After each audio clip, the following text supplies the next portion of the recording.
with more sessions for the 3 projects, eNOTICE, Proactive, and PANDEM-2.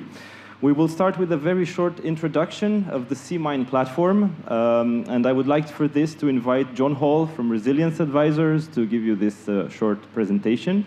And then we will have a EU project panel moderated by Olga. And then just before lunch, we will have Proactive Toolkit training workshop. And that's it for the whole morning part. So John, please, welcome.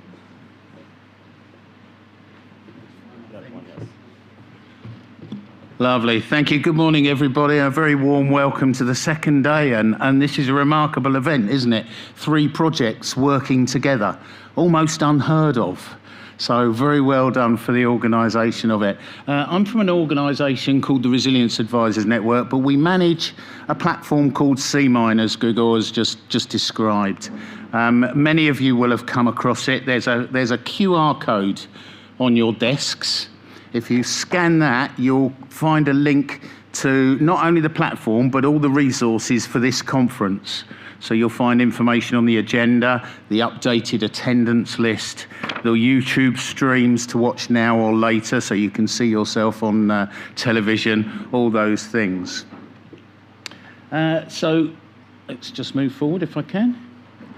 Thank you. So CMIND is very simply, it's about 2,000 crisis managers working together on various projects. It was born of a project a long time ago called Driver Plus, but that finished 4 years ago, I think, just over 4 years ago, and the platform is still continuing and still growing strongly. It's now maintained under a memorandum of understanding with RIA, with the Research Executive Agency, and it's funded by grants currently from 6 different projects. So it's completely funded through the Horizon work stream. Now that has the benefit that in general it's completely free to you. So it's free to use, there's no costs associated with the platform at all. So please join up because you'll be in good company and you'll recognise lots of colleagues that are part of it. For this particular event, there's a project you'll be hearing about shortly called Peers, which is actually a CBRN standardisation project. And as part of its remit, it had to create a consolidated CBRN community. Now, you'd think that that existed, wouldn't you? But it just doesn't. So if you want to contact CBRN stakeholders, you can find niche groups, maybe on training, maybe on practice, maybe on standardisation, but there's no overarching group, or cluster as we've come to call it, of CBRN projects. So Peers undertook to try and create that cluster, and actually that's what you're a part of here today. So CStack is the cluster for CBRN and standardisation projects.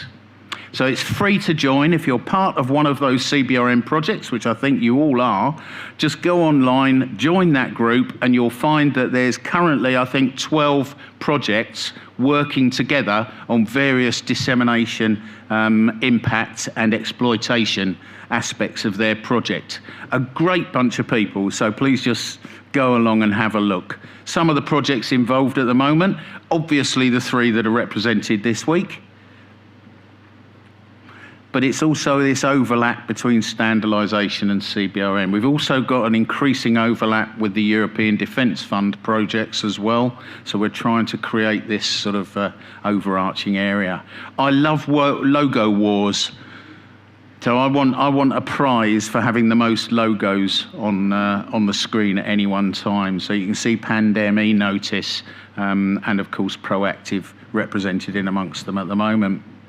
Okay, so that's CStack. Please do sign up to be with it. At least you can say, yes, I'm engaged with the rest of the CBRN research world. As I say, supported through the Commission, and a good thing to do. Finally, then, we operate this service, so hosting events, creating registrations, everything you see, the agenda, the participant list, the badges. We just do that as a service to anybody using CMind. So if you need any events organised, either online, virtually, or in person, please just give us a shout, and we've got a little team of about 5 people that will try and be helpful to you.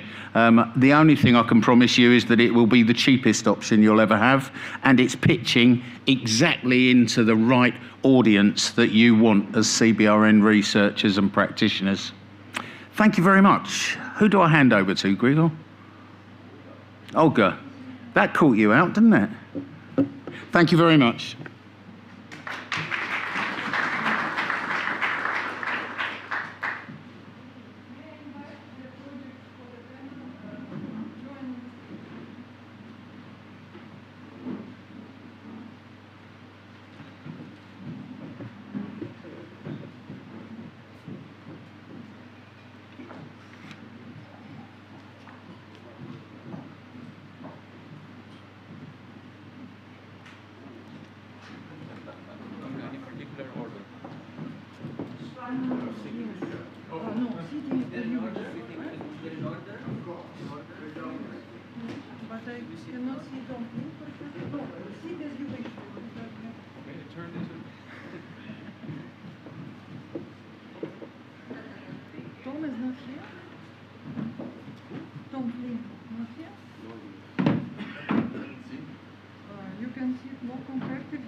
Fine, and your colleague,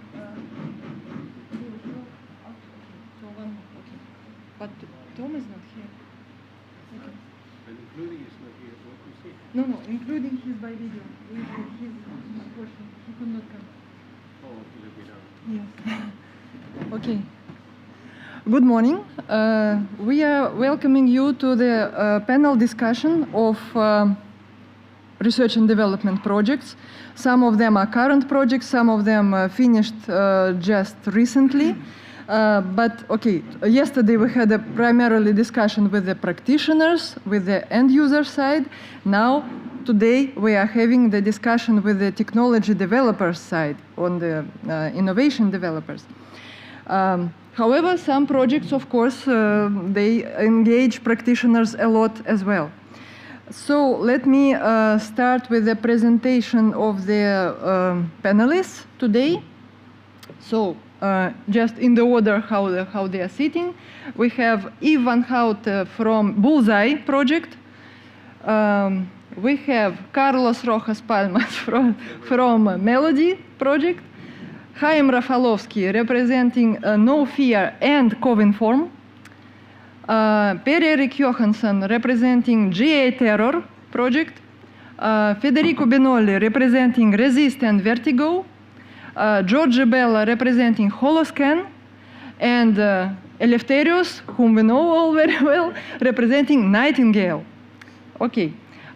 Normally we need 2 more colleagues, but I don't know, I hope they will join very soon, but not yet. Okay, so I invite, first of all, each project to present themselves very briefly, very shortly, and the first will be Yves van Houten with Bullseye project.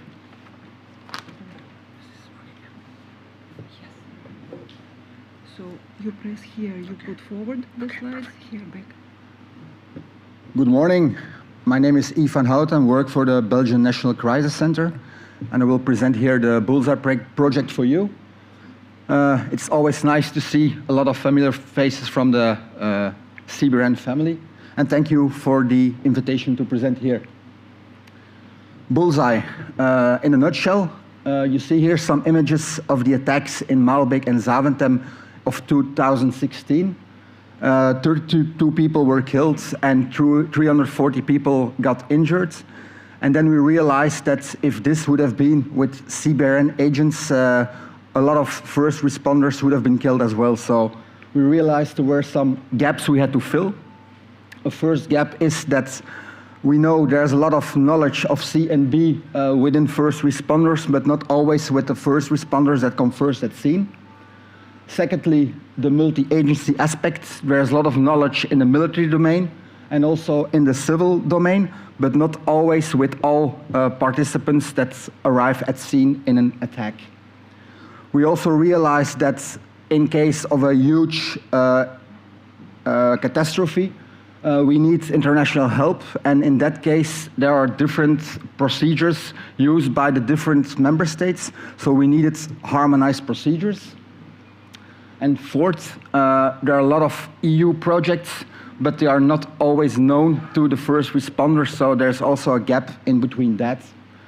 And that's where Bullseye, the plan comes together. We have the puzzle, and we initiated Bullseye.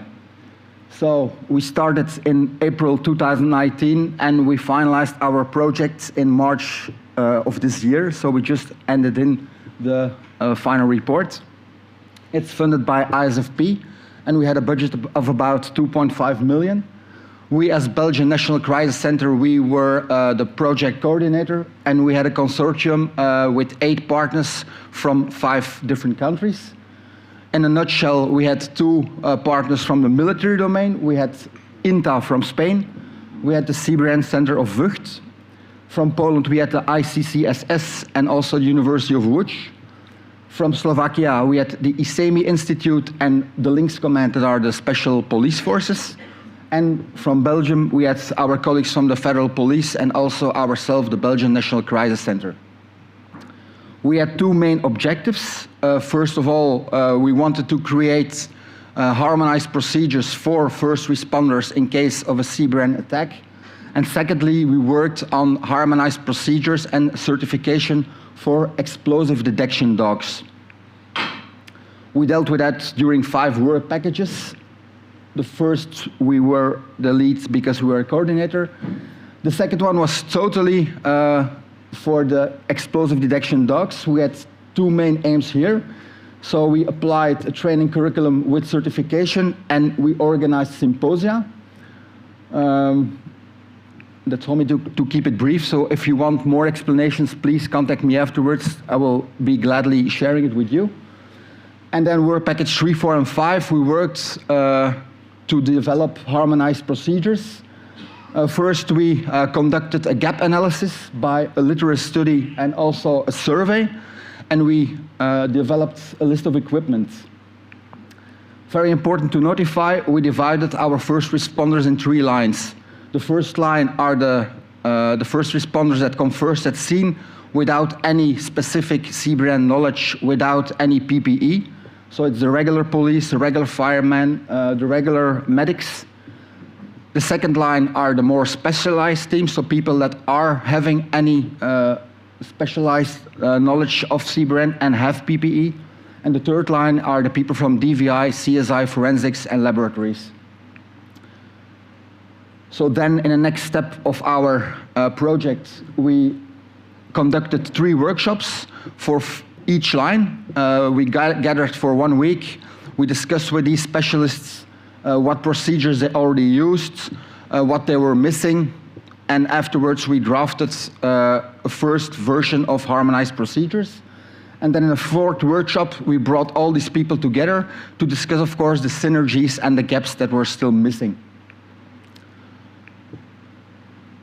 Of course, we needed to test if these procedures were applicable and workable on the field, and that's why we organized several mono trainings.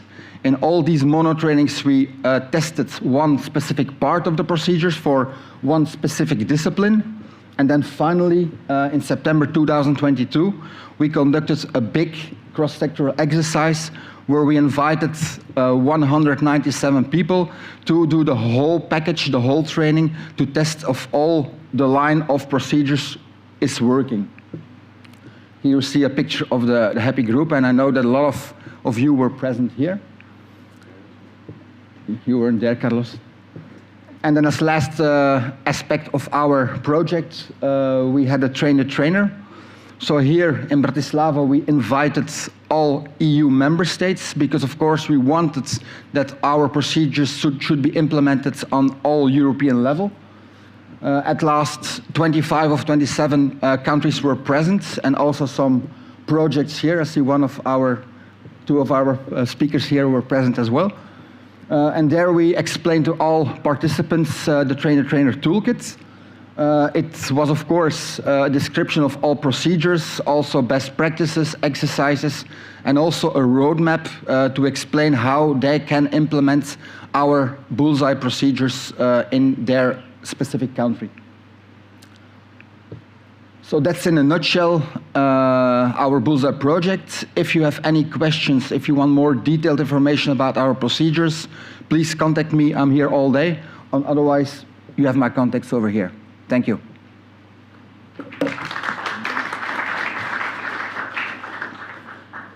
Thank you.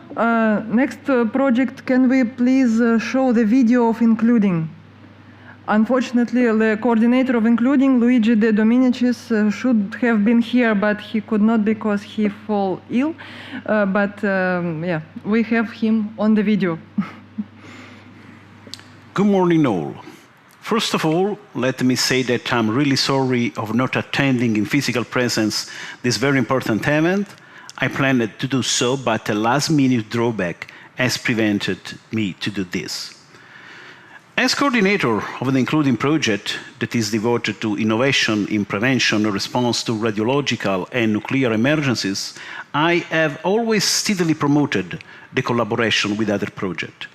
And in this regard, eNOTICE and Proactive have played a prominent role. Including brings together 15 different partners from 10 different member states, and it will last till July of next year. The consortium includes all stakeholders in the RN domain, from first responders to force receivers, from industries to research organizations, from military specialized units to border control organization. And we have a very good coverage of the European Union territory. Our final aim is to create a federation of training centers for optimizing the sharing and pooling of resources at the EU level. And for doing this, we are also developing a centralized software for management of the federation. The software has both a static and a dynamic component, and with the static part that contains all the resources available in the federation, while the dynamic component can be used to book the use of the resources and to model in time and space their mobilization in pre-selected scenarios. The dynamic part can also be used as a real-time data collector during practical exercise and from the plurality of resources that are deployed directly on the field. The key moments of including have been practical exercises organized at partner testbeds, and with the aim to test the response to unconventional scenarios leading to a radiological or a nuclear emergency. From 2021, we have organized exercises in Athens, in Mikkeli, Finland, in Saclay, France, in Budapest, Bologna, and Rome in Italy. All the time, we have been giving priority to test innovative technological and procedural solutions in representative scenarios, and with the contribution also from external partners to the project. The last exercise will be held in Porto in March of next year, and will be devoted to a rapidly emerging subject like the use of virtual reality in training and exercise. Then including, we are from 4 to 6 June 2024, the final conference in Dresden. Representatives of eNOTICE and Proactive have been participating to many of the including exercise and providing relevant contributions during the evaluation phase and in correlated workshop. In addition, we have also collaborated with eNOTICE in identifying European training centers with activities in the radiological and nuclear domain. Including as also a part devoted to the medical aspects of radiological and nuclear emergencies, and with many aspects in common with the PANDEM-2 activities that have been very useful for our work. We have also websites and social channels like LinkedIn, Twitter, and YouTube. I conclude with the congratulations to the coordinators and partners of eNOTICE, PROACTIVE, and PANDEM-2 project for the excellent job done and for their contribution in improving the preparedness and resilience of the European Union in the CBRN domain. That's all from the including sites, and thank you to the audience for the kind attention.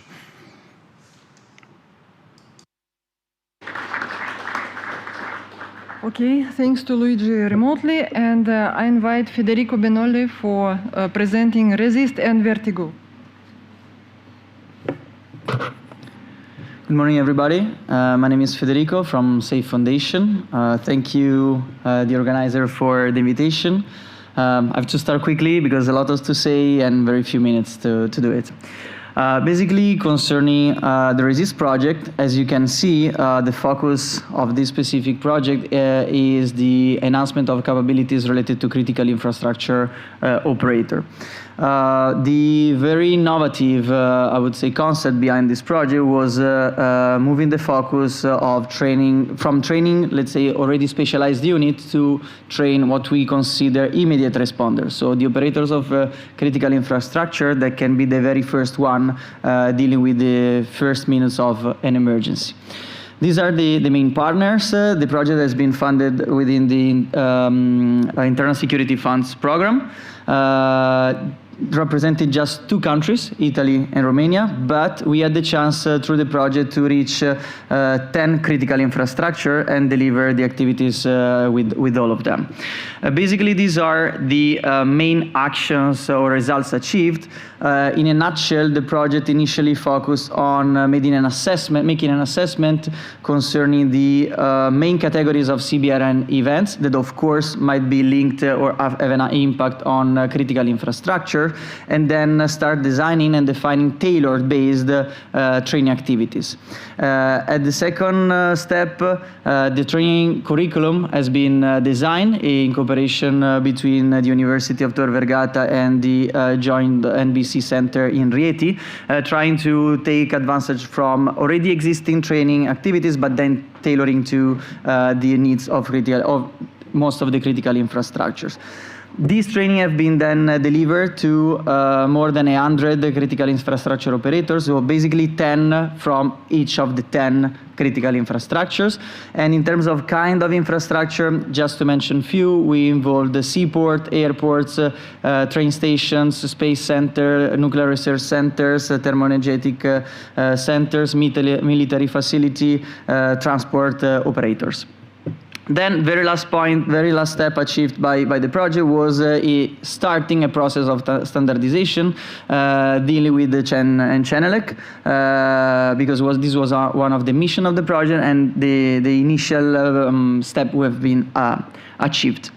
I have a video to share with you, just to show some images taken from the exercises. What I want to stress and to show with you is that we try to be as much as peculiar within our exercises to the needs of the specific critical infrastructures.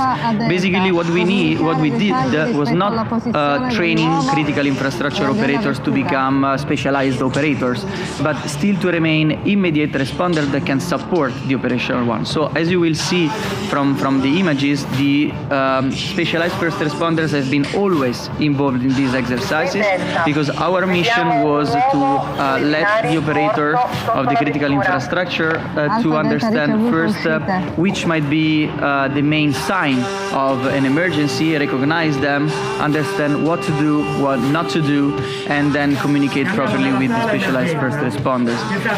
As you can see, for instance, among the others, we organized the exercise at ENEA, so their nuclear research center, and this was quite peculiar because the Resist exercise was organized in combination with their annual exercise they have to implement because of the national government has to check for their proper management. So this was an additional components to what they have to do regularly, so they included this additional layer to what they are used to implement. As you can see here, in the seaport, we try to make the exercise as much as tailored as possible, so we really make it quite peculiar. So the scenario was into a boat, and the operators, together with the first responder, together with the critical infrastructure operator, had to deal with this peculiar element. So the main aspect that when trained and then tested were, of course, communication between critical infrastructure operators and first responder, the time needed from first responder to reach a seaport from the station, and how to deal with also more complex scenario like being in a boat and transporting patients or victims from the boat outside to the decontamination line. Then we made, as you can see, an exercise into the airport.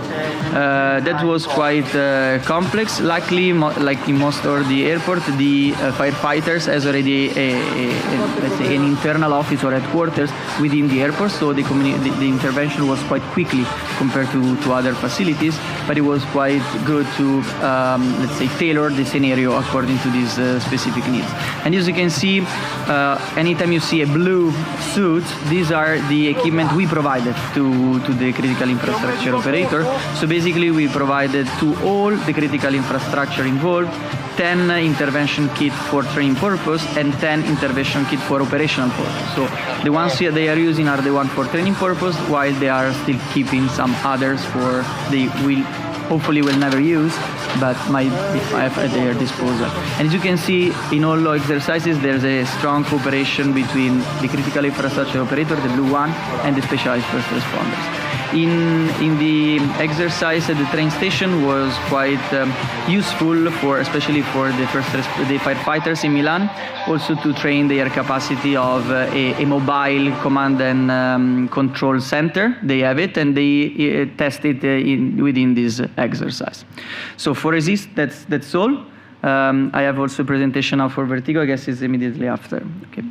If you want more information about resist, it's finished, but we are looking to the future to replicate this concept. Again, these are my contacts. You will see also later on. Vertigo, on the other hand, is an European. It's an EDIDP project funded, so it was from the defense industry funds. But as you can see from the title, the focus is dual. Civilian and military.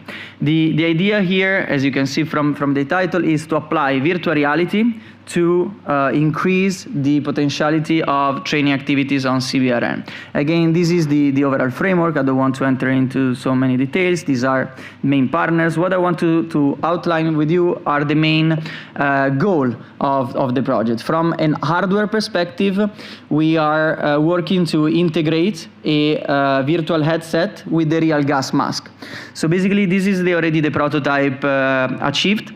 What we are doing now is to increase, once again, the ceiling between the virtual headset and the gas mask to keep the gas mask still being safely used also in the presence of gas. So also to move to a more mixed reality and not just virtual itself, including additional elements to the realism of the scenario. These are from the software perspective. We are focusing on developing a platform that will be released in September, which basically will support the training manager from the beginning, from the preparation of the training till the evaluation. Basically, this platform will allow the training manager, even though he or she doesn't have specific skills in coding, to create easily or modify the flow or the elements of the scenario with a very easy-to-use graphic user interface. Then, of course, he can use this platform to monitor the action ongoing during the training activities, and then the system is able to provide a report itself directly about all the operators that are working and all the action taken, and if they completed the missions and what they did or not in terms of sampling, pictures, whatever, and set as a target for the specific mission. The system provides dedicated reports per each operator working. This is an extra layer that goes beyond Vertigo, but it's still linked because Vertigo itself is benefit from this output. We are also working into a research technical group at NATO level, where we are cooperating with other member states. You see there are several. And here we are really working on the extended reality, mixed reality, this concept of expanding the virtual reality to an expanded realism of the application. And last point, self-funded by us, I want to share a video with you in which I show the last advancement we are reaching, because we 3 years ago, 2 years and a half ago, we got the management of a former military base. Please share the video. And we virtualize also one of the buildings of this facility in order to allow the operator to be trained in virtual reality, but not in a common way, so standing with the joystick. I'm sorry, from the control room, if you can share the video, thank you. So you will see these are some testing activities we did. This is the premises. So the operator is able to move around the area, and if it see a wall in the virtual domain, he can touch the wall in the exact position. We are also adding some object with 3D printers into the space to allow the operator also to touch the object he sees in the virtual domain. So this expand a lot the realism. You will see there are some objects that will appear. This is it's mixed between what you can see in the scenario and what is the real environment. That's exactly a perfect mirror between the two elements. You see there are some there, the green button, for instance, correspond to the button to open or close an elevator, and the operator will touch it and will have the feeling. Plus we are working on additional feeling element, like using speakers for noise, using wind for fresh air, using some sources to increase the heat feeling as well. So basically, following the advice we received from the end user, which saw this application more like a game, we decided to focus more on the complementary element at the beginning to increase the realism as much as possible. These are the main elements we are working with. There are others we are still keep increasing. And of course, if you wish to have more information on that, I'm willing to do it. I have with me also an headset that can show a demonstration of the scenario in non-tracked version. It will be a bit different than the ones you eventually will experience at our premises, but still very, very effective. So that's more or less all. There are plenty of other information to share. So if you are interested, feel free to join me and ask questions. Thank you. I hope I managed. Thank you, Federico. And now I invite Chaim Rafalovsky or Jonathan, to present No Fear and then COVINFORM. Good morning. My name is Chaim Rafalovsky. I'm the Disaster Management Coordinator of Magen David Adom in Israel, and we are proud to be partners of No Fear project that finished just 2 weeks ago. No Fear is basically a project out of frustration, to be very honest, because when you talk to the industry, when you talk to the academia, they say there is no way we can talk with the practitioners that are involved in acute care of patients in major incidents. And it comes from a very simple reason. We are all over the place. If you look into the pre-hospital care, we are hospital-based, firefighting-based, regional services, municipal services, national services. So the idea of No Fear was to bring all of us together with the hospitals, with the emergency departments, with the academia, with the industry. You can see us all, so we can talk together, and we organized our activities around 3 pillars.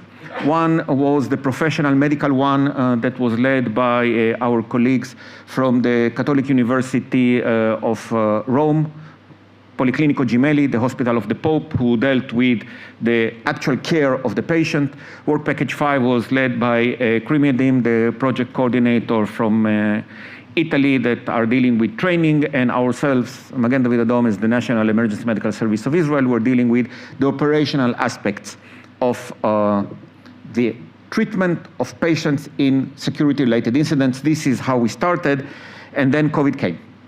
And we very rapidly changed or transformed our project into an exchange platform. We already had the network. It was there, the trust was there, and literally what we were doing was to call our colleagues in Italy and say, guys, you are the first to be hit by COVID. We know we are sleeping 4 hours a day. Please spare 1 hour, sleep 3, and give us 1 hour about what is going on in your country.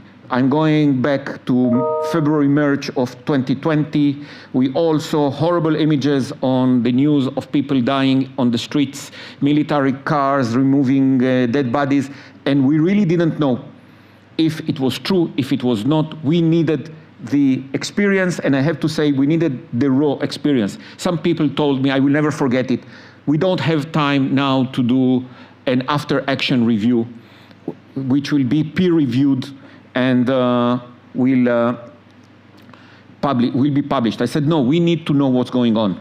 And we know it's right for now, and in 3 days it might be wrong, and we will change, it's okay, but we need that, and that saved lives. We did an after-action review of all the more than 30 webinars that we did to look into the lessons observed. I leave them here, they are on our website. I just want to point out that the most important one is about the human factor, about the need for trust, about the need for us as managers, commanders, whatever name you have, to be able to tell our people, we don't know. And for someone who lived his whole life in an hierarchical organization, it is extremely difficult for a manager to come to our people and say, I don't know. I'm acting based on the best knowledge I have at the moment, but it's very limited. We know it's limited, and in 3 days' time, it will change. But that created trust, and that created the capacity of our people to follow us. It also required a lot of flexibility. The other thing is, together with our colleagues in Ireland, we developed the Scene Safer. EMS personnel are not supposed to intervene in unsecured environments, but reality is that they are there. If you look into Bataclan, if you look into the run over in Berlin, if you look into London Bridge attack, I'm not talking about Israel, if you look into Barcelona, if you look into Nice, EMS personnel are there. The problem is that we never provided our team members with a way of analyzing security on the scene. Not with the idea that there is some mighty power. Normally people think the dispatcher sitting in an air-conditioned room will give them advice. No, you are on the field, you need to look around and take decisions about your own safety. And safety is a personal responsibility, and we are now promoting this SIN, which are the questions I should ask, and safer, because sins are never safe, but they can be made safer by simple actions. Sometimes just turning around the corner will make your situation much safer.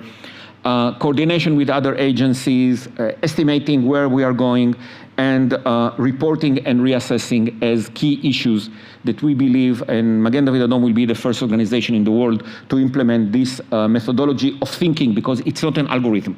It does not give people the answer. It gives them a way of thinking that at the moment doesn't exist.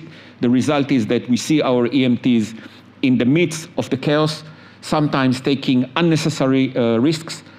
I will stop here and give the word to my colleague, Jonathan Rosenzweig, Deputy Head of Mission of Israel to the European Union and NATO. So, hello everyone. First of all, I wanted to congratulate you and to say that I'm very impressed by the videos I saw and the presentations. It's very visible that there was a lot of work and thought invested in the projects and in the cooperation. I'll take off my Israeli hat and put, in a way, a hat of a citizen of the world. There was, if I'm not mistaken, the Secretary of Defense of the US that once said that he knows what he knows. He sometimes knows what he doesn't know, but he fears the issues that he doesn't know that he doesn't know. So everyone made a bit of a laugh about this state, but it's a smart one. And in the last few years, of course, we had the example of COVID. We have to prepare in the world that we live in to the unknown unknowns. And maybe the best practice to do so is through connections and networks. Not only because there is a share of knowledge and practices, but this is something that is durable, that stays. And we have to take this into consideration.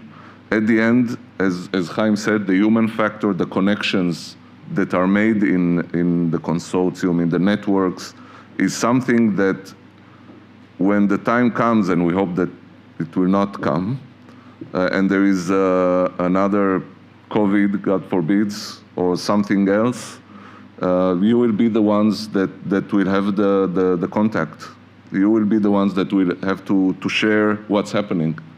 So for this point of view, as again, a citizen of the world, this is why what you're doing here today is very important. And I want to dedicate this time to say to you thank you, and I hope that, and I'm sure that it will continue, and that this cooperation will even go stronger. So thank you very much. Thank you, Jonathan. And now I have to speak about COVINFORM. So COVINFORM is a sister to PANDEM and to, I don't remember the name of the third project that was funded under COVID-19. And with the objective of trying to, during the pandemic, and usually I don't give compliments to the Commission. In this case, I have to give them a compliment, because during COVID, they already said there are things that we should look into and learn from. We will not wait until COVID is gone, and I remind you, it was a year and a half into the pandemic. It was not clear when it will be gone. It was not, we will wait. We will start now during the pandemic with all the challenges of having a project which we all knew will be mostly a remote project without face-to-face meetings, to try and learn. And of course, you can see it was about knowledge. And I want to focus on two areas. One is the vaccination campaign. And I want to highlight, and everything is here. I want to highlight two issues that I think went under our radar. One is the feeling of healthcare professionals that the fact that the data on efficiency and safety of vaccines was published by the industry who manufactures the vaccines undermined their results. Because it's very easy to attack something which originates from the actual manufacturer and say they have an interest. The second thing is about the idea that we all went globally, and I was privileged to be part of the National Crisis Management Room for COVID in Israel for 3 years. I was telling a colleague yesterday, we said that we should have a university degree after 3 years of study of COVID. We all went to mass media campaigns, and we forgot that there are groups in our society that mass media campaigns don't work for them. Normally minorities, elderly people, people who speak other languages, and we forgot that the real influencer on those people are their community leaders and the healthcare professional who is in a daily contact with that person. It could be the primary healthcare nurse, it could be the primary healthcare physician. We forgot them. We never, at least in Israel, gave them the tools to communicate and talk on a one-on-one discussion about vaccines. I can give you an example, a personal one, that I realized it was too late, that we are talking with physicians that were trained in the 60s and the 70s.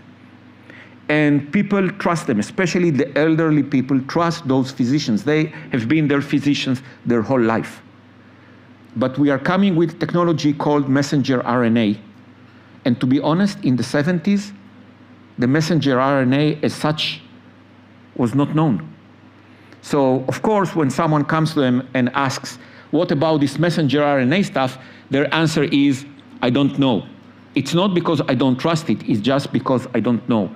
And we should have found ways to educate them about messenger RNAs, about why it is safe for them to communicate. This is something that for the next time we should improve. Mass media is okay, but we need to maintain this one-on-one relationship. The other thing is about the healthcare personnel. You know almost everything. I want to point out here 3 things. First, we forgot the price that families of healthcare workers paid during COVID-19. And that's a major factor in the long-term burnout of personnel. We were coming back home, treating patients, especially in the first year of the pandemic before vaccination, and we had family members that were terrified that we are going to transmit them with the disease. I'm not aware of many countries that provided family support, not because all of us were very good in doing services for the healthcare providers. Did we provide family therapy, family services, family counseling? The answer is no, and people are paying the price. Secondly, the moral injury of EMS personnel. The first year of COVID-19 was a mass casualty incident day in and day out. Most of us as healthcare professionals have never met a real MCI in their lives. And here we were in a situation where we made decisions that meant that some people will not be treated, eventually die, a horrible death, because we decided not to provide them with maximum care. And we went home day after day with that. We are trained to provide a personalized healthcare. And suddenly we were letting people die, saying goodbye to their family relatives through a WhatsApp call. That's the reality. And the result is that we are seeing more and more healthcare professionals leaving the profession. We are hearing figures around 20% of acute care nurses not coming back to work. We are hearing numbers about young people who are entering the profession, either doctors, nurses, who are not willing to go to acute care. I hear a lot from colleagues abroad that for the first time ever, if services like the Chicago Fire Department, everyone wanted to be a paramedic in the Chicago Fire Service. Today, they cannot fill in the classes that they are offering. They don't have enough candidates. They said, instead of selecting 1 out of 4, we are begging people to join in because we cannot fill in all the spaces we have. This is a long-term impact of COVID that we will see in the coming years, and I'm afraid it is overlooked. So I would like to thank you, everyone, for listening. Have a great day. Thank you. So, Lefterios, Nightingale. Thank you very much, Olga. And physically, I will follow up Chaim's presentations. He presented also No Fear. And Nightingale, it has a close relationship with the No Fear. You will understand even from the consortium synthesis. But as Chaim said, No Fear tried to remove the frustration, and Nightingale tries to add some more frustration to to the whole ecosystem. We are not part of the CBRN ecosystems. We are somehow guests, although the main topic, as you can see in the title, is related to triage. Definitely, and we had the interesting discussion yesterday. They are quite relevant topics, although to be honest, we haven't touched so much the CBRN domain because there are, even for other type of accidents, there are quite big challenges when it comes to triage and the next steps to this. Once upon a time, there were some topics that would take almost 9 million from the European Commission. We started back in October 21, a big consortium, thankfully, with a lot of end users across Europe, different views, different approaches, which is something quite important also for us, and surely small and medium enterprises and research institute, as this is a research and innovation. Just quickly to say that the overall goal is to create what we call an integrated toolkit for emergency medical response, meaning that we have a lot of different solutions that in the majority of cases self-consistent, but we want also to integrate them all together in order to see end-to-end creation of additional information important for taking decisions, analysis of this information, as well as visualization of this information in the most proper way. And definitely we have set up also the objective to optimize the current procedures, or at least to revisit the procedures, assuming that these type of technologies will be adopted. As we mentioned at the end of the slide, in order to achieve that, we need to visit also the, let's say, the basis, the fundamental, let's say, issues related to pre-hospital life support. Therefore, we added also in the framework of the project a process that we call it roundtables, on discussing on common denominators. I'm not the most relevant to discuss about this. Probably Chaim could give the input because he participates. For us as technology providers is quite important because it distills a little bit different ideas, different opinions, different approaches, and it is important for us to be able to adapt the technology that is being developed to something commonly agreed. In a nutshell, a lot of solutions, given that also the project is a big one, meaning we are developing new wearable devices with specialized functionalities when it comes to triage and when it comes also to vital sensing.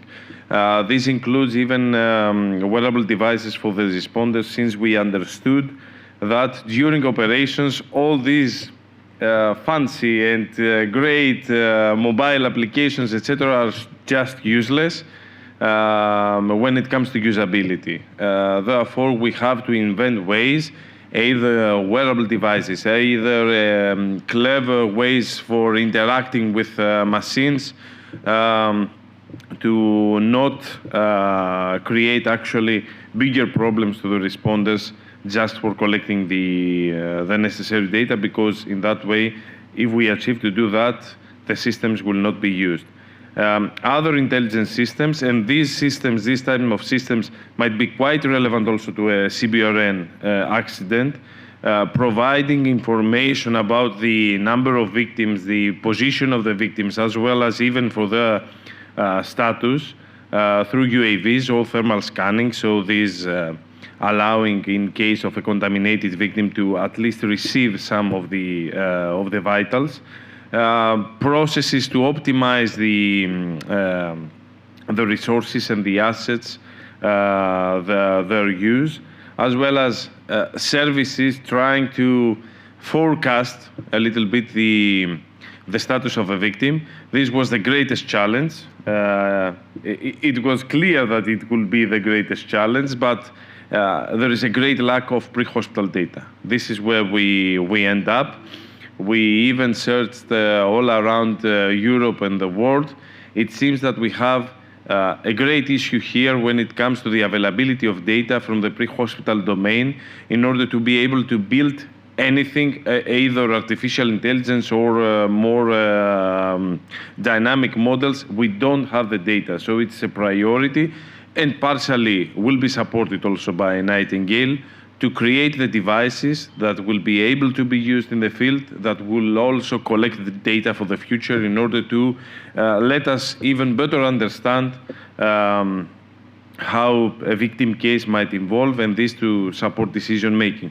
Definitely all these interesting for end users parts of interoperability platforms, etc., also in the data domain.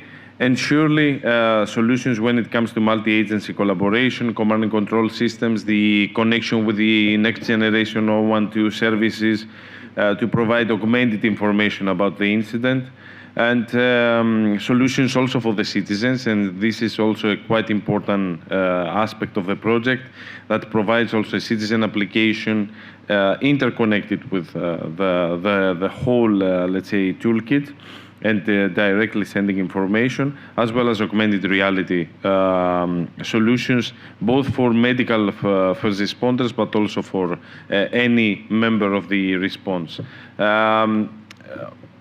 We have a set of exercises. We already realized 2 table exercises, and something to comment. We will have a discussion.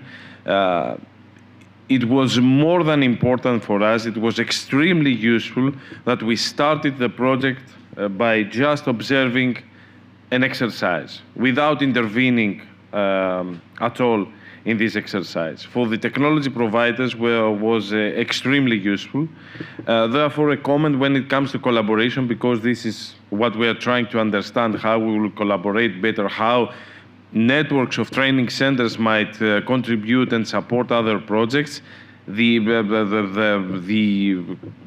first idea that's coming to my mind is that actually participation in exercises should become mandatory for other projects, should be part of the work program, meaning even observation, meaning you should have the freedom. Okay, we are researchers, we can plan, but if you make it mandatory, if you make it part of the system, it will be actually an obligation. You will be paid for this, you will receive money for this, but it's extremely important not to reinvent the wheel, not to searching for how I will understand, while in the next door, in the next country, a great exercise is being organized.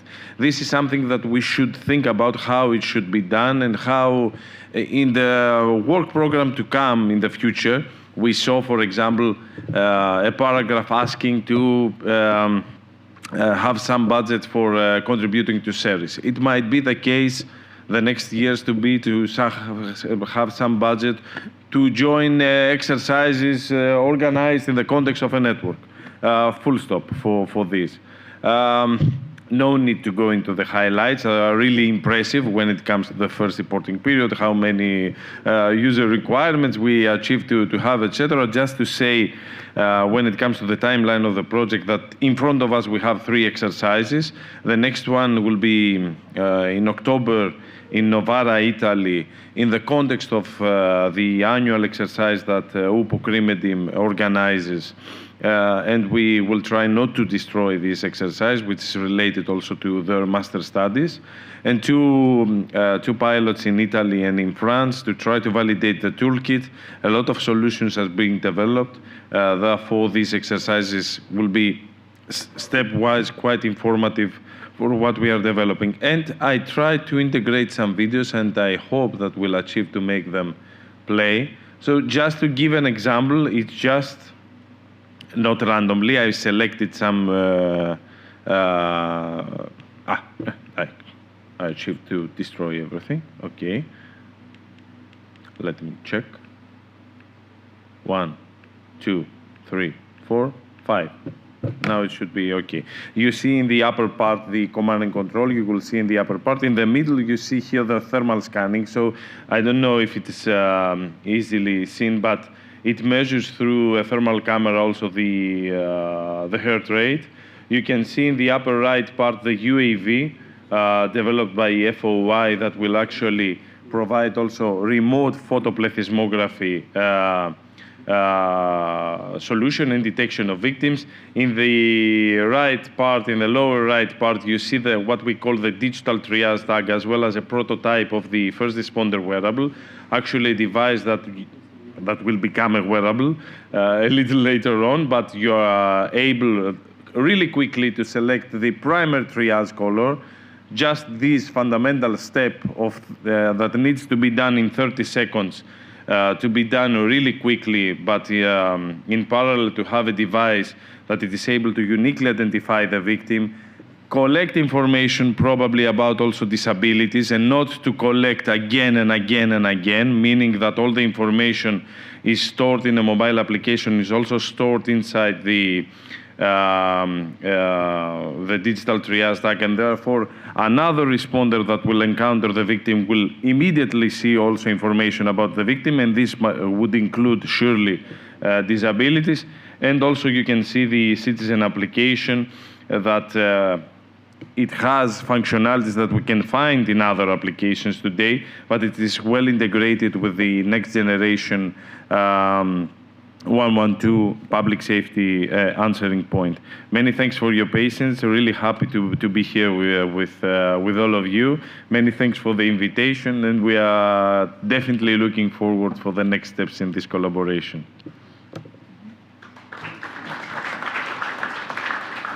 Thank you, Eleftherios. Giorgio Bella for the HoloScan.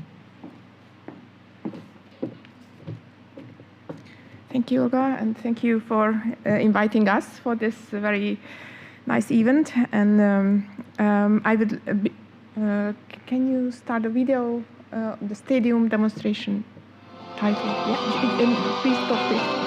And then I would like to talk first. Or can I? Okay, so I would like to talk a little bit about the project and then a very short video. Yeah. HoloScan project is a DSR-04 video project of you. We are responding the requirements of CBRN user, including encircle cluster. And we have 9 partners from 5 countries, and we are developing a biothreat detector system, which based heavily on holographic microscopic solution and fluorescence holography. And we are at the second year of the project. We will have 1 year to develop a new solution, handheld solution that can be used on field and that can integrate sampling capabilities and decontamination capabilities with detection. So we are very committed to develop handheld integrated device by the end of the next year. The holographic microscopic system available to analyze the air particle. We use cyclonic and impactor-based sampling to collect airborne particles, and we analyze it with different type of AI algorithm. We do the reconstruction from this microscopic image, and we do a classification using these images. We are very committed to develop a very useful technology for field experts, and that's why we are very open to communicate with any users and also with you. And we will be happy if you share your any idea, your any requirements regarding to biothreat detection, because we would like to learn about that. So can you start the video, please?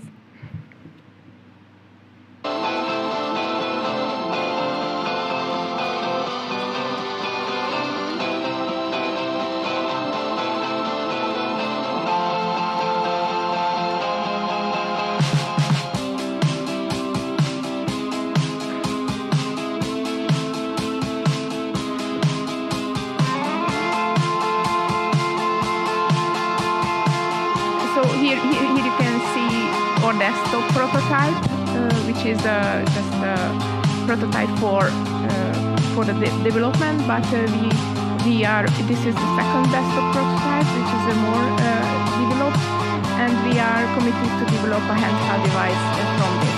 So we are working on miniaturizing of this device. This is the platform, AI platform for detect bacteria.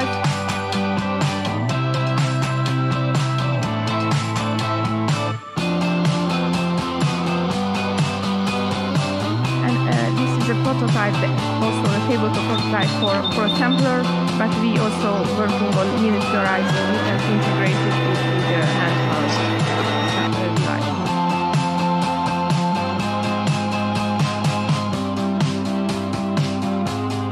These are the partners.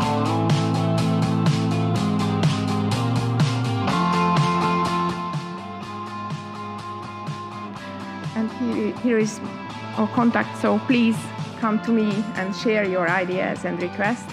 And I brought some sticks, and very nice. So I leave on the table at the registration. Please serve yourself. Thank you.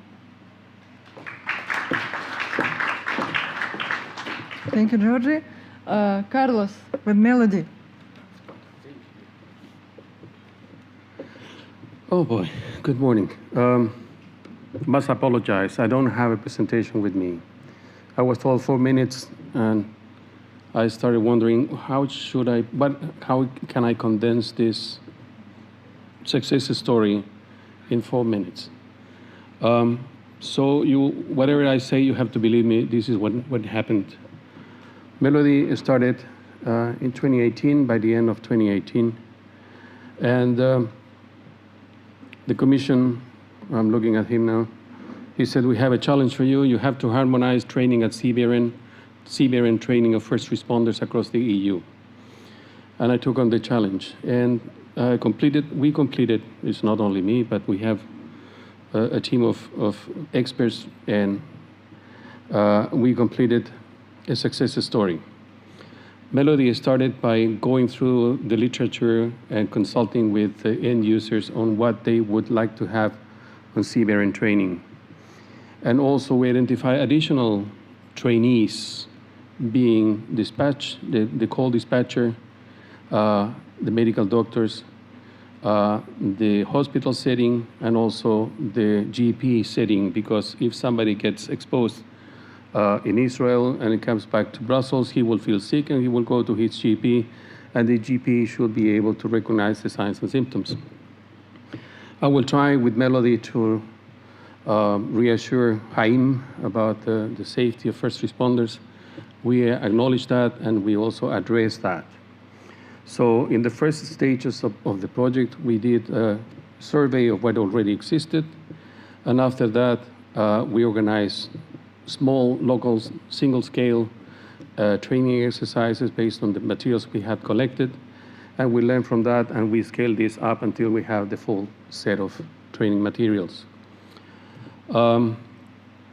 With that had been done, we decided, since the task was to harmonize, we decided to talk to Senelec.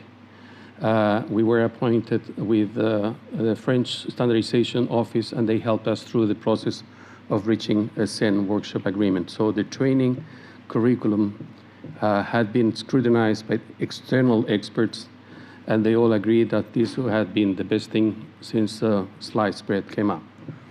So there is a SEN workshop agreement on the training curriculum, and the next step was to integrate and to implement and disseminate this, because the task was also to go across the EU.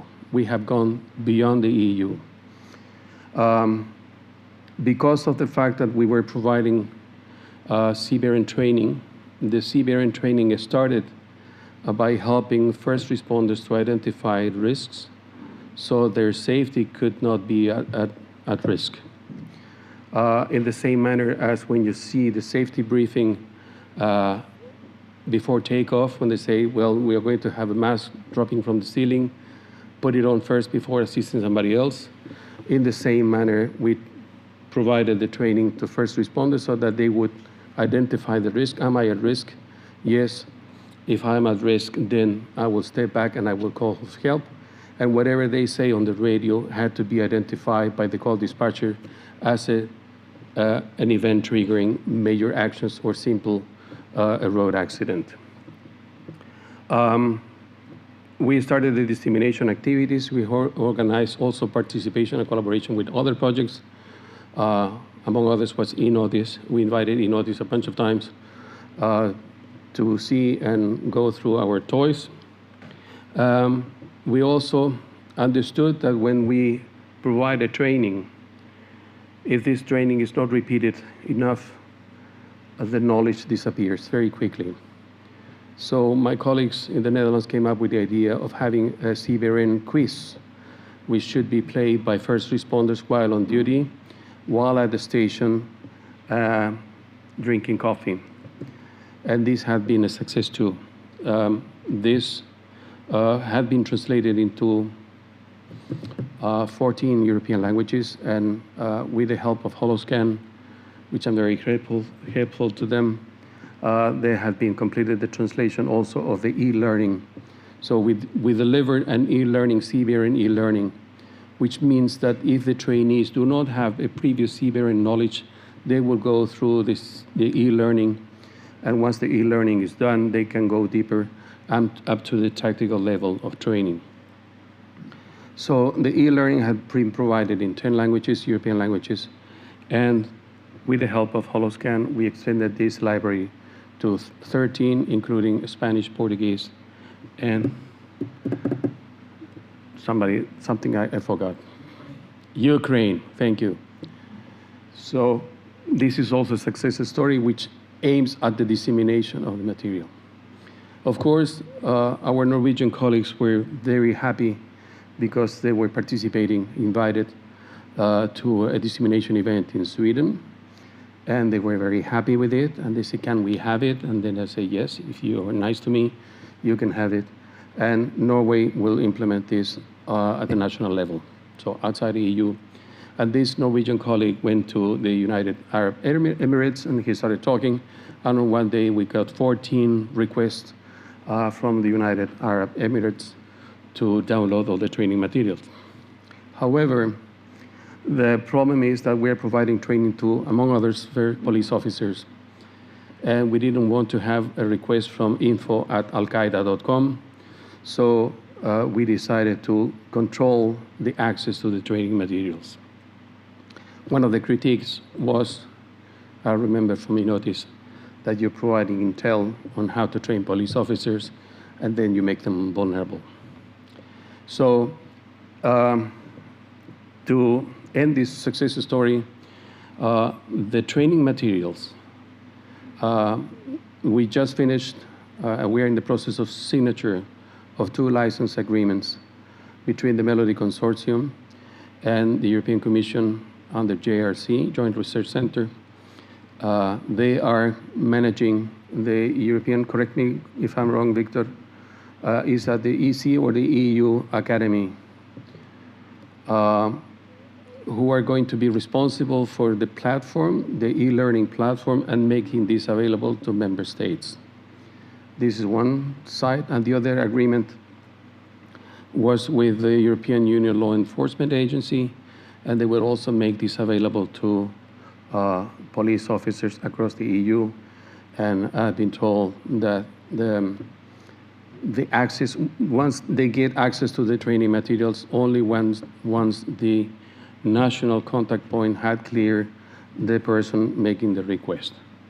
The German army also was very happy during the exercises. We organized several train-the-trainer sessions, and the German army was very happy with that, and they had been also in the process of implementing the training materials, plus the French Air Force, and we have other requests also from Sweden, and I'll be talking to Hans somewhere today to see how we can do that in. I have to cut it. They have been showing movies and everything else. That's not fair. So this is a success story. It will be available to member states. How many? I have to end, so I will end with a sort of philosophical thought. on these fancy exercises and demonstrations you have seen. They always work when there is funding. The European Commission is providing the funding, and therefore we're all happy, and we can go to Porto and organize exercise in Porto and drink some port wine. However, when the funding is over, this is a different problem. How many policymakers do we have in the room? Emergency planners. Hans is tempted. That's where the money is. That's the problem. I just finished training hospitals to receive contaminated, irradiated patients in Belgium. And the main enemy is not Al-Qaeda. The main enemy is the director of the hospital, who says, what, you want money to restructure the hospital to allow contaminated patients to come to the hospital? When was the last time we have an RN incident in our hospital? And you want money for that? And this is the real problem, that once the funding is over, it's very difficult to keep the technology and the knowledge alive. Thank you very much. Thank you, Carlos. Per-Erik, J-Terror. Yeah, hi, Per-Erik. Joint Action Terror is sort of a different kind of project. It's called Joint Action from the DG Santé, and it evolves with that the different national representatives to the Commission and DG Santé raise an area of interest or challenge or problem or whatever you like to call it. And then they, when they find an area which is sort of interesting enough or have interest among enough of the member states, then they start a project. And this project is about increasing the preparedness and the capability of handling or managing a terror attack using biological or chemical agents, you could say. So, and in those projects, yesterday we talked quite a lot of sustainability for the projects and so on. In those joint actions, you need to have a work package called sustainability, and where you think about how this should be applied in the different countries and so on. So one of the aims for the project is actually that the results from the project should be implemented in the different countries. This is sort of stated already from the beginning. The project started in the beginning of 2021. Well, we didn't because the COVID was running still, so we started like 1st of May or something. Sorry.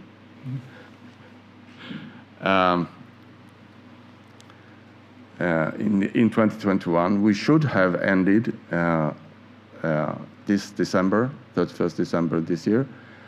And that's still the plan, but but not really. We are hoping for an amendment so that we can continue for one more year, so to the end of 2024. So we are sort of in the middle of the project or something like that, I would say. So this is sort of a very short story. Reaching this increased preparedness, we think, or we are quite certain about that what is needed is increased or improved cooperation between the different sectors that would be involved in handling a terror attack using biological or chemicals. And some countries do have plans. Some countries have plans, but they don't not all agencies or not all sectors are aware of the plans, which make, well, then it's not really a plan, maybe. So there's quite an emphasis on trying the different, or getting the different member states to actually have national meetings with the different organizations that would be, or could be, or should be involved in a terror attack like that. This is mandatory. Out of the 17 countries in or member states in the project, I think that only 4 or 5 of them have had a first cross-sectoral meeting. Some countries, like the coordinating country in Norway, have had like 3 or 4 meetings. So making a good example, I would say, as a coordinator. So that's what that's a very short story about the project, and that's what I wanted to lift. It works in a little bit different ways than most other projects I've been involved in, but there is a strong degree or strong wish for having the results implemented at the end. Thank you. Thanks, Per-Erik. And the last but not the least, Tom Flynn with Peers Project. Okay. Hello, everybody. My name is Tom Flynn from TFC Research Innovation. We're based in Dublin, and I've been told to keep it very quick, so I will do my warmest best to help all of you get through the process. So I'm going to talk to you about the project Peers, and we're going to cover these areas quite quickly. But before I go into more detail, what I'm trying to get across to you is that Peers is a co-creation project. In other words, it doesn't matter what we're saying you need. We're listening to you, and you're telling us what we're going to need. So we're going to talk to you about very much about co-creation. These are the areas we've covered. This is the part we're talking about. It's very much so a practitioner-orientated approach dealing with standardization, pre-standardization, and better practice. And we're learning from the eNCIRCLE project. We learned an awful lot from it, and we're looking very much so at disaster risk resilience and CBRNE. This is the details. I won't go into more detail, and these are the team that's basically worked on it. I'm moving quickly. So this is an important slide. Well, so what we have is we're building an integrated community of experts. But importantly, we're doing the focus in the area of preparedness and very much a response. And we're getting in an ecosystem that is designed to work for you, to help you. So when you're dealing with an incident or preparing, be it training, whatever, you have the information there for you. And the ecosystem contains quite a lot. So we've got the likes of a better practice guide, which is all about changing how the ethos of standardization is done, and that's on the way. And we got details about the platform itself, which is a knowledge-based platform designed to work for you, and it's very much so tailored for you. So it's a very unique platform and part of the ecosystem, which I'll try to get through as quickly as possible. I can explain it to you all.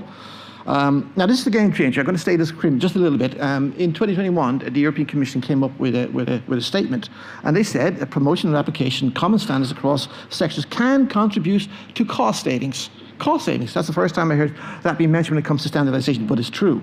In terms of production runs, in terms of cost management, operation efficiency, and by enhancing interoperability, which is very important to the eNOTICE project. The following month, in March, the eNCIRCLE project said, hey, we got problems, and they've identified that the whole area of improvements and pre-standardization needs to be looked at. So straight away we have a connectivity between what they say in the policy level and at operational levels, and that was a game changer. So they're talking cost savings. So standardizations and better practice guides are all about not just compliance or using it, they're very much to do with cost savings. So one issue that came across was to do with the problem that they said, yeah, innovation, new market entrances are tempted, but the issue to standardization is seen as being very poor and it's been outdated. So that was an issue. And then this SEN workshop agreement mechanism, which looks at wholly pre-standardization, it lies in there. It is designed to make systems work, but in reality what it's doing, and we're challenged at the moment, is that they say it's like a rapid way to standardization. It is not. So there are issues with standardization, and a lot of the work can be done differently. So the better practice guidance is to give you an alternative way, in other words, for you to decide what you want to do so that it works for you. So it's an empowerment process for the practitioners and policymakers. And here's an example. One that exists is an existing standard, Security Resilience Vocabulary. There you can see the number, EN 22330. But it was decided at some stage through an EU project that we come up with our own version. Now, if you come up with your own version, why? Why are you adding fragmentation? Why are you causing difficulty to the system? It's already there, but they've done it. So now you have people applying it and using it, and it's wrong because we don't know the real cost of putting these into the marketplace and into the field. So you could be causing problems. Now, I heard privately by two separate people completely that when the Afghanistan war took place, some of the analysis done of it was because terminology and the infrastructure was bad and it caused problems. Now, here we are using the CWA to add to it rather than solve the problem. So CWA should be a way to make things better for us, where in fact we're not. So there's an issue with CWAs which we're challenging at the moment. And what we're doing at this stage is coming up with a new method called a Better Practice Guide. And I'm not going to go into detail. It's on the way, it's coming, and you're going to hear a lot about it. But it's an empowerment mechanism for the practitioners, for the policy makers. It's you own it.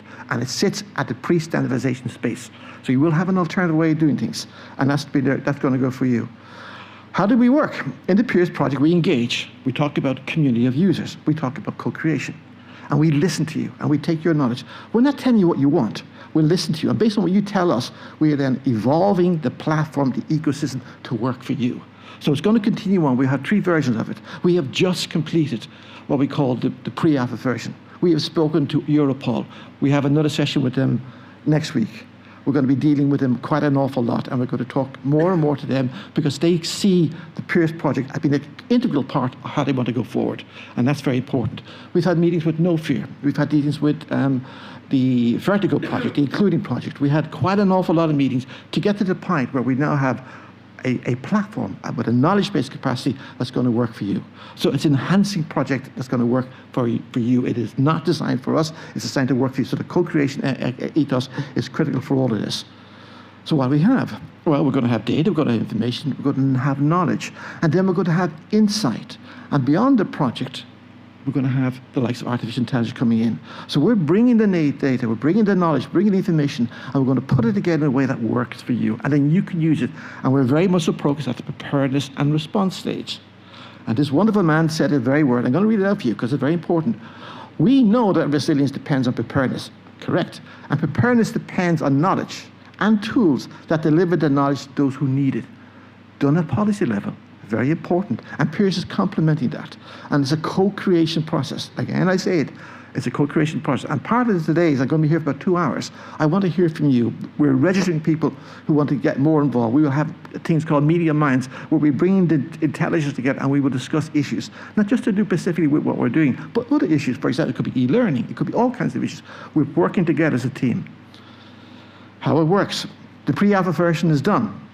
There will be 3 prototypes. It's going to be very user-centered. We have an integrated capability. We have an e-learn support. We very much so have the community of users. Please do not lose sight of that. We're going to get you involved, telling us what you need and working with you. And we have data visualization, gamification, and we will showcase very much so the ecosystem working. And this is where Paul, who's now taking a picture of me, hello Paul, is doing it. Okay. So that's the key point. The last bit to say, yes, to comment, I will pass through this very quickly. The point is, it's a user group. And we're developing, I have forms out there because of GDPR to fill in, and we will set up media mind sessions. In other words, we're bringing you together and you're telling us what you need. We're going to work with you. We will show you what we have, we get feedback, we go forward, and then we will then, at the end of the project, showcase what's going on. This is the planned activities for the users group. We're going to have media minds, as I said, with policymaker practitioners. We're going to be dealing with the knowledge network, Senti 1301, DG Grow, and so forth. The Better Practice Guide, the development initiative will be there, and API development, because why? Why do we have a sole system? Why can we not have shared common knowledge data and have data sets feeding off one another? So as we move forward collectively as a unit, not just within Peers, right across what we're doing, we have data sets that work, that combine, so interoperably is no longer a problem because we're working as a user. We're working as a group. So we're not going to work in silo. We're going to work with you. We're going to make sure change happens, because we have now heard the Commission saying they want preparedness working better. If the tools are working, then we're going to be ready for it. So we're going to work with you in that area. We also heard the policy level. We want change and cost savings. Critical. So why start a project from scratch when you can use what we're suggesting and have half the cost covered, because it's already there. So the knowledge capacity is going to be key, and we're making change. So we want to do this with you along the way. We have other things going on: surveys, podcasts, role development glossary, because it's not out there. So we're going to be doing stuff as well. And we will have business acumen. Why? Because many EU projects, when they go through the process, they're great to find all of them, but they die. They don't go to the real world. Now that has got to change. And through the Peers project, we're going to try to make change, bring in very much so the right people, the army, the civil defense, and everybody who should be involved in, to say what their needs are. And this is part of the process of change that's ongoing within the Peers project. Here's the ecosystem, and you can see very simple. I'll go through this quickly. 2 minutes, okay, then I'll go through this very quickly. As you can see, when we have your profile, you can then take a look very much so at the knowledge dashboard, which is shown here at the stage. I'll be 2 minutes. And what we're going to show is that based on your knowledge profile, you can look at preparedness, you can look at response and find out what your needs are, be it for in terms of training, be in terms of tools, be in terms of standardization, be it countermeasure details. The information will be there. So we're working off your profile. But if you want to find out what somebody else is doing, you can go in and look at their stuff. You can run it right across different countries. So it's very much so a filtering mechanism. You control the system, but it's there to give you the information at preparedness and response stage. So you have it, and it works, and very much so be on smart devices, and it also takes care of people who have visual impairment. So the thinking is there, and was multilingual as well. So there's many, many things going for this system that we're developing at the moment, and I'm running. So here are the 3 iterations. Alpha, Beta, and Gamma, and we're going to have three test case uses, which is going to do with civil defense, NATO, and also going to do very much so with standard operating procedures. And I am running quickly. I hope we're okay now. Okay, so that's me. Thank you very much for your time. Please talk to me after this. I'm around for 2 hours' time, and I have more time to talk to you more detail and show you maybe some of the stuff we're doing. Okay, thank you. Okay, thank you, Tom. And thank you, everybody. Can we please show the questions? Yes, okay. So now it's time for some discussion. So my first question to all the panelists would be, so, okay, you all are working on innovations, on cyber detection, surveillance, virtual reality training, monitoring, decontamination, testing, validation, training, everything. So what are your indicators if a research or innovation implementation has been successful? How do you measure this success? If it is success with the market, with industrial players, with practitioners, with general public, or all together. So how do you measure success of your innovation? So please grab the microphone and start. Good question. From the Melody viewpoint, we have brought, there is an English saying, you can bring the horse to water, but you cannot force it to drink. We have brought the horse to water. My measure of success is on the number of member states that are going to implement what we have developed for them. There is a famous saying in the Israeli culture that when a song becomes so popular that when you ask who wrote it and it's unknown, it becomes it's for everyone. That's the answer. The moment we will see things that it's a seed that you plant, and in 5, 6, 10 years time, you see it here and there on its own. And for me, the most important thing is the ownership of the users. If users take a training program and say, okay, this is our training program, and we don't like this and we don't like that, and we start changing, it means that it becomes part of them, and that's the success. Sorry, Tom speaking. I'm Tom, TFC. Just to echo what Simon said, I completely agree. I think it's, once the users start using it and want to continue using it beyond the life of the project, then the innovation is working, because it means the ownership is moving away from the technologists, from the innovators, to those who are applying the innovation. And that's, to me is a real measure. Many issues we have today is that we do various TRLs, and a lot of the projects stop at TRL 5, which is like, we're trying it out, but we need to get it further up the line, and then bring in, I think, the likes of business acumen people who can help bring it forward. If I take the example of the cluster we're doing, we run a cluster to do a cancer survivorship, AI for well-being, and in there we bring in the patient associations, and they work across 11 projects, and also we bring in the business acumen people who then work across 11 projects to try to bring them forward, to express the point of view of the marketeer to what's needed. So you can have the most brilliant technical solution in the world, but if it doesn't make it to the marketplace, it stays in the lab or it dies, which is not what we want. We actually want to bring it to the marketplace. So getting the business acumen people involved is part of it. So this cluster is going extremely well, and I think if we don't work inside and share it together, then we can build collectively. I think that's part of the solution. We need to build collectively. I was focusing on the previous question. I can then give inputs on this one as well. So for me, the assessment of a project success can have different perspectives. So from a managerial perspective, it should comply with the grant agreement requirements. But if we want to look at beyond on the impact, and probably also implementers should focus more on the other perspective, is the meeting requirements of the end users. So which sometimes goes beyond the grant agreement, because especially in the CBRN, the threats evolves, the technologies evolves, and also the requirements evolve. It might change from the proposal stage. So also being flexible to adapt and work on the grant agreement, trying to make it more suitable for the emerging needs.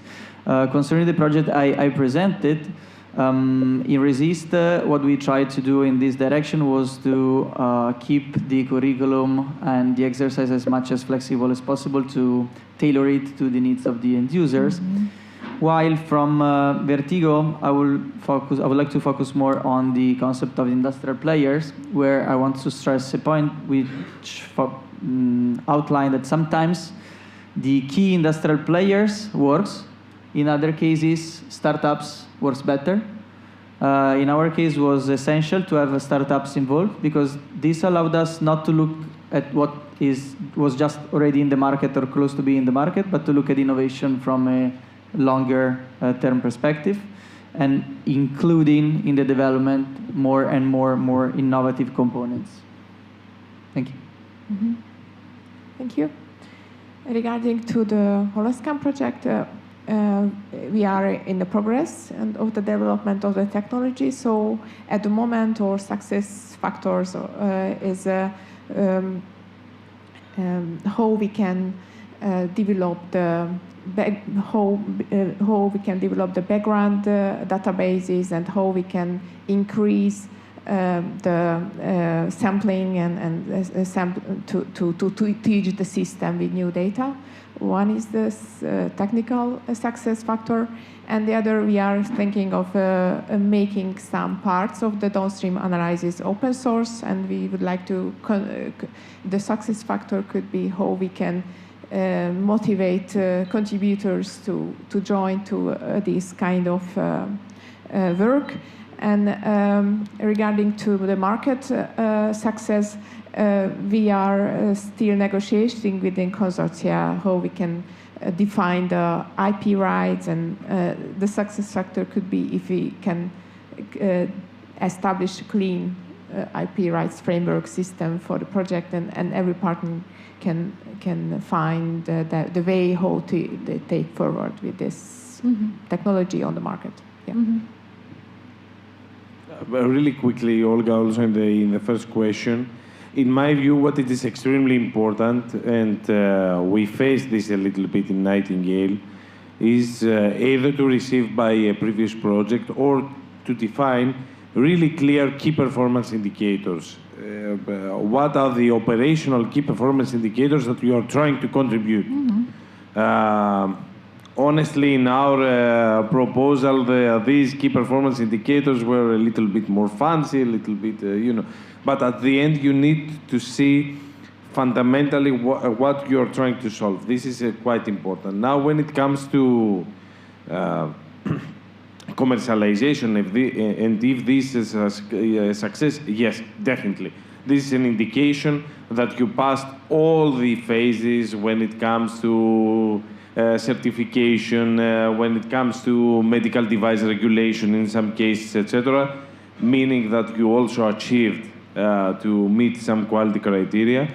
And based also on what Jaime said, I've said in this room actually again this, I believe that from our side, the technology providers, we are doing something quite unfair, meaning the end users do participate in the research projects. Okay, they're receiving money, but when it comes to IPRs, we forget them.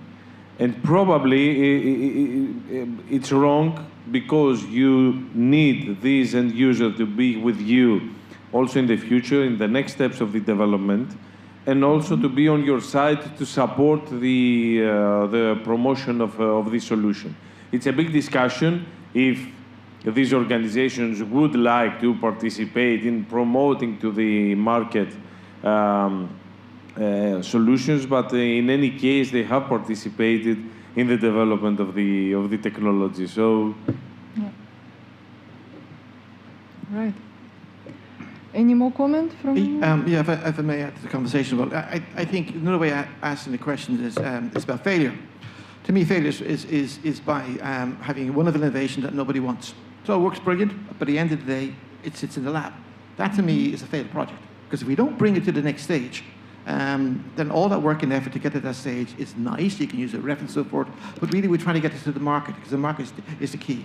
So I repeat again what I said earlier on. I think it's critical to get business acumen people involved at the very beginning, to analyze what to do from their perspective, and to drive the project with that foresight and that thinking and that mindset to the foreground to make it work. Otherwise, you wind up with a great solution that nobody wants.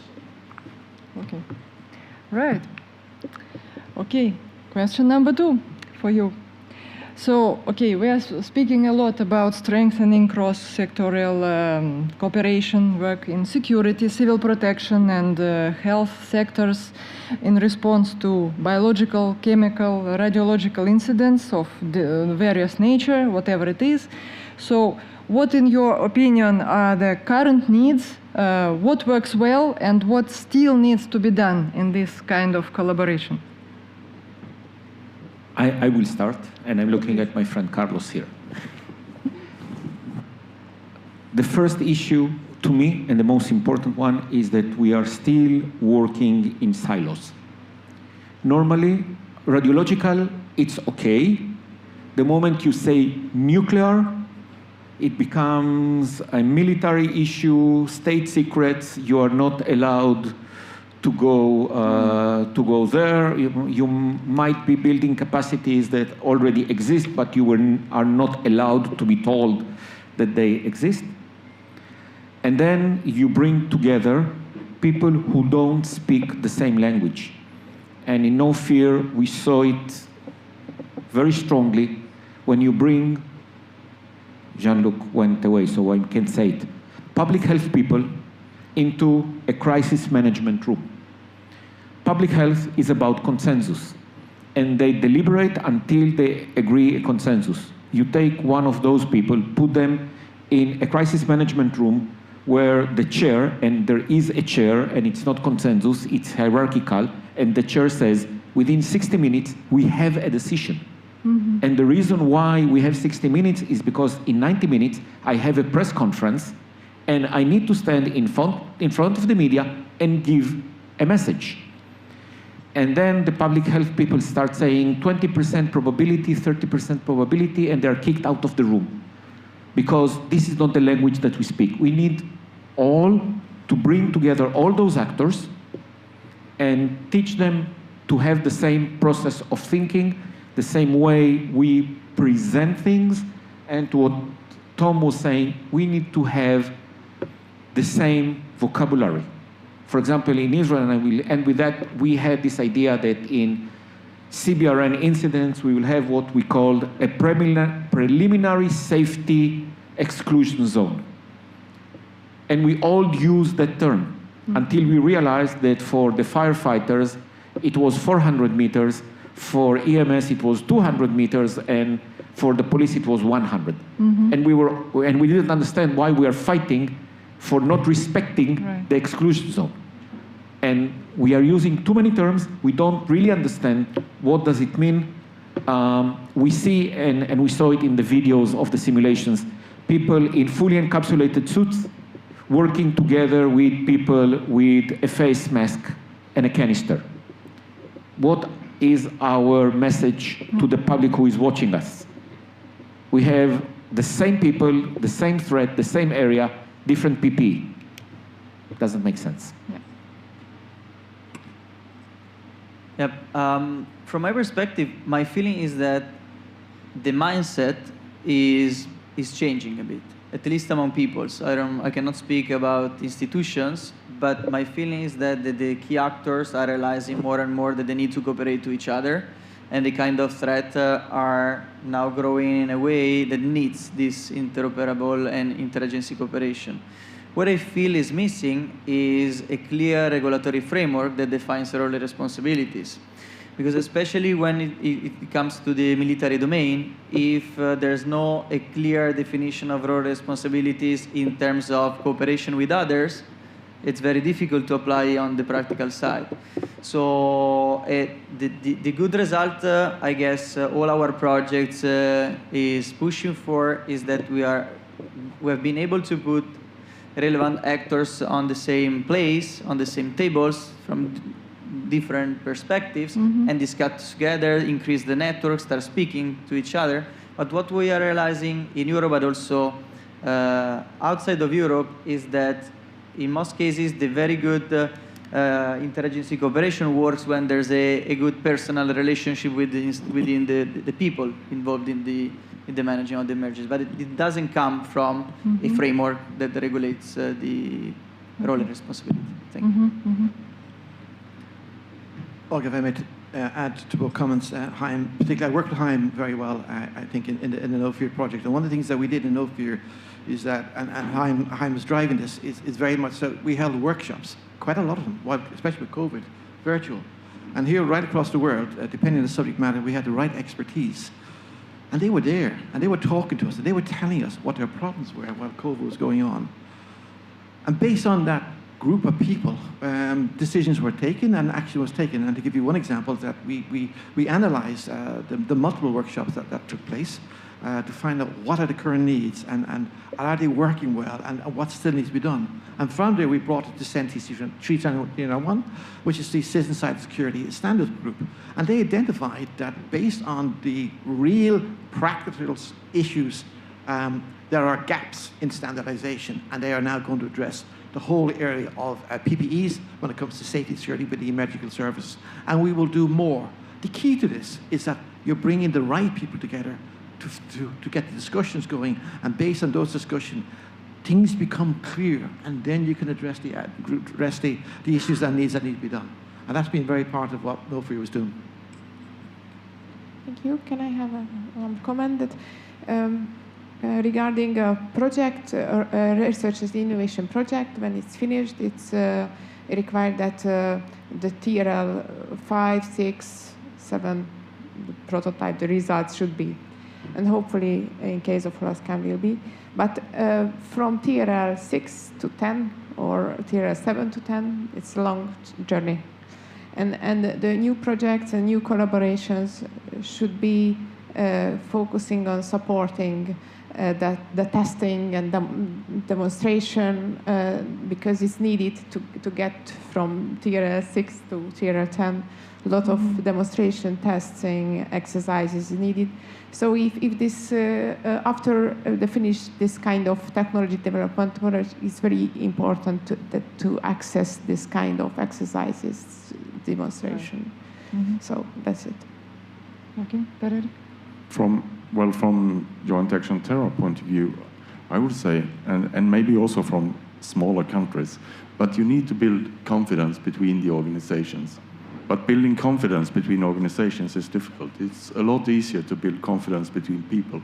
So bring the people to a room and force them to talk. It goes not very well the first time, a bit better the second time, and the third time it's really a good discussion, I would say. And also try to stay away from the secret part. There may be secret part. We deal with security. But if you stay away from the secret parts in the beginning at least, then you can build confidence for each other. And then you have to solve the secret parts later on, I think at least. A lot of interesting things already have been said so far, so thank you for that. We don't only need to break the silos, I think, but also we do not need to reinvent the wheel. We learned during the cross-sector exercise in the Bullseye project that a lot of neighboring countries were not aware of procedures, tools that were used, even within the own national capacities. So I think it's very important. And that's also one of the needs, that we keep on organizing exercises and we keep on organizing conferences like this where we can share knowledge and experiences. Right. Awesome. Just to come back to the Peers project, one of the things we do in Peers, as I said earlier on, is community of users. Community users are all the right people coming together, and we will address things that matter, and we will go right across all the sectors, whether it be cross-border, whether it be with disaster risk resilience. But by bringing them together, issues become known, and when the issues become known, they can be tackled as a unit. So that's part of the mindset of which we applied at Peers, and it kind of complements. We're not trying to reinvent the wheel, but find out what the issues are and then address them.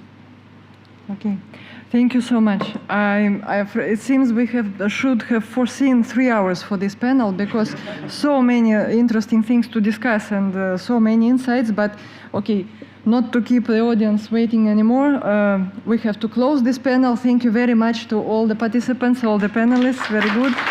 And to catch up with the timing, let's have a coffee break for 10 minutes and please be back here very soon. Thank you.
We're waiting 2 more minutes for everyone to come back from the coffee break.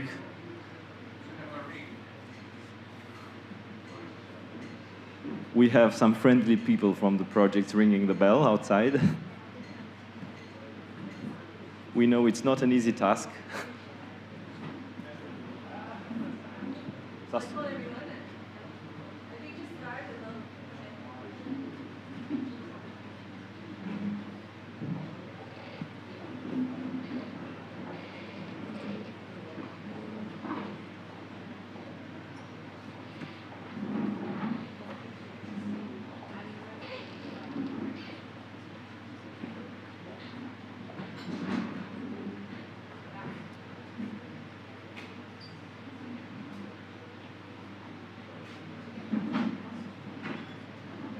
Okay, ladies and gentlemen, welcome back. We are going to resume the program of our final joint conference, this time with a proactive session. So, as you have seen in the program, it's a session that will present and perform a demonstration of the proactive toolkit, mainly the crisis communication system. And for this, I would like to welcome to the podium Professor Garrick Markarian, representing Renisoft Limited, one of the Proactive Consortium partners. Thank you, Garrick. You have the floor, and you have a nice time slot to show everyone the Proactive Crisis Communication System. We'll take questions at the end, and we can have a discussion based on the presentation. Thank you, Grigori, and good morning, good afternoon.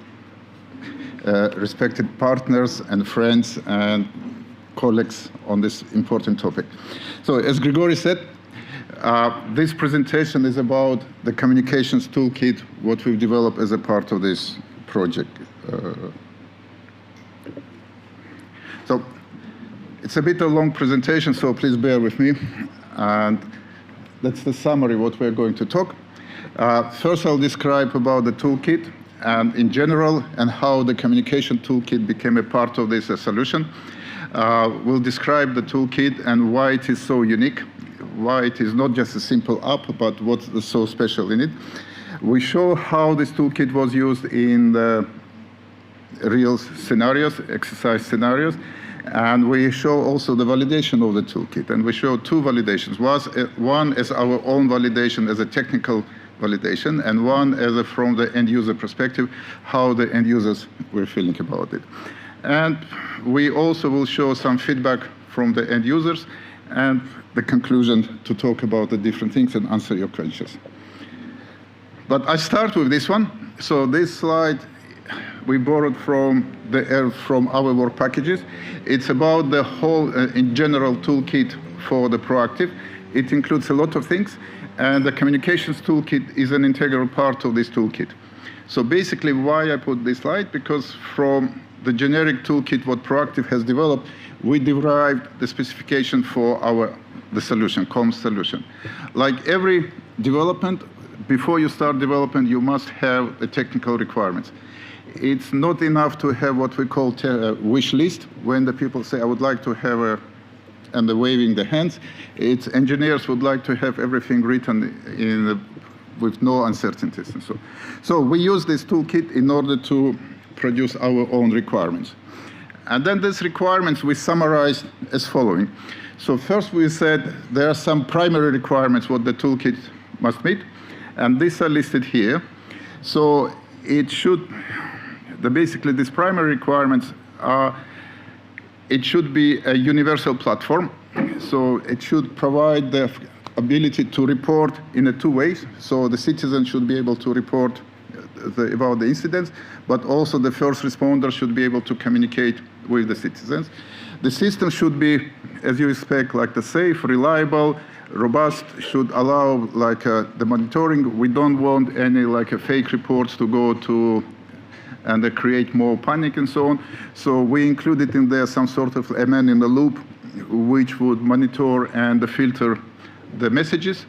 This actually was tested during the last exercise what we had here in Belgium recently, and that shows what it actually works.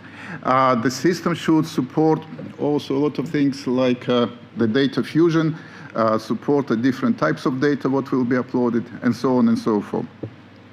And of course, when we were putting the proposal together, this was not a main topic, but during this 5 years of the project, what we're talking, the security and this became even a more kind of topical subject. So we came up with the idea to include this and make it as a secure by design. So the toolkit, communications toolkit, what we developed is by definition is a secure by design, and we evaluated this. So additional requirements is also are listed here, and this is kind of will be nice to have. Again, I'm not going to read all of this, but in summary, it will be good to have in this toolkit also the sources of additional data, which basically could be used by both the first responders and the public. And this is called like a CBRNE library. That's a special sessions in there. And then we also said what will be good to have like how to manage incidents and how to proceed and what to do in the different scenarios and so on. So this is all in there. And many other things, including the links to like Twitter and Facebook and everything, so could be written. One of the things what we started when we started the development was, do we really need to develop this toolkit, or we can use like a Facebook or the Twitter to provide the same information, but potentially you can do it on these platforms as well. And then we decided probably not, for one very simple reason. In order to have a Facebook or the Twitter, you must have an internet.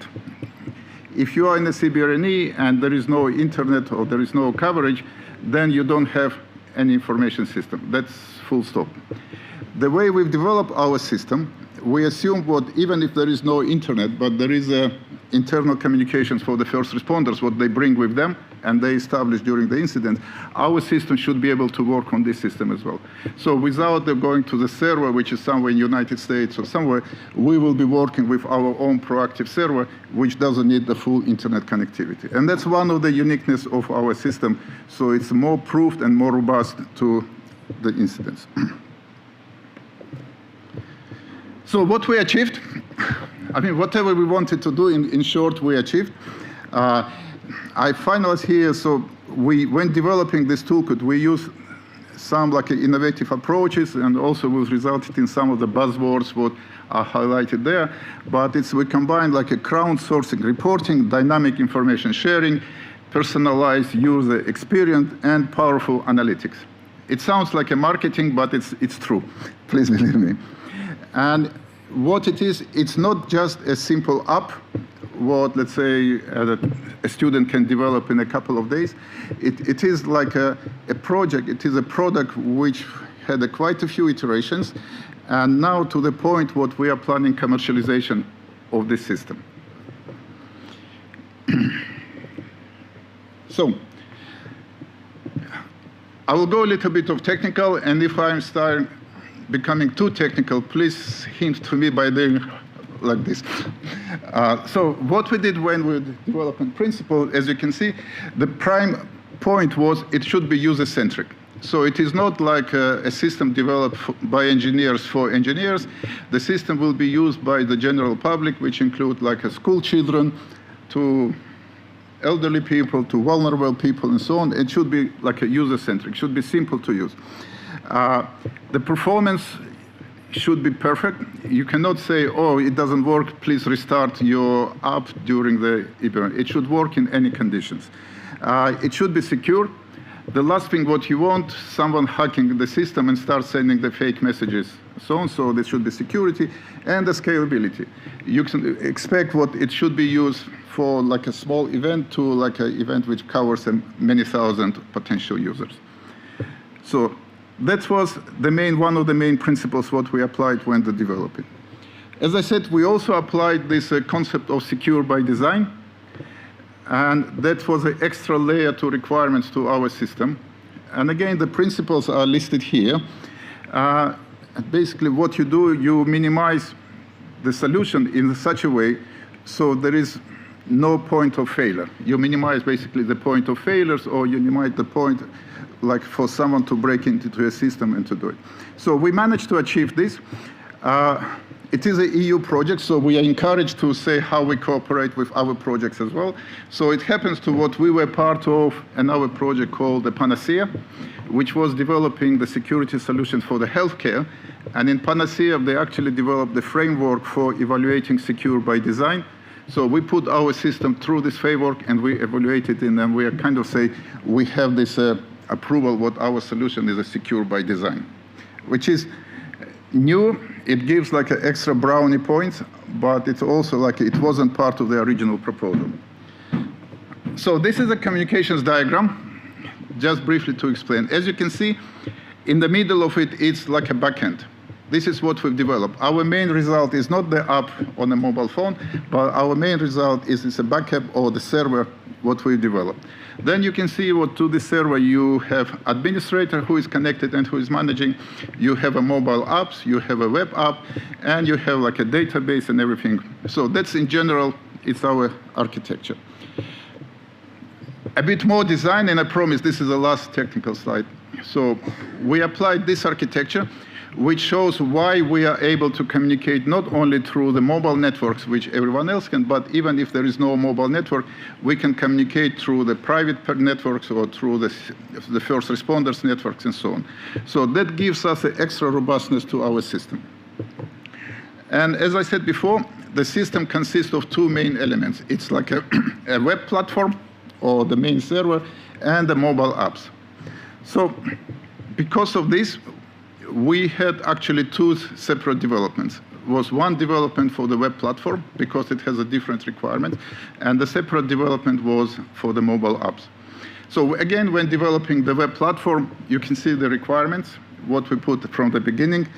It was user-centric, so it's about the user. So user should be comfortable using it. It's a functionality, security, compatibility was important part, because we assumed what this platform could be used as a standalone, but also could be used as a part of another solution. So it's most likely the first responders have already their own C2 platform, which we are using. So ideally was to connect this platform with the existing. Again, the scalability here and the market appearance. We thought what if we are spending so much efforts on this, as was mentioned here before, we don't want to put everything in the report and put it on the shelf after the completion of the project and not to use it. So our plan is actually to use it after the project and to commercialize it. So, web platform. The project lasted for almost 5 years. And as you can imagine, in 5 years, a lot of ideas came up. And the toolkit had quite a few iterations. So this was the first, how it seems to look at the beginning, the first result. And after a few iterations, few discussions, few talks with the users, with the internal meetings, and so on and so forth, this is now how platform looks today. I must say, you probably see me in the corner with my laptop. So if you have more interest, please pop in. I can show you what the platform can do. And what's important here in this platform, basically everything what we set as a requirements is implemented here. And I'll talk about it a bit later, and I can show you in the demo. App. So the mobile platform on its own is useful, but not so useful in the field. So we thought we will develop like apps as well for the mobile phones. And it's again, the question is for which mobile phone? Do we do for iPhone or for Android? They said, no, we have to do it for both. Then the question is, engineers want to cut the corners. And they said, the simple way to do it, let's write one software, and then we can just modify the software for each of the platform. And we tried. It worked, but it wasn't working properly, because it provides you with a lot of constraints, what you can do, what you cannot do. So again, we scratched this, and we did another, and we did two separate developments. One development for the iPhone, and one development for the Google phones. Both of these are now on the platforms, on the web platform stores. These are like a QR codes. If you are interested, you can take the photo. It will take you straight to the platform. So the goals of the app, and again, the idea is for a normal user, for a usual user, it should be like a one-stop stop. So all the information what you should or what you would like to get should be on that app. And also, it should help you to be like your communication tool with the first responders, and also to receive the information with the first responders. And in addition, it's not only for the users to do, but also the law enforcement agencies also should be able to use the app for their communications as well. The difference comparing to other apps is a two-way communications. So it allows a two-way communication, it's secure communications, and it is a verified communication as well. How we did this app, again, like every other development, you can cut the corners. Like when you do your web design for, let's say, your family website, you can go to one of the existing templates, like a GoDaddy, and so on and so forth, and in less than 2 hours, you have your own website, which will be fine, but will have a lot of restrictions. So rather than doing this, we went through the beginning, and we did the whole development from scratch. So we wrote all our codes ourselves. It shows here like the layers of the development. As you can see, we have 3 layers here. Presentation layer is for basically GUI, for the interfaces, and the data layer is for collecting all the data and for managing data and so on. So all what I can say here without being too technical, the apps were designed from scratch. We have the full control of the source codes. It could be modified. It has more or less no restrictions at all. Any of your wild desires could be implemented in this app. We are not talking about it, but for future commercialization, we even made the feature, what of course we are not using here, for commercializing on, let's say, the user app. So if there are people who would like to use the app for their own commercial reasons, they can charge people for using app. And there is this feature implemented in there. And it was originally designed as an app for CBRNE incidents. But because we did the whole design in-house, technically the presentation layer, this is where the CBRNE is only, presentation and the data library. If tomorrow you want to do it, for example, for any other application, it could be easily adapted. All what we have to change is the top presentation layer. Everything else will remain absolutely the same. And this is also like a toolkit show how it works. So we have users with the mobile phones, and it shows why it is applicable, because we have put together this API, like interfaces, what could be linked to any other solutions what exist on the market. One of the challenges was, as I said, to do systems to support both Android and iOS. We did it from scratch, as I said, and here we listed like the commonalities and the differences for each of the systems. Again, we designed both of these, and we had to look to different things. And we had a few challenges, like when you put it on the website, let's say on the shop, and then Apple requires 3 or 4 days verification, but the trial starts tomorrow. We don't have the 3 days to do this. This is all history now. I'm pleased to say that everything is working perfectly at the moment. It was mentioned a few times, and what one of the key differences for the proactive was, it was specifically focusing on the vulnerable people. And that's one of the things what we also had to take into account and to implement this focus in the communications toolkit. What it means that the toolkit should be usable by the vulnerable people. And the definition of vulnerable people, again, it's the wide group of people, so we had to make sure what the toolkit, what we develop, is applicable and usable by our people. So these are the principles and the requirements what we use in our development. And again, I would like to say everyone who contributed to the proactive toolkit, because these requirements came from this one. Another thing what I also say, in the last stages, we coordinated also with the eNOTICE project in the exercises what we had in Rieti and here together. So quite a few comments from the members of eNOTICE project also were used, and recommendations were suggested. Because the tool, the way it is, it's kind of living. It's not what we finished it 1 year ago, and since then nobody's doing. It's constantly updated, constantly changing, so any new ideas, any new suggestions we try to implement. So thanks to eNOTICE project. So.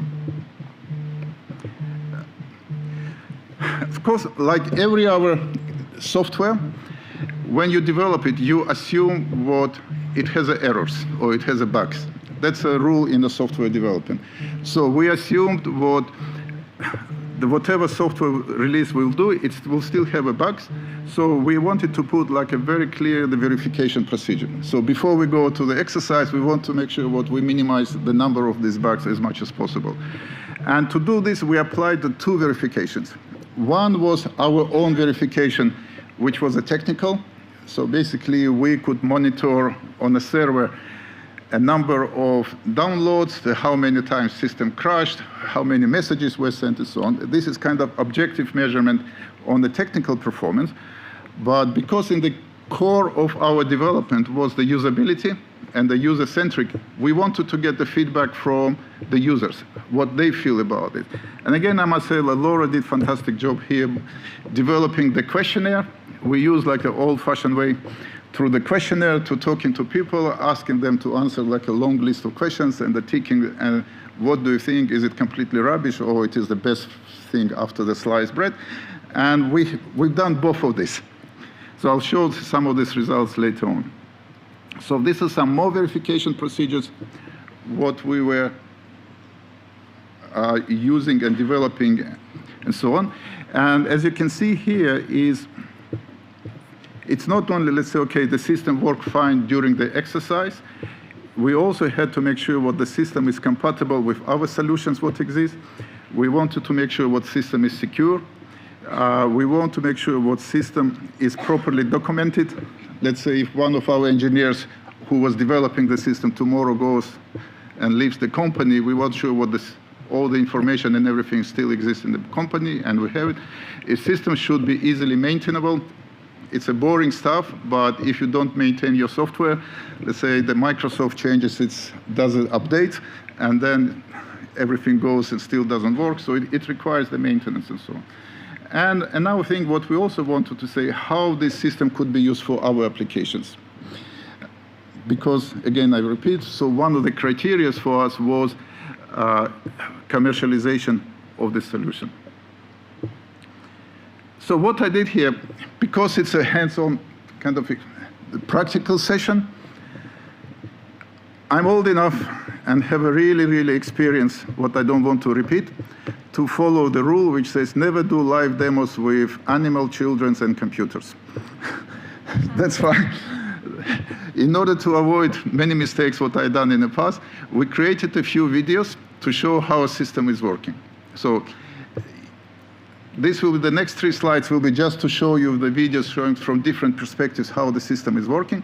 You will see there will be some overlapping in these videos because when you start the app, administrator and the user will go through the same process, but the administrator will have more features and more options in this app. So with your permission, we'll start doing this video. So can I have the video number 1, please? Okay, this is how you register. You download it from the shop. It comes to this. You register by typing your email and requesting the password.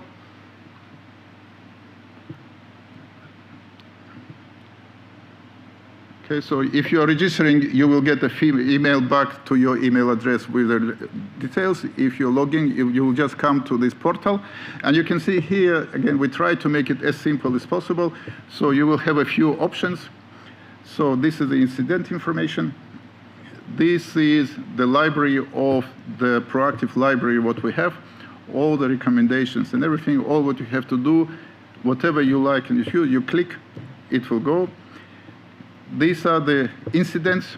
So you can see these are the incidents what we were testing in different locations. So every point on the map is actually where the incident is reported. And below is a description of the incident, how it was described by the people who sent this incident. The system has also, so these are all the incidents which were reported. And you can do it as a one incident with many events within the incidents, or you can make it as a many different incidents working in parallel. So you can have option also report the incidents. So if you want to report the incidents, you just click on the location where you are, Then you type what is happening. Usually, thanks God, we were typing test, test, test. Yesterday, we had the incident saying Grigori started presentation. Then you have an option to upload the media, and the media is either the photo from your phone or the voice message, what you record through the microphone, or any other information. You upload the video. When you do the description of what's happened, and you send this request.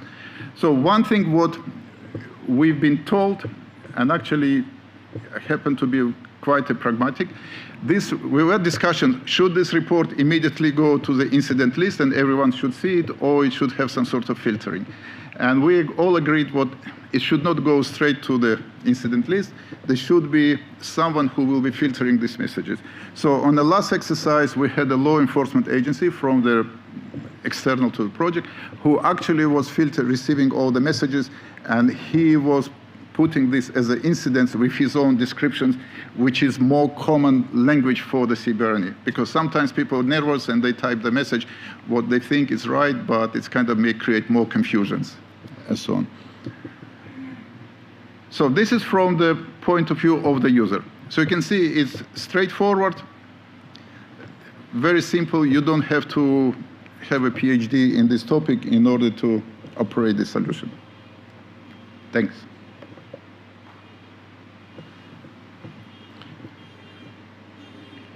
Yep. So this is now from the point of how you register this. So that's another video. We can show it. So can I have a video number 2, please?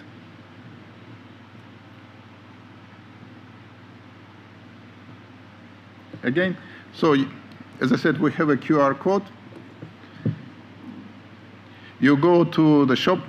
So it's a proactive. You download.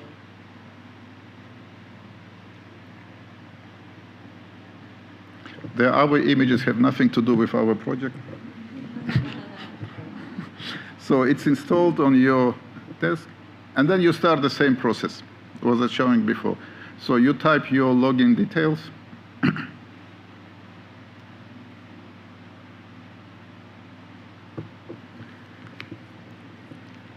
Okay, the password. If you are not sure what is happening, you can see actually, click on the eye, you can see the text actually as well.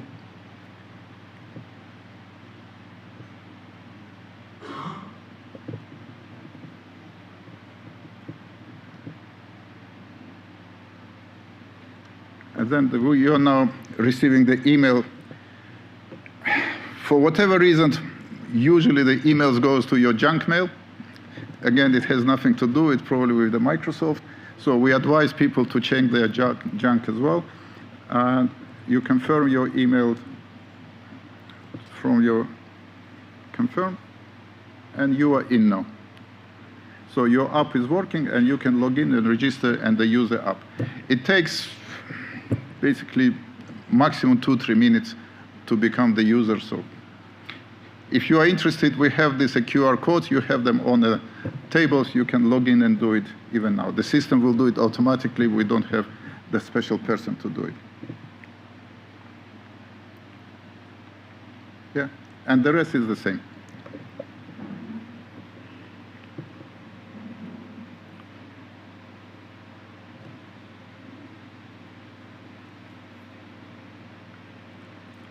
So, and the send the report.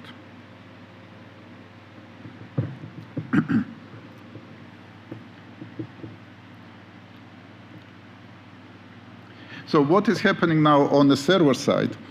As I said, this could be going through the mobile network or could be going through the private networks and so on.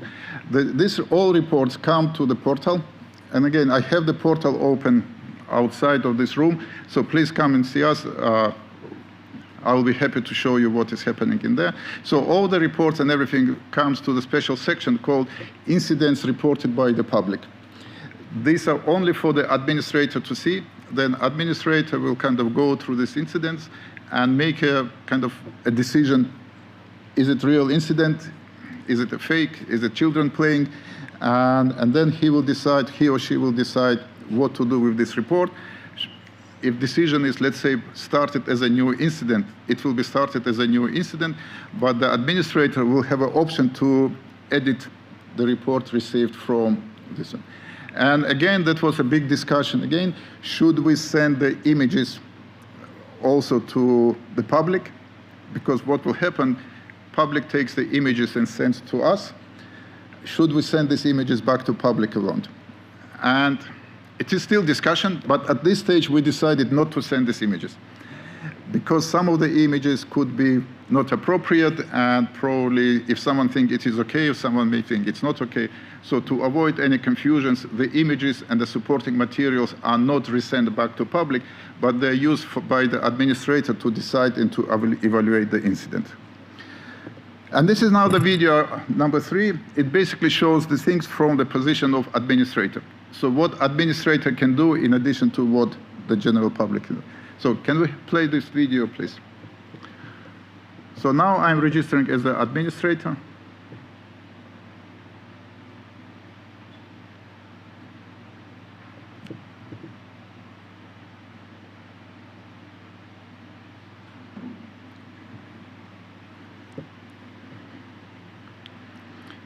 So the first thing is, again, is the library. We had a very lovely discussions about how to choose the pictograms and everything to describe the library, so it's good.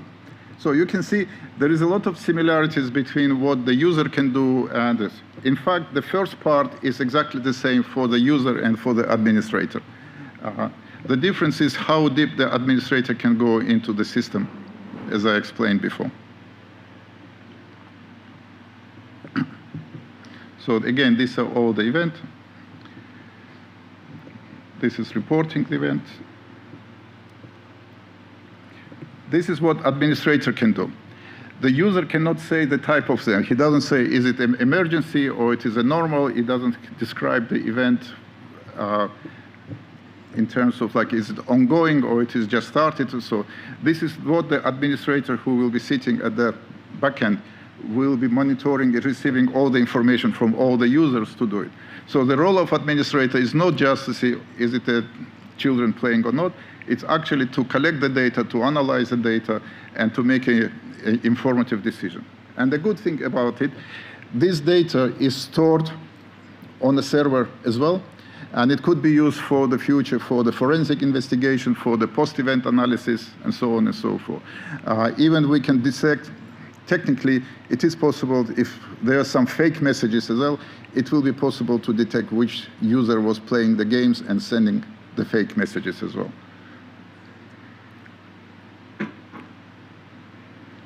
So these are some other things we can do.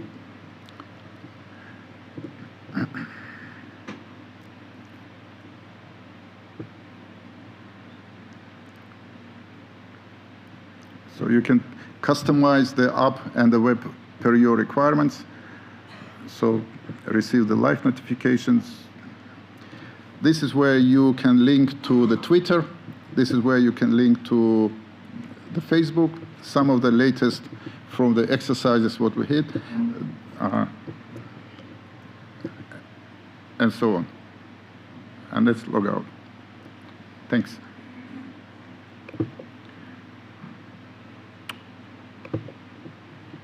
So now,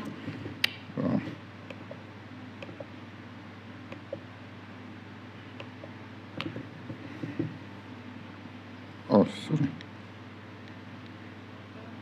Sorry, I did something wrong.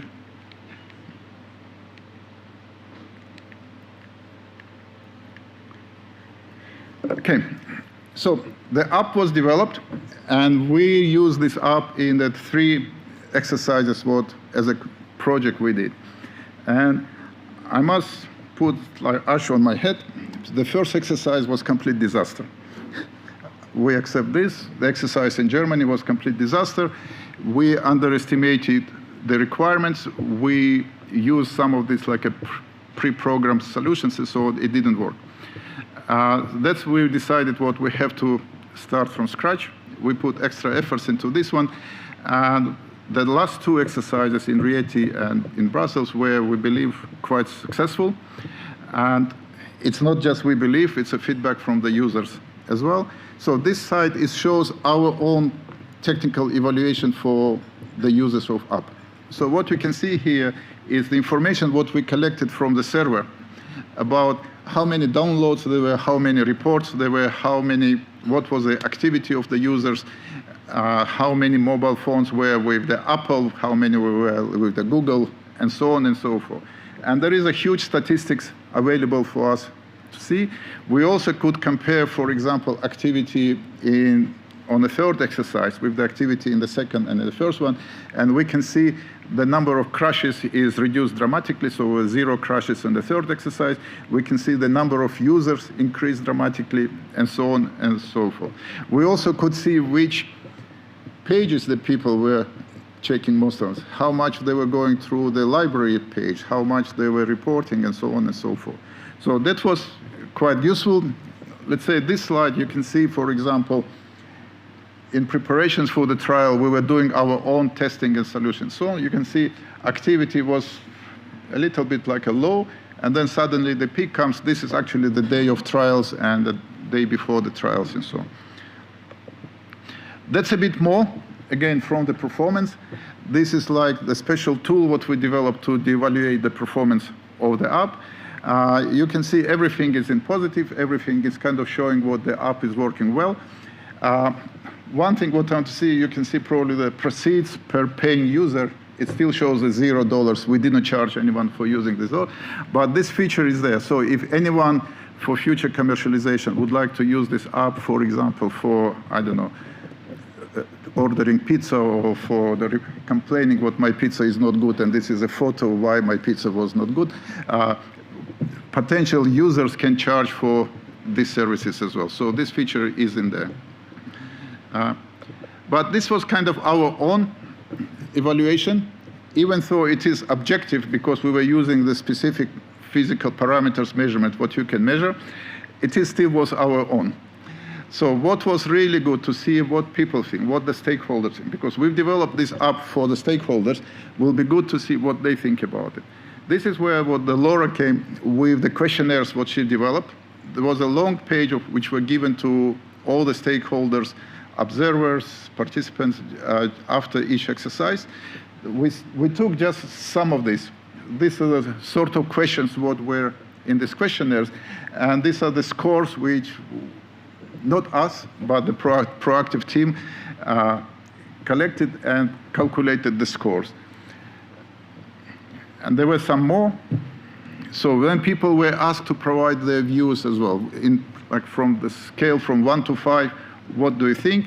And we are really pleased to see what everyone agreed what it is should be 4. Okay, you can see like every medal has 2 sides. It's 4. Of course, it's not 5. We would like to be 5. But assuming what the last year we were 0 after the first exercise, we think it's the big progress, and there is still room for improvement and so on. And I just want to say is even though this is kind of not part of this training, what we'll say, so we are now seriously considering the commercialization of this tool.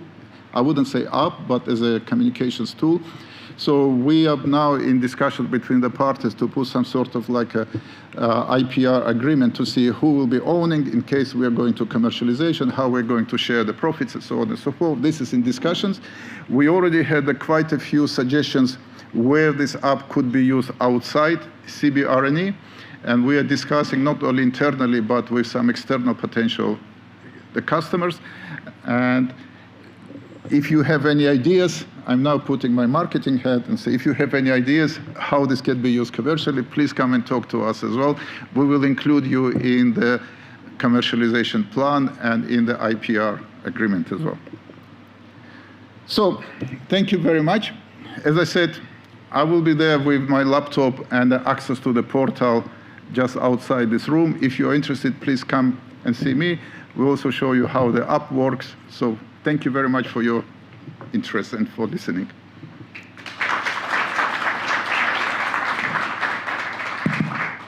Thank you very much, Garrick, for the presentation and for the videos. I know it's good to use videos sometimes instead of live demos.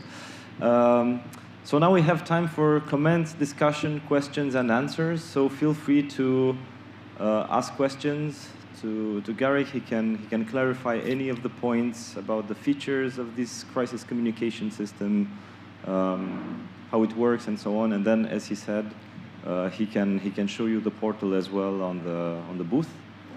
So please, who would like to go first?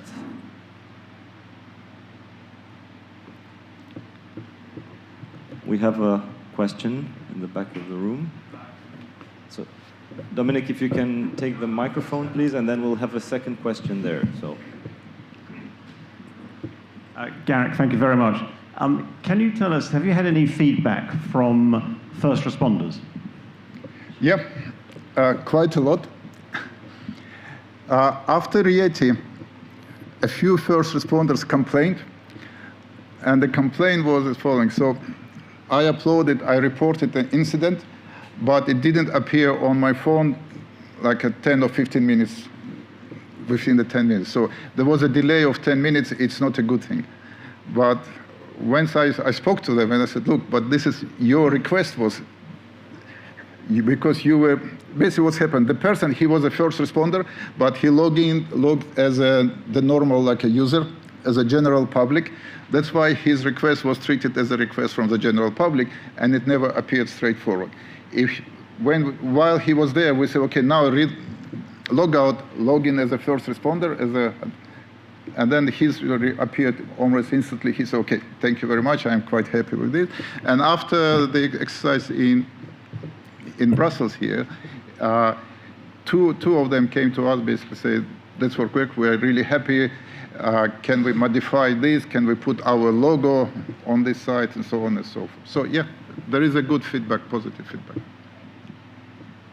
Okay, we have a second question there. Can you also please introduce yourself? Or this is for all the people asking questions. It will be most useful. Good morning. I am Cynthia Menel Lemos from the G-Santé on Health Security Unit. And my question is, what languages have you tested? And can you cover all the EU languages in EAA countries? And then the second question is vulnerable groups. We know that there are some specific groups like elderly or migrants or those who don't know the national language. Can they use this tool? And I would be very interested after to discuss, because I am responsible for the early warning and response system at the EU level. And we are looking for tools for risk communication as well. And the question is, would you reach as well national authorities? Thank you. Okay, thank you very much. Actually, thanks for the question, honestly, because you raised the point what I was going to mention and I forgot about. First, about the languages. Requirement was to use all the EU languages. At the moment, the system is implemented in German and in English language, which is obviously not all the languages. And then we thought how we should address this question, to write the 27 different languages and so on. So in last exercise, we tried the different approach.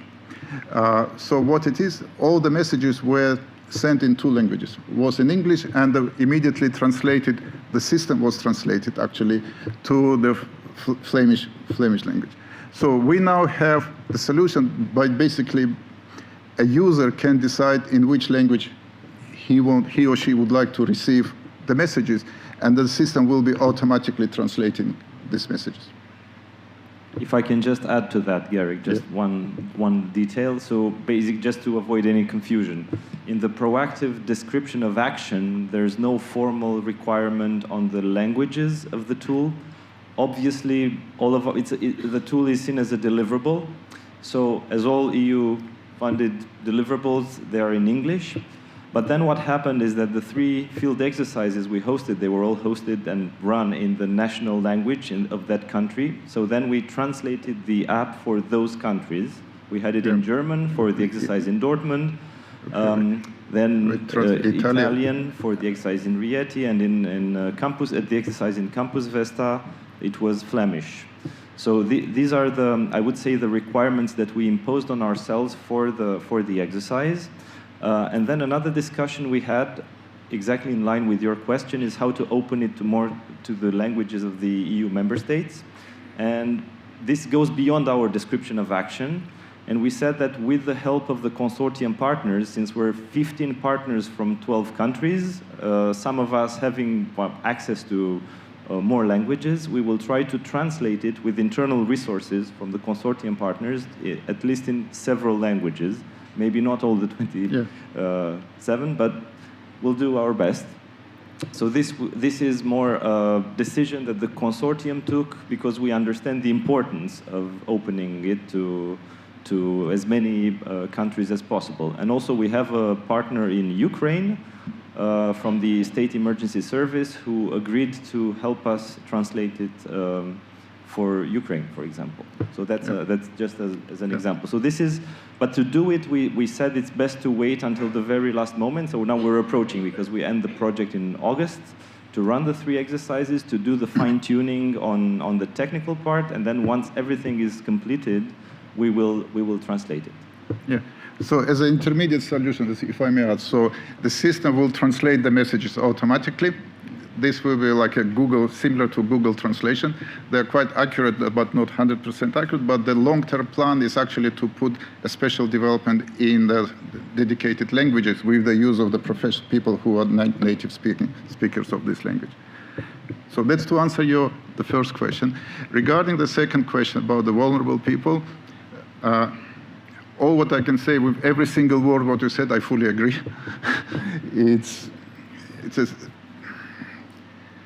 It's a question how you design one solution which will be applicable for everyone. It's more or less like impossible to do as a one fixed design. It should be all the so on. Because as you said, the vulnerable people are from the children to the elderly to people with the disabilities and so on. But this is what we are working. We started this process by putting like a requirements. We try to accommodate as much requirements as possible. We engage with them, with these people who are evaluating the app and so on and so forth. In our development team, we have actually a vulnerable person who was testing the app from this perspective as well. So we are working on this, but we think what this is like a continuous process rather than we started month 0, we finish it month 18 and forget this is done and forgotten. Yeah. If I could add to that. Hello everyone, Laura Peterson, also with the Proactive team. As Garrick said, we've held a series of workshops and focus groups with members of our Civil Society Advisory Board, who are representatives of different vulnerable groups.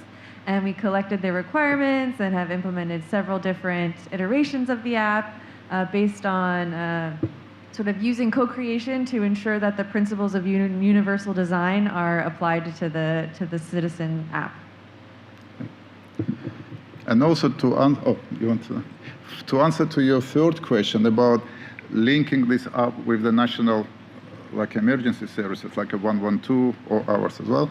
That was one requirement from the beginning. If you remember from one of the tables for the primary requirements, we said the compatibility, which means what the system should be able to become.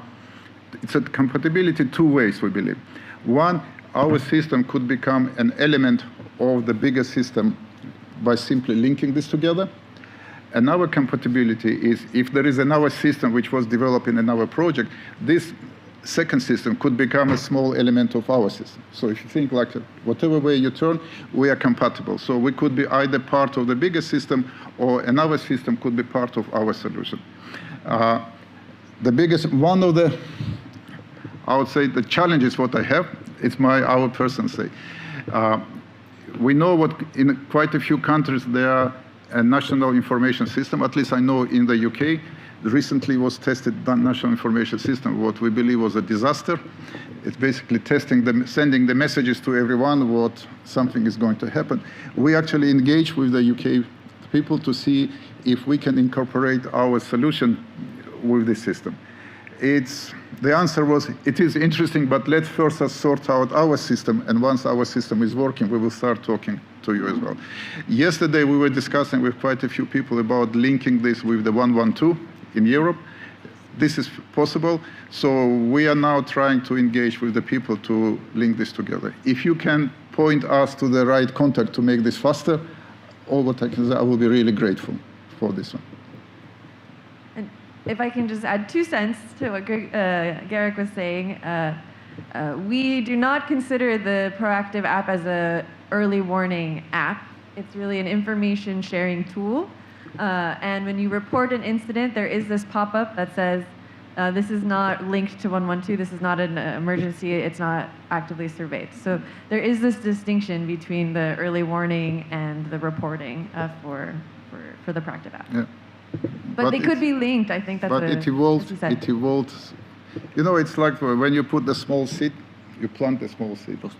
So when you plant a small seed, you expect something to grow, but then sometimes it grows like a small tree, or sometimes it will grow much bigger tree, depends how you're looking after the small plant. In our case, it grew much more than we expected. As I said, that's why we are seriously considering the commercialization of this, the toolkit. Okay, so thank you for all the additions to that. So let's see if there are other questions. We still have time.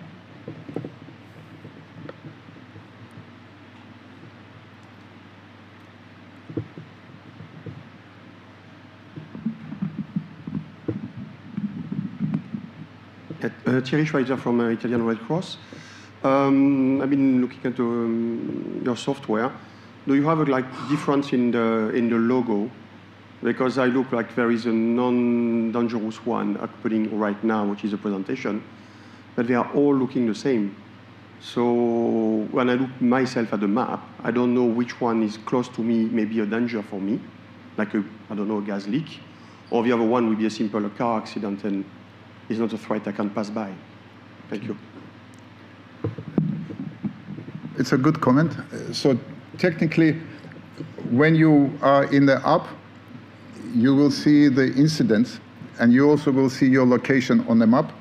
So it will give you indication how far you are from the incident. If you are in the live app, you will see it straightforward on the map.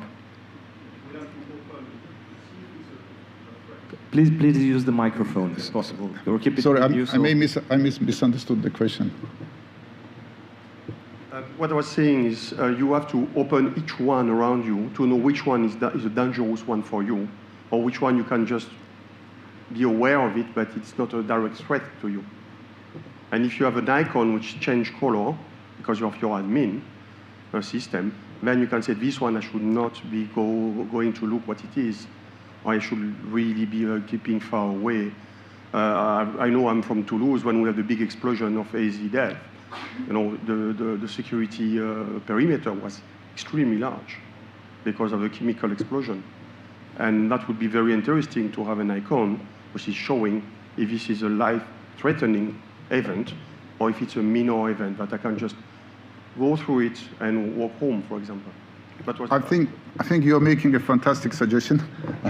So it's not implemented today, but your suggestion. So basically what you are saying, the system or the app should automatically evaluate your location with the location of reported incident, and the closer you are, the danger it is, it should highlight it for you, either flashing or the different color, basically saying you are in a close to danger.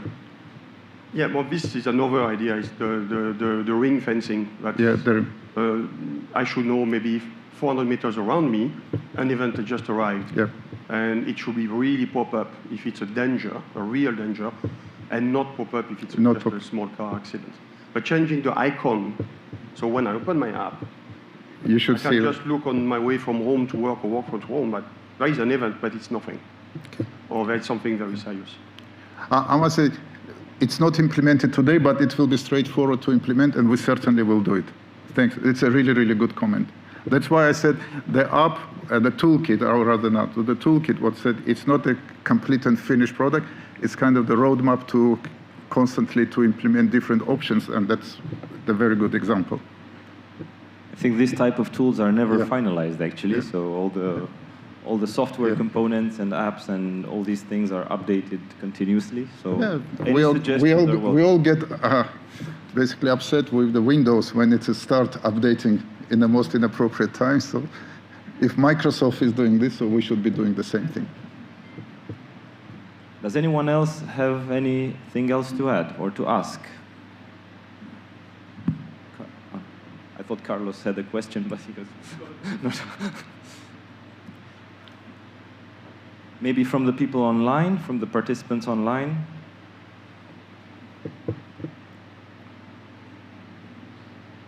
No? So, well, in this case, I think we're a bit earlier. We finished a bit earlier than planned. So we will have a lunch break soon, and maybe use the time until then to go see Garrick at the booth. He can also show you live how the system works. And if you have other opportunities to discuss bilaterally, this would be great. So thank you very much for your time in this session, and we will resume then after the lunch break with the afternoon part of the program. Thank you very much. Thank you very much.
to introduce yourself and a bit of background as to what your area is. I know because there's a few people joined this afternoon. Liz was here yesterday. And, yeah. Okay.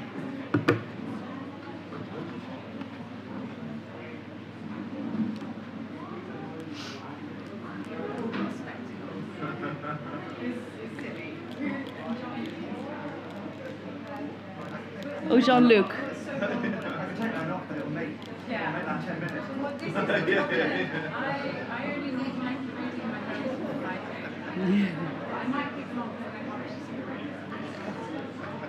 I know. There's nothing to be said for it. Yeah. Okay. Now, where's Jean-Luc?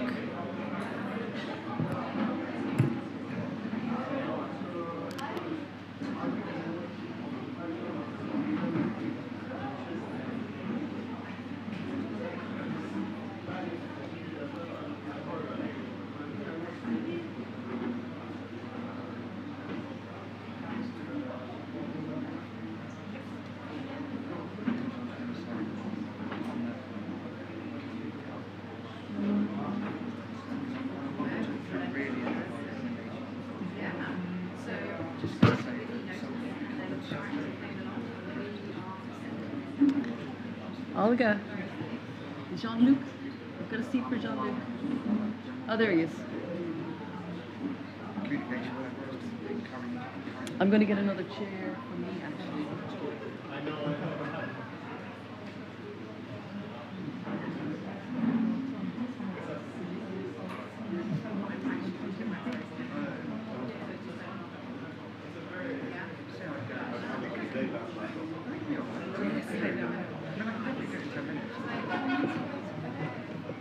Thank you very much. Okay, you're Maybe there. That's you? Ah, That's you. right. Okay, good afternoon, everybody. Welcome to the joint conference of eNOTICE, Proactive, and PANDEM-2. And I'd like to acknowledge the other two coordinators, Olga and Gregory, who have put this event together superbly.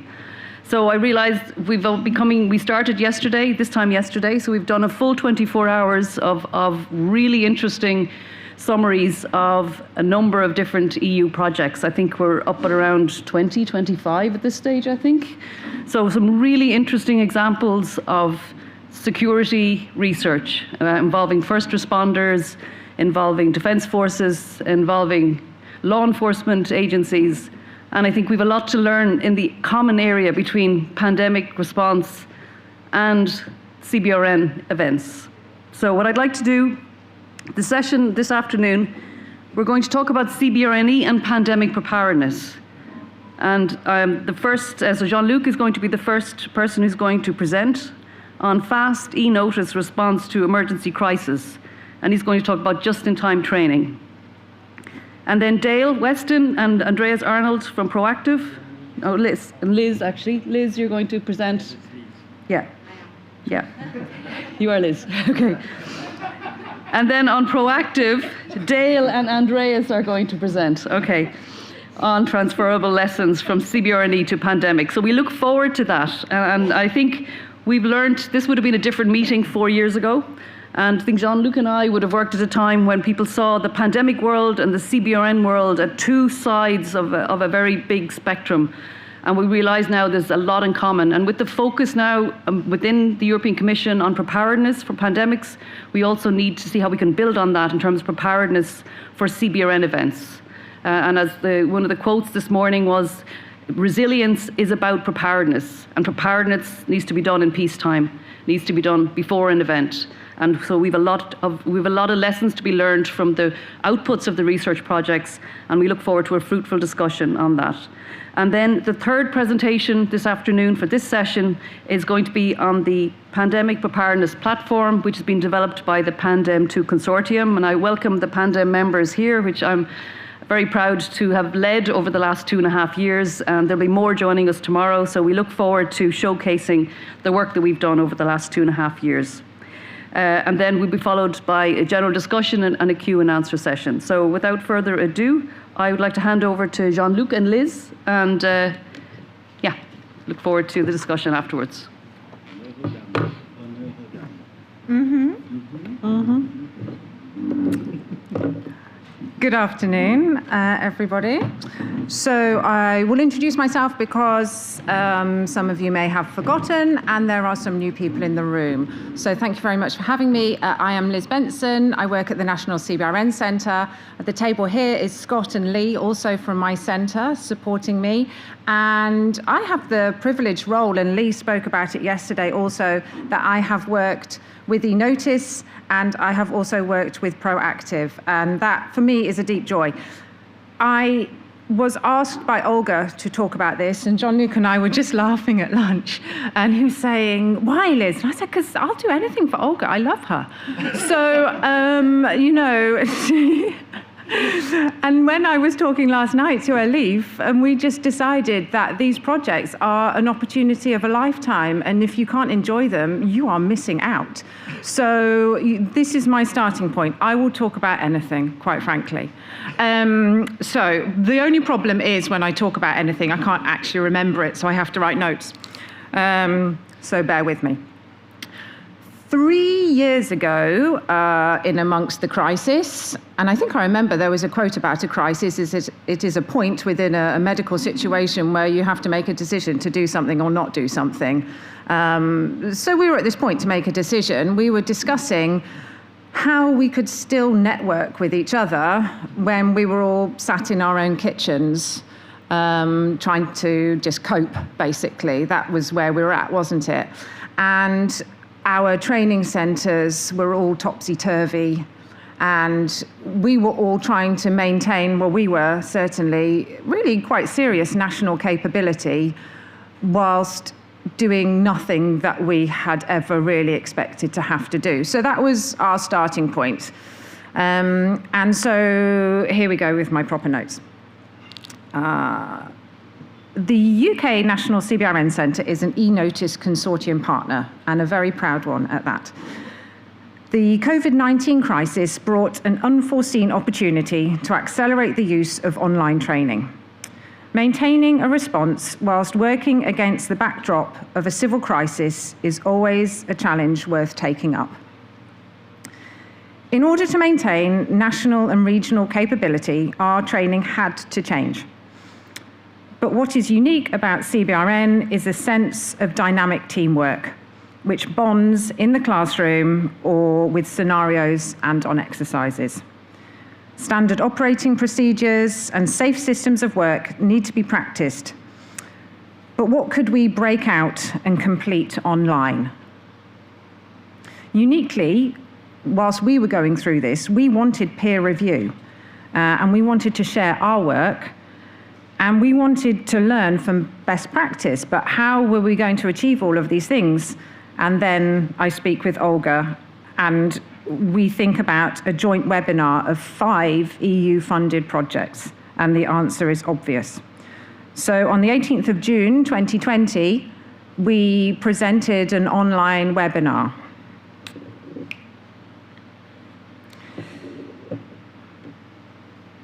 We agreed what to present, and talking to Scott also, we chose the topic of the rationale and methodology of how to break out critical in-person training and what could be online delivery. We spoke about the niche side of tactics, techniques and procedure, and the secure environment needed, and then what was tolerable to us for online content. We also discussed the specific just-in-time training the pandemic forced upon our emergency services to respond to the high number of deaths in non-medical, so be it residential properties. This effective and fast preparation was new, and how we went about it and our methodology we explained in the webinar. We practiced, adapted, and evolved. But our key point was, did we share? eNOTICE has proved to be an exceptional way to foster multinational and disciplinary exchange. The 5-project event was optimal for information exchange. We received questions around security, assurance, qualitative and quantitative data collection, and for me, we also had interest in our training centre, so what a great opportunity. The event is universally available for your library. I checked it this morning, just to make sure. I am in my kitchen when you watch it. And for your library of products, and this is what we think about with legacy and with projects, is it is there. It's on YouTube, you know, so you can go back and refresh. One of the key things that Olga and I have talked about since those 3 years have passed were the results and what is the future. She asked me an awful question around, was I checking back on our online training, which I didn't like you for, but actually I have now gone and done that. So 3 years has passed, and have we gone back to our trusted ways? Or have we taken a bold step forward? I feel a balance. We took the best practice, we spoke to our trainers and students, and we checked the efficacy of our products. As a CBRN training centre, we now have a hybrid range, which we did not have before. And these products can be delivered in manifold ways. We have the secure formats, and we have strong version control. And we were just talking about version control. When we change things, it's because we've learned things. So we're not afraid of version control. What we are afraid of is losing control of version control. And that's our job, isn't it, Scott? Our trainers maintain their cloud-based platform skills. And one of the things we spoke about at the just-in-time training was the varied platforms we were using. For us, it's come out as Microsoft Teams, and we're comfortable with that. And we kept a close eye on improvements. This is important because when you just spoke about resilience and preparedness, we're still maintaining that skill set. We're still ready that tomorrow something could change and we could have to change our posture. So that's very important to us.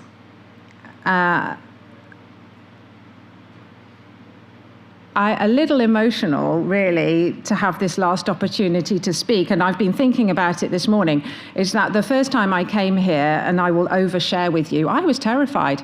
I hadn't been in a European project. I was a policewoman. I was an academic. My sister was. I had a dog. All of these things. And today I get to stand up and hope, that I've made you all proud because I've worked really hard. So I would like to thank you all very much.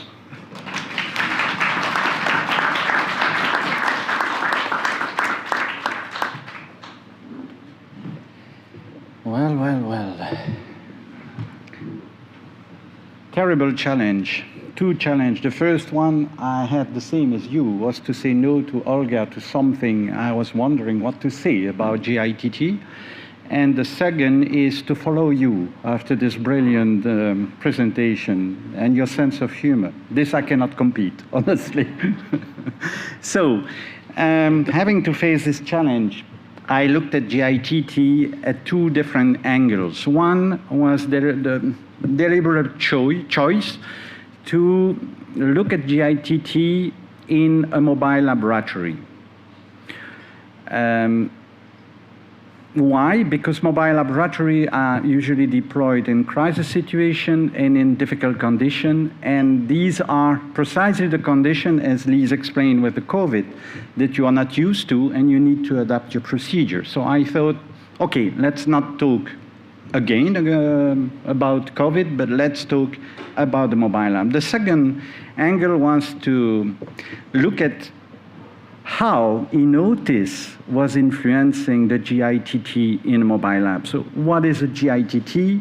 Well, for us in a mobile lab, it's a way to increase, to strengthen the capacity of the lab by integrating external human resources that are absolutely not used about this type of practices, who do not know us and we do not know them.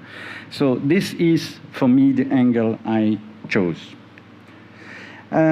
The mobile lab, I chose the model, the Type 2, Rapid Response Mobile Laboratory. Type 2 is a definition that is given by WHO. You have 5 types of mobile lab. The Type 2 is a box-based.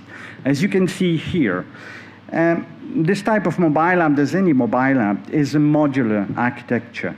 So it means that you have the logistics, you have biosafety, biosecurity, you have laboratory management, and you have data management, what we call the LIMS, Laboratory Information and Management System. So in the lab, you also have sub-modules, and these are all the devices and equipment that you want to use when you are deployed in the field. And this, when it's out of the box, when you have unpacked everything, gives you the picture of a Type 2 mobile app in the field, as it was in Guinea, actually, during the Ebola outbreak. So,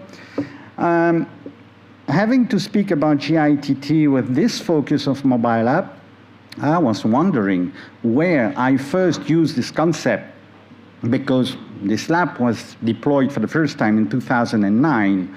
And not surprisingly, you can see that this concept of GITT was applied for the first time during this Ebola outbreak, because we were precisely deployed in very difficult situation. We were in a very difficult situation, a very remote area with very high temperature, team exhausted, and we need to be reinforced by external resources. So I decided to train Guinean biologists and see if they could do the job with us.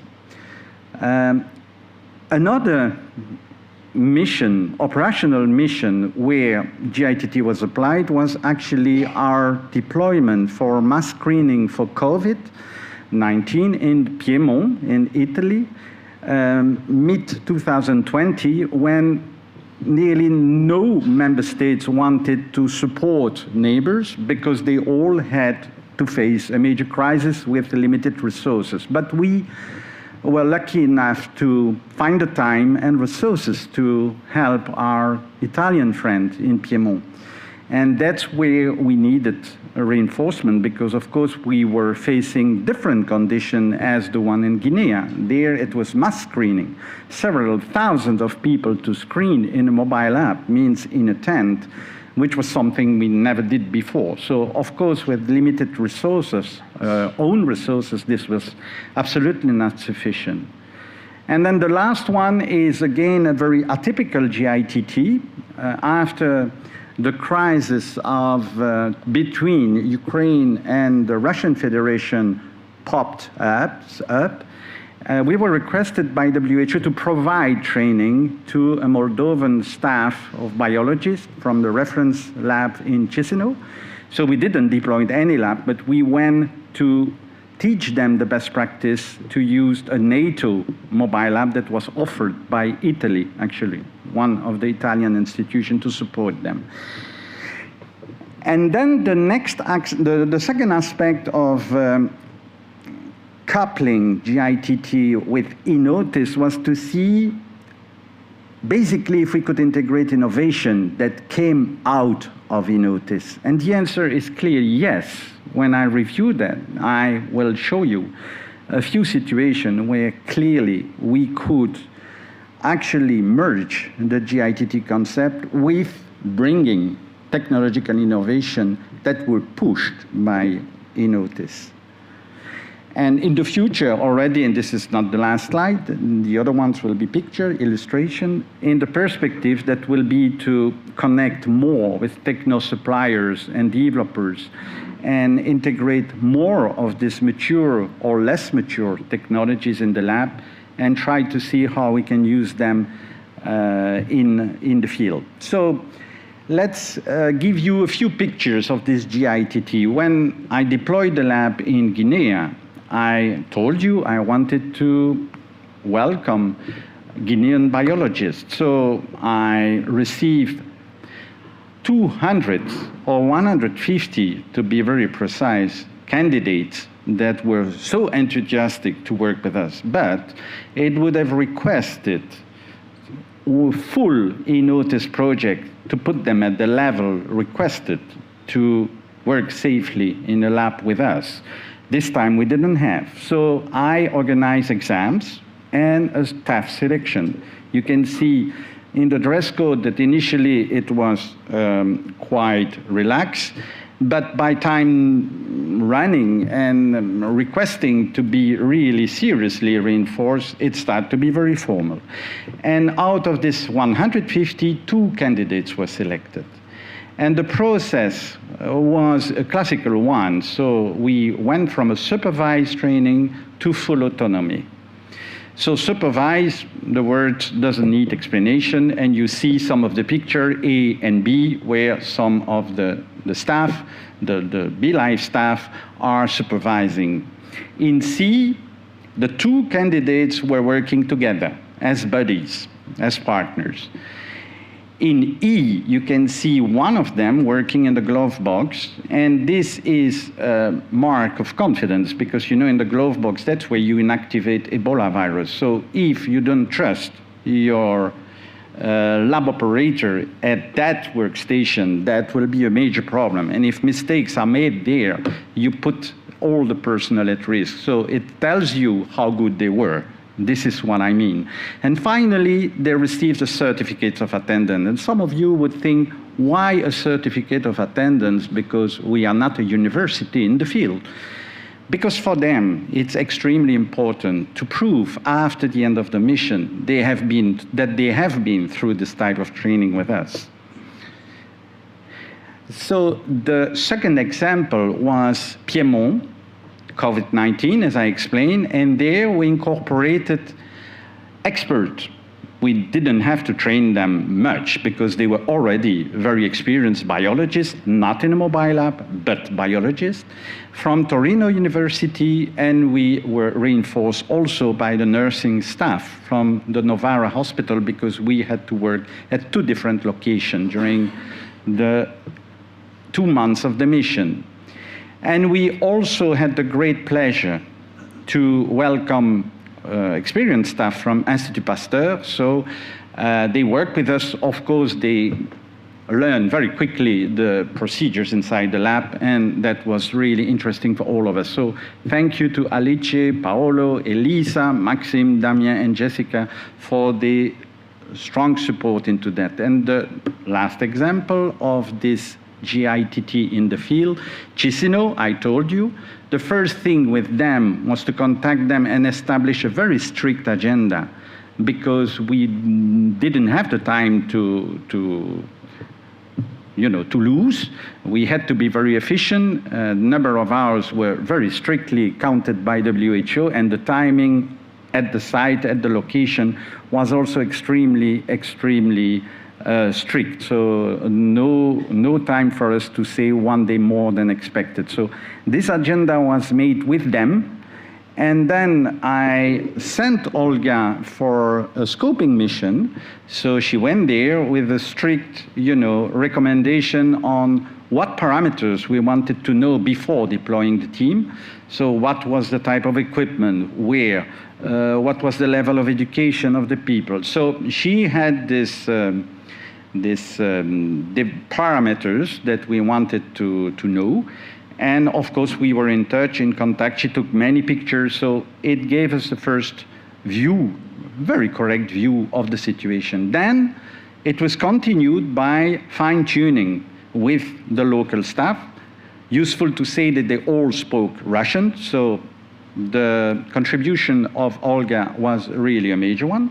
And we discussed with them the specificity of some equipment and how to adapt the equipment to make them operational when we would arrive. So we didn't want to lose time in fixing up equipment which they could do, that is something they could do while waiting for us.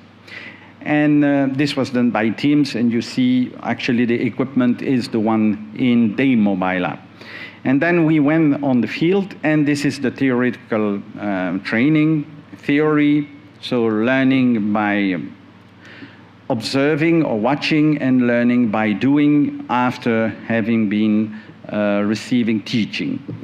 So this was very efficient. And then the last aspect of GITT was to see how this GITT fits with bringing innovation into mobile app, because mobile app is a dynamic structure. You never keep your structure untouched. And here again, WHO pushed us, but we had eNOTICE already, so we could work on both, to do a CIMEX exercise in Kazan, in the Russian Federation. Of course, it was before the war, no need to say, in October 2021. And there, we were really tasked by WHO to set up the whole thing, the whole data management. And for this, Alexander Vibornov, who is actually the husband of Olga, who is also a SATCOM expert, came with us and set up all these things, coupling the links and the telecom, and this worked like that. And you can see how successful it was, because someone that you know was interviewed all the time about what we achieved in the field. You will recognize this person easily on the right picture. And then came the last exercise in Randst in May this year, where we decided to train new staff, but our own staff. And you see Süreyya, who is a Belgo-Turkish lady, really freshly arrived in the lab, trained by Benjamin, a very experienced buddy. So that was a very good opportunity. This exercise was an excellent opportunity to train the staff. And here, again, you see Randst on the right picture. This was bringing innovation. For the first time, we tested successfully a new method that I'm not going to comment because it's not a technical presentation, but to detect ricin in the environment or in a sample. And it works really, to our big surprise, it worked really, really well. This is the tribute we pay to eNOTICE, because that's because of eNOTICE that we were pushed to incorporate this new technology in the bioscenario and to test this type of new methods. And you may remember, those of you who assisted to BioGarden in June 2018, that one of our friends working with us in the project, Sergei Babyshenko from Estonia, LDDI, developed a new device to monitor surface contamination by biological agent. And that was precisely one of the focus of the scenario, which, by the way, was a nice civil-military collaboration, what eNOTICE, as you know, is pushing forward. And so this was also a very good illustration on how eNOTICE works with technology suppliers and developers. That's the message we have said over and over the last 2 days. So now to conclude, this is the last part. How can I, or how can we, assess the performance of what we did? I think Lise talked about the COVID on her side. Well, for me, when you work with local staff in a developing country, it's clearly the post-training evaluation is essential, because that reflects how good you have been and how successful you have been in letting these people acquire new skills. So for us, it's clearly the way, if they can be enrolled in outbreak follow-on programs like national authorities, their own country, WHO and NGO. This happens with our 2 biologists, by the way. They were all appointed by WHO right after the mission. And after the WHO mission, they were appointed by NGO, and after that by National Reference Lab. So positioned with high responsibility, which demonstrate that what they did with us was really worthwhile. For external experts, of course, you are not going to ask if they are enrolled in or by national authorities. They are already a very experienced expert. But the way they can develop their own capacity based on what they have seen working with us, the way they continue contacts and exchange on protocols, on techniques, on guidelines, all this equipment, this is a way to appreciate the quality of what we have done together. And this, I think, contributes remarkably to interoperability, and this is what is all over when we speak about cross-border and rescue. Thank you very much.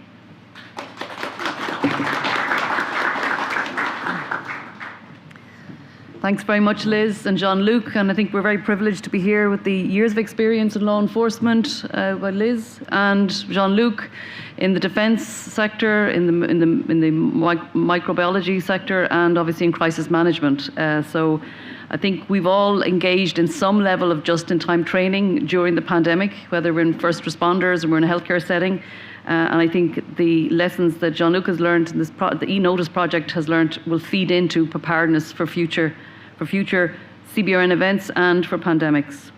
So I'm now going to hand over to Dale Weston, who is from the UK Health Security Agency, and Andreas Arnold from DH Paul, and they're going to talk about the proactive project and transferable lessons from CBRNE to pandemics.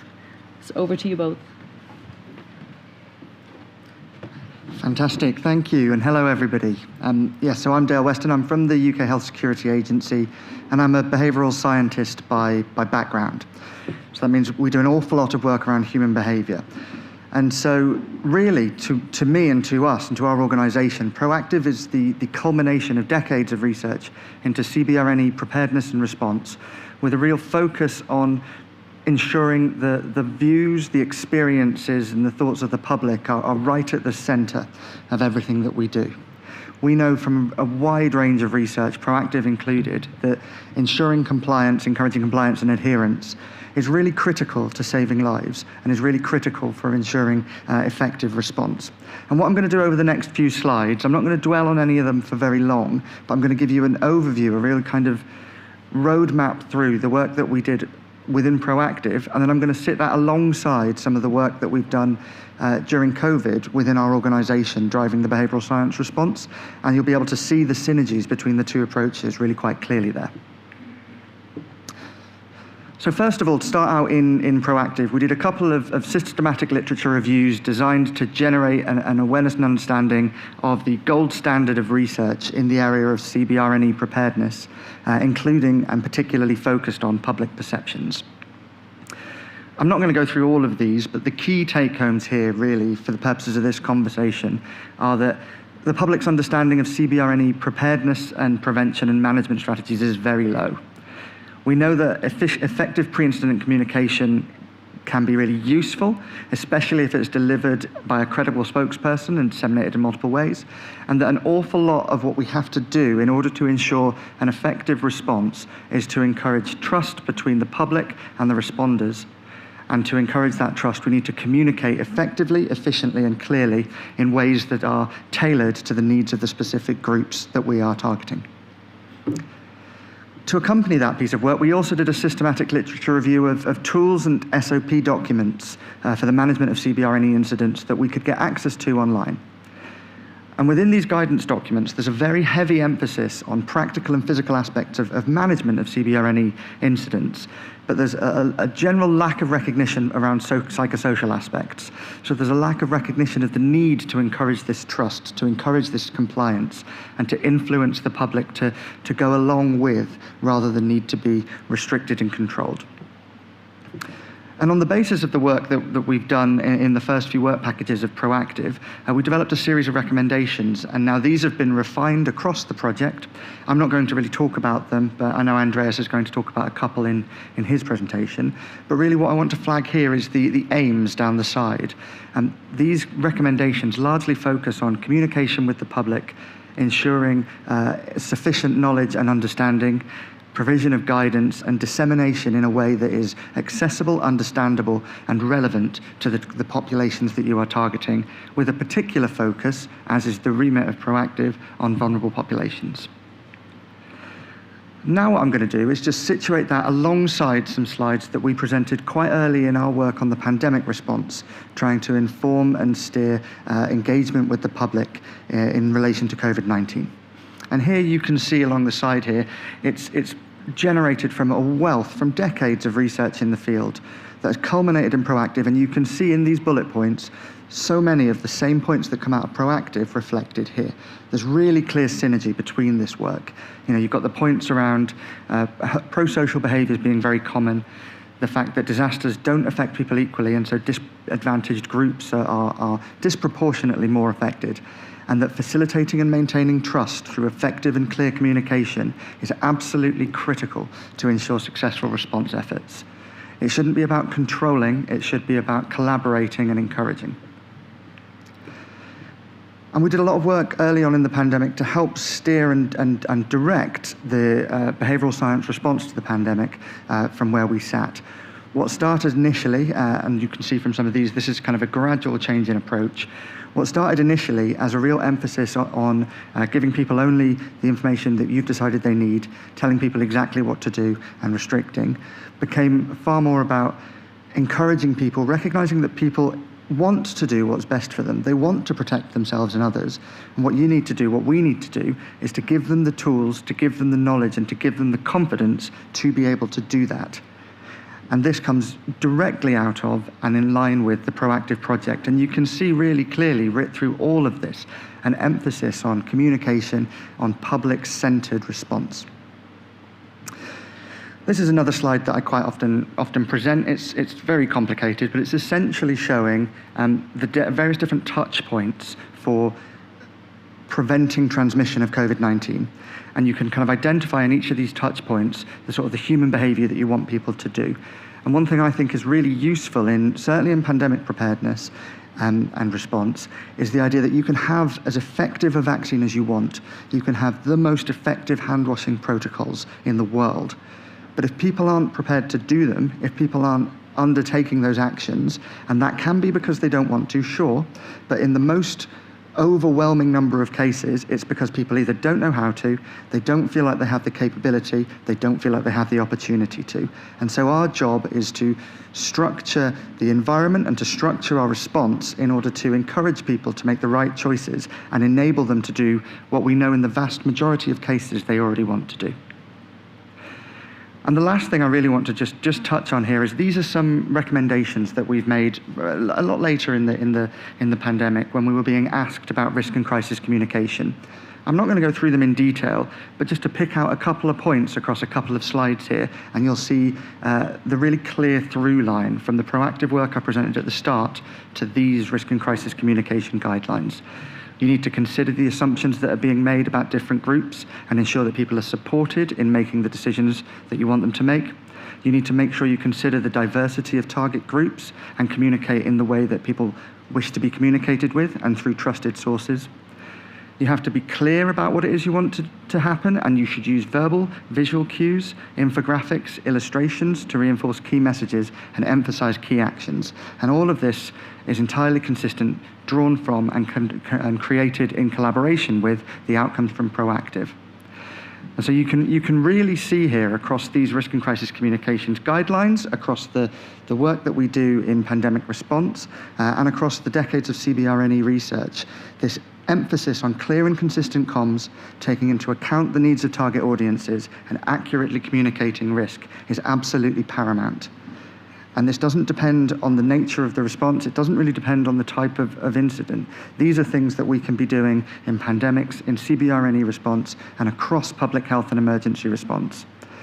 Together, these findings lead us to an approach to emergency preparedness that focuses on working with the public and not attempting to control the public.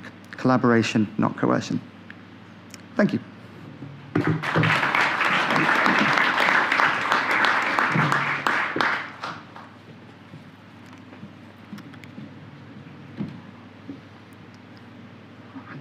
Thank you. Good afternoon. My name is Andreas Arnold. I'm working for the German Police University. And the focus of the presentation is on transferable lessons from CBRNE to pandemics, but also on the COVID-19 pandemic and the influences that the pandemic had on the field of CBRNE. The findings are based on a study with CBRNE practitioner organizations and on a study with civil society organizations representing vulnerable groups that our university conducted as part of Proactive, as well as on a COVINFORM Proactive white paper. And We had a proactive COVID-19 webinar in April 2020 about perspectives on COVID-19 in different countries.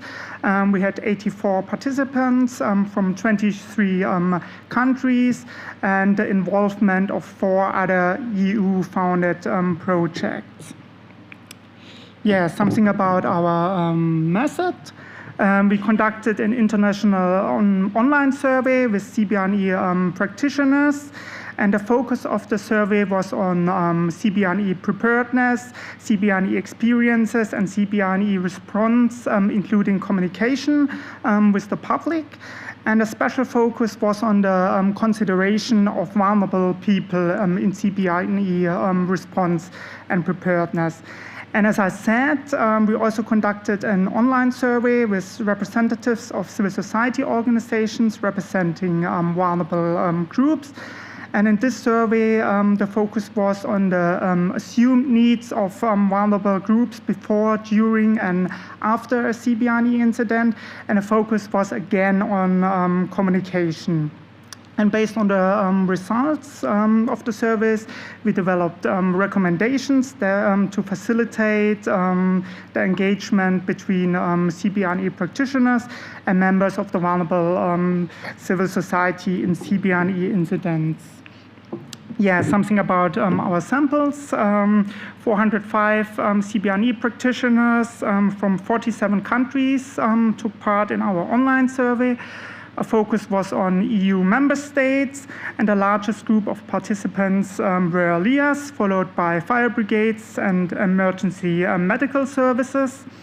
And the survey with civil society organizations was completed by 91 respondents from 20 countries, and 40% of the respondents stated that their organization are representing people with mental health conditions. Other represented groups were, for example, older persons, children, etc. Yeah, furthermore, we conducted an interview study with CBRNE practitioner organizations. We had 48 interviews. The focus was again on EU member states, but we were also able to conduct interviews with participants from the UK, USA, Canada, etc. And in the interview study, interviews were asked about 7 topics. For example, the CBRNE threat assessment of their organization, the CBRNE communication with the public, etc. And for most topic areas, the interviews were asked about how the COVID-19 pandemic had impacted the respective area. Yeah, now the results. In some of the interviews, it became apparent that the pandemic had changed the assessment of the likelihood of a CBRNE event. For example, an interview from Sweden described the situation as follows. As a result of the current pandemic, we have become much more aware of B incidents, but I would guess it might influence our awareness of the other parts of CBRNE as well. Yeah, in addition, the pandemic has helped to renew awareness of the need to protect against CBRNE incidents. And with regard to preparedness for CBRNE incidents, the pandemic has revealed that states are still inadequately prepared for low probability, high consequence disasters. For example, we have seen shortcomings in national response capacities, such as the availability of personal protective equipment and sufficient hospital capacity. Interviews also described that the pandemic has raised public awareness of CBRNE-related behaviors and measures. According to an interviewee from Cyprus, people don't know what CBRNE means, but now they are very aware what a biological threat means. Now people know how to protect themselves basically. Gloves, masks, antiseptics, and all this. This is a very good start. And as a lesson learned from the pandemic, a French study participant considers the use of face masks likely in future incidents. Yeah, the experience of the COVID-19 pandemic has furthermore contributed to a greater focus on the vulnerabilities of certain groups. The various vulnerabilities have become much more visible, pointing to the needs for more comprehensive measures. For example, according to participant from the United States. In fact, I think the pandemic highlighted in sort of a spotlight on vulnerable populations within our country. It has really highlighted the importance of equality and ensuring that we are working in attention to these vulnerable populations and that we ensure they receive the services. Yeah, in this regard, the key role that communication plays in preparing for and responding to a crisis has come to the forefront during the COVID-19 pandemic. See, for example, for this fact, the Co-Inform proactive white paper. This white paper is also in your conference bag. And if you want to have white papers for your colleagues, we still have white papers in the registration area. And according to the white paper, the crisis communication was not created with all of society in mind. For instance, in the beginning of the pandemic, government websites which provided crucial life-saving information were not conceived with vulnerable groups in mind. For example, they were not compatible with text-to-speech readers. Yeah, similar results were found in the quantitative studies with CBRNE practitioner organizations and the civil society organizations, as well as in the interview study. For example, we asked the practitioners if they are focusing on vulnerable groups in their communication strategy for major emergencies, and only a minority of CBRNE practitioner organizations do so. The least likely groups to be considered are visually impaired people, pregnant women, hearing impaired people, people with mental health conditions, and ethnic minorities. And furthermore, we asked the respondents if their organization is using special formats to provide CBRNE-related information to the public. A majority of the organizations are providing plain language. However, pictorial language, audio language, and especially sign language and Braille are rarely offered. And out of 194 CBRNE practitioners, only 53% confirmed that their organization provides their CBRNE information material to the public in more than one language. Yeah, this brings me to the following recommendations. CBRNE practitioner organizations should increase the availability of CBRNE information prior, during, and after a CBRNE incident in specific language formats. And in addition, they should also provide these information in languages other than the national language. Yeah, but since it's difficult and time-consuming for authorities and practitioners to meet the needs of vulnerable groups, civil society organizations are also in demand. Through cooperation between civil society organizations and practitioners, information materials can be targeted to the needs of particular vulnerable groups. However, such cooperation was confirmed by less than 15% of respondents to the international survey with CBRNE practitioners. So there's definitely a need for improvement. And in addition, CBRNE practitioner organizations, PPE, should be designed to make direct communication more inclusive.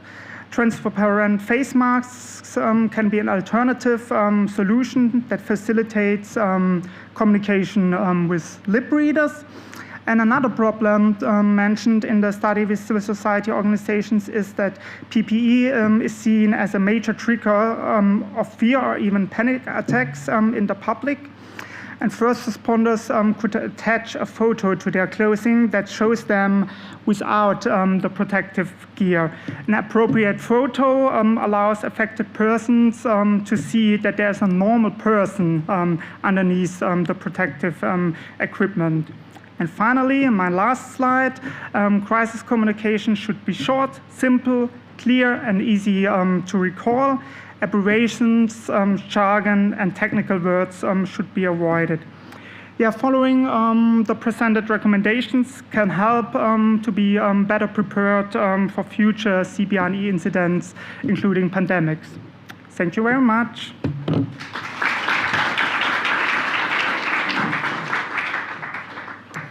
Thanks very much, Arnold, and thank you, Dale. A number of very interesting findings there, which we can discuss after the next presentation by Carlos. But I think two issues that stood out for me is the fact that in many ways the pandemic has led to greater literacy or health literacy among people about the risk of a biological agent. And I think that's a positive thing, that we need to sustain and maintain that public level of awareness. And I think secondly, the whole area of vulnerable groups is something that we've overlooked, both on the health side and in the first responder side. And I think the work that was presented yesterday and again this morning shows how important it is. And these research findings are really valuable coming out of the pandemic to help guide us to do it better for either another pandemic or a future CBRNE incident. So I'd now like to hand the floor over to Carlos Teig. Carlos is a computer scientist working in the University of Galway. We've worked together on the PANDEM-2 project with Connor and Jim Duggan, and he's going to present on the PANDEM-2 Pandemic Preparedness Platform. Over to you, Carlos. Thank you. Good afternoon, everyone. As Moira said, my name is Carlos Teig. I'm part of the visual analytics team in NUI Galway, or University of Galway now. We are one group in the tech team, which is made up of multiple groups, and on whose behalf I'm presenting today. PANDEM-2 had many outputs. The tech outputs are just one of those, and that's what I'm presenting. I'd like to start just with, in 2021, the EU released this paper, Preparedness and Responses to CBRNE Threats, in which it said the COVID-19 pandemic has been a reminder that CBRNE incidents can have the potential to overwhelm the response capacities of several, even all, EU member states. They can affect populations across national borders, and that to prepare for such situations, the EU must have robust tools to anticipate, prevent, protect, and respond to CBRN crisis situations. I've heard the word preparedness mentioned lots this afternoon, so just to go through what is preparedness in a practical sense. So it's looking at how the ability of governments and organizations to anticipate and respond effectively to the impact of likely, imminent, or current hazards. It means putting in place mechanisms which allow authorities and organizations to be aware of risks and deploy staff and resources quickly once a crisis strikes.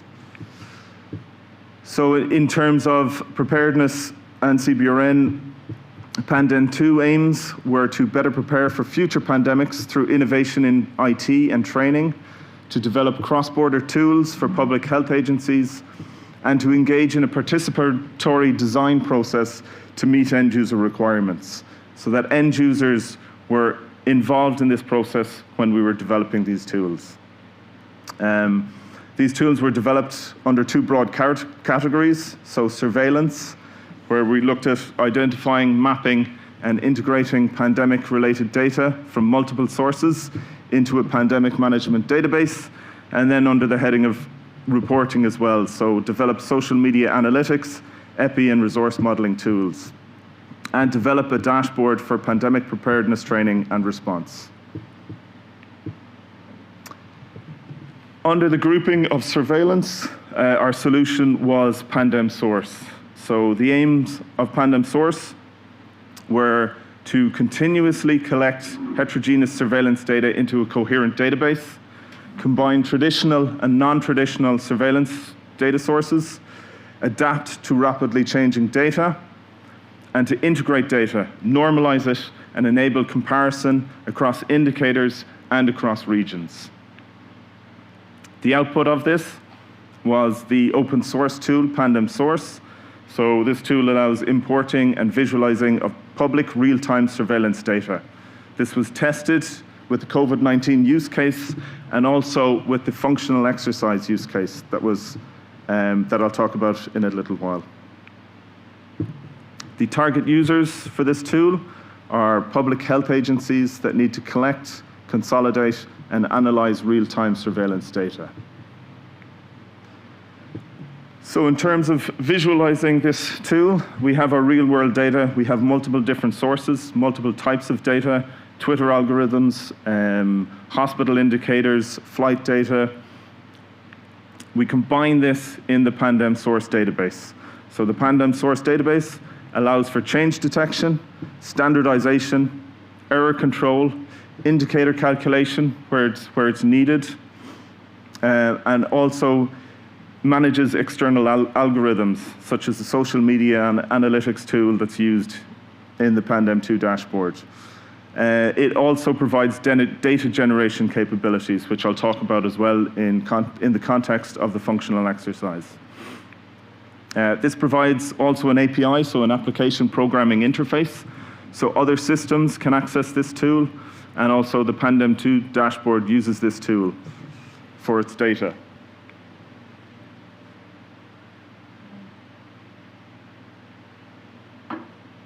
This is a screenshot of PANDEM-Source. So you can see here we have different data sources from ECDC to OECD. We have Eurostats, we have Twitter.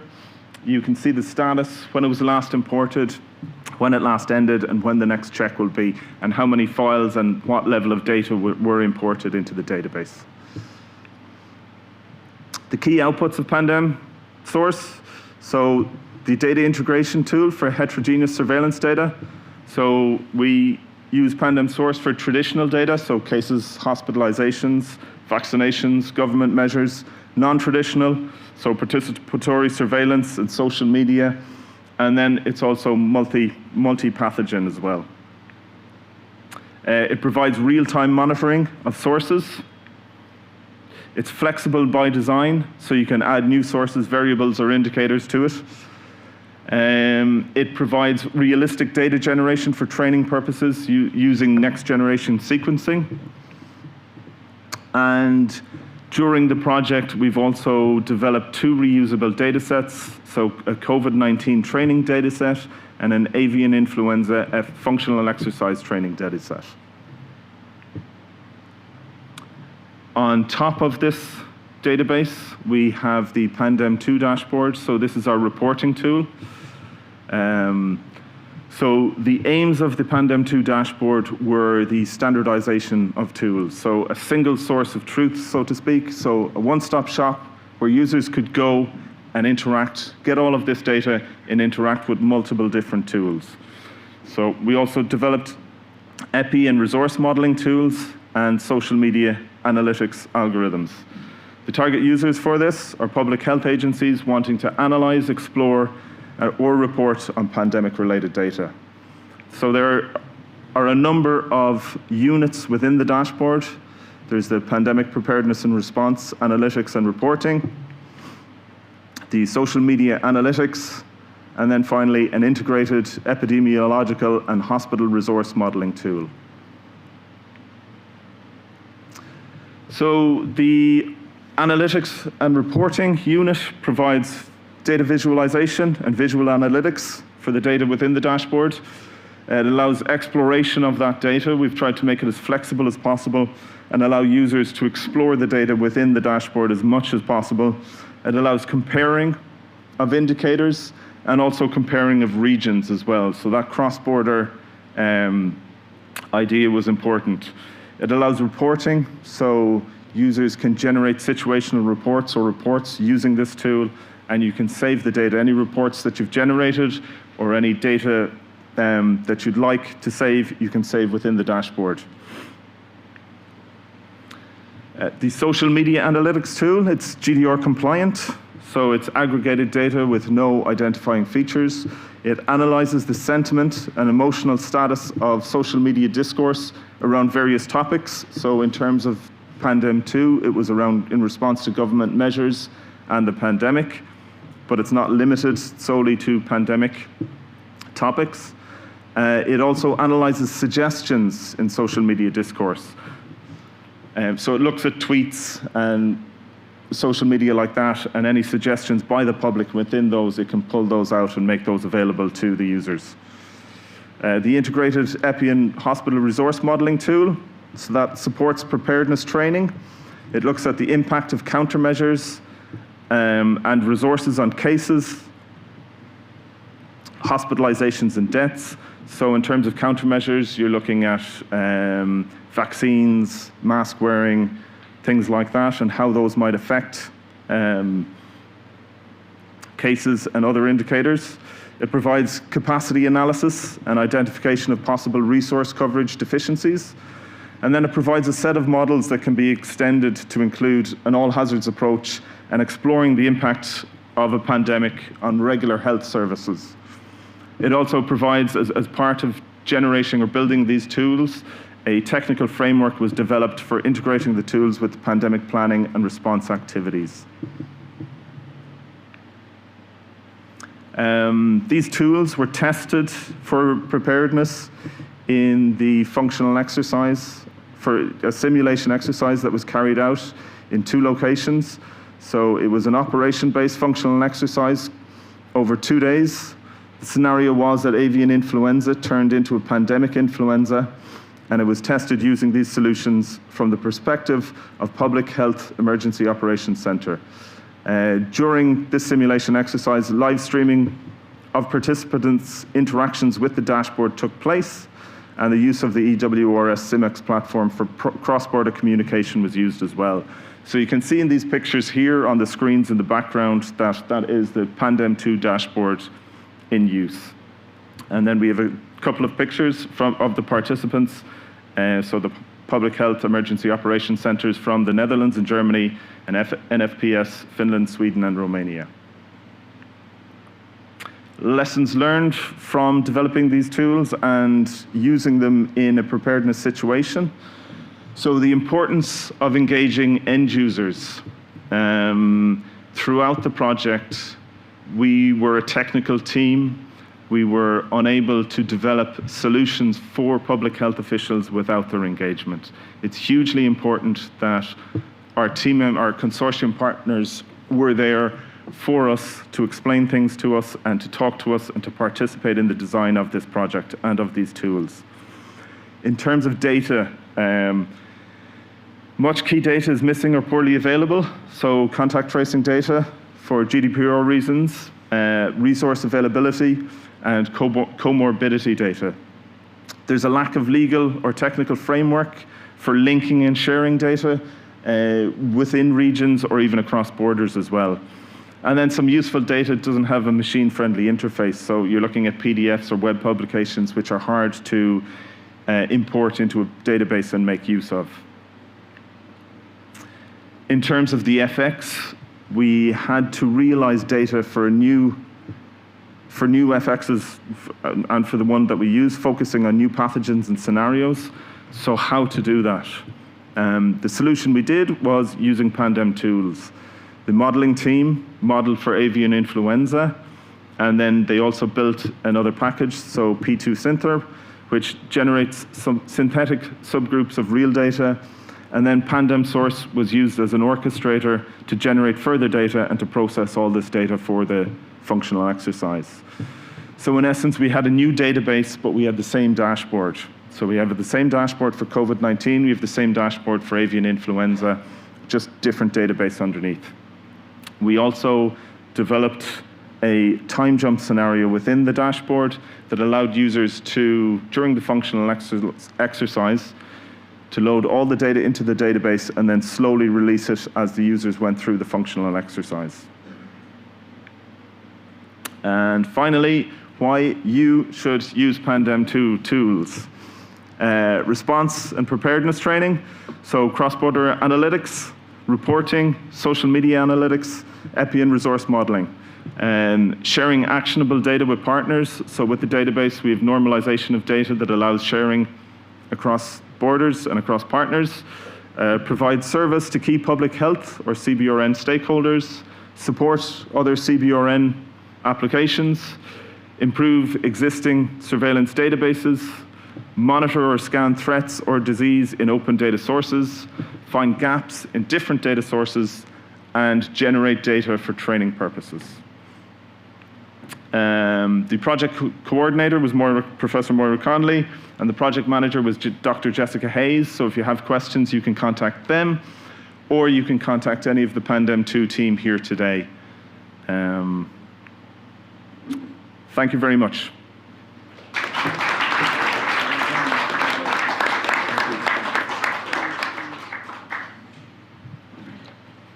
Thanks, Carlos. So there's a huge amount of work was done on the project, and when we put the proposal together, it was before COVID, so you can imagine how much more challenging it was to then have all the data, and the use case of COVID offered great opportunities, but it also was a considerable amount of additional work. So credit goes to the tech team, which Jessica Hayes led over the last 2 years, along with colleagues in Clarisoft and EpiConcept. So thanks to you all. It's very much a team effort, as Carlos said at the outset. So I'm going to open the floor for questions. There are 2 microphones. There's one there and one there. So I'd also like to welcome Cynthia Menel-Lemos from DG Sante. Thank you for joining us this afternoon. And I think obviously it's a security theme and a health theme, but there is so much common ground. And I think the pandemic has shown how we can learn from the security domain in the health domain. And ultimately, we have better responses when we work together on these preparation for events.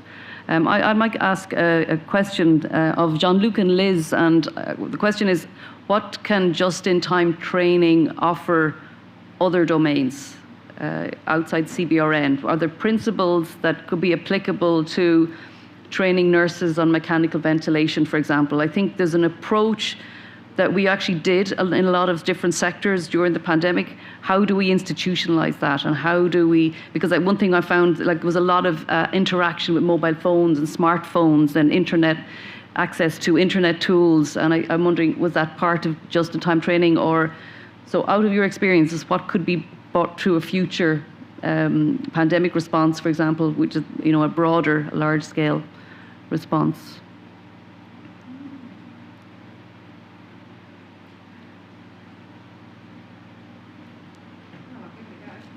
Okay. I don't like the idea of not answering. Okay. I also don't want to make something up. Okay. I think we talk a lot, and we talk about it here. Grigor and I were talking about it earlier, is how people access information. And we have to accept that we are a generation, and there is 2 generations, coming through under us who live in just-in-time training. Yes. Yes. So my children will learn nothing by choice because they know it's there. And they are internet natives. I still find it quite a novelty. So actually, what I would say is we need to engage more with young people and learn how to do this. That's where I would go if I had to do it again. Yeah, it's a really interesting observation. And I think what we need, though, while that information is there and the knowledge is there, what's missing is the practical implementation, which is where the exercises that were outlined yesterday and this morning are absolutely crucial. So there is instant access to a huge range of information in your particular domain, whether it's CBRN response or whether it's laboratory services in a crisis. The issue is, how do you actually practically implement that? And that's where I think research needs to become a lot more operational. I mean, I was really blown away by the level of planning that went into the exercises that were done in Dortmund and in the 2 other countries, in Belgium and in Italy. I'm really looking at what are the opportunities in the pandemic world in terms of a large-scale pandemic. How do paramedics, how do you train them in terms of getting large numbers of people rapidly into somewhere safe? As we spoke yesterday, and we'll talk about it more, what we went through with COVID was a lot less serious than it could be. So we have to get better in how we respond to a future pandemic, taking lessons from the CBRN world into our daily practice and our preparedness training. So any questions? Any questions for the audience from the audience here. Yep. So, James. Same.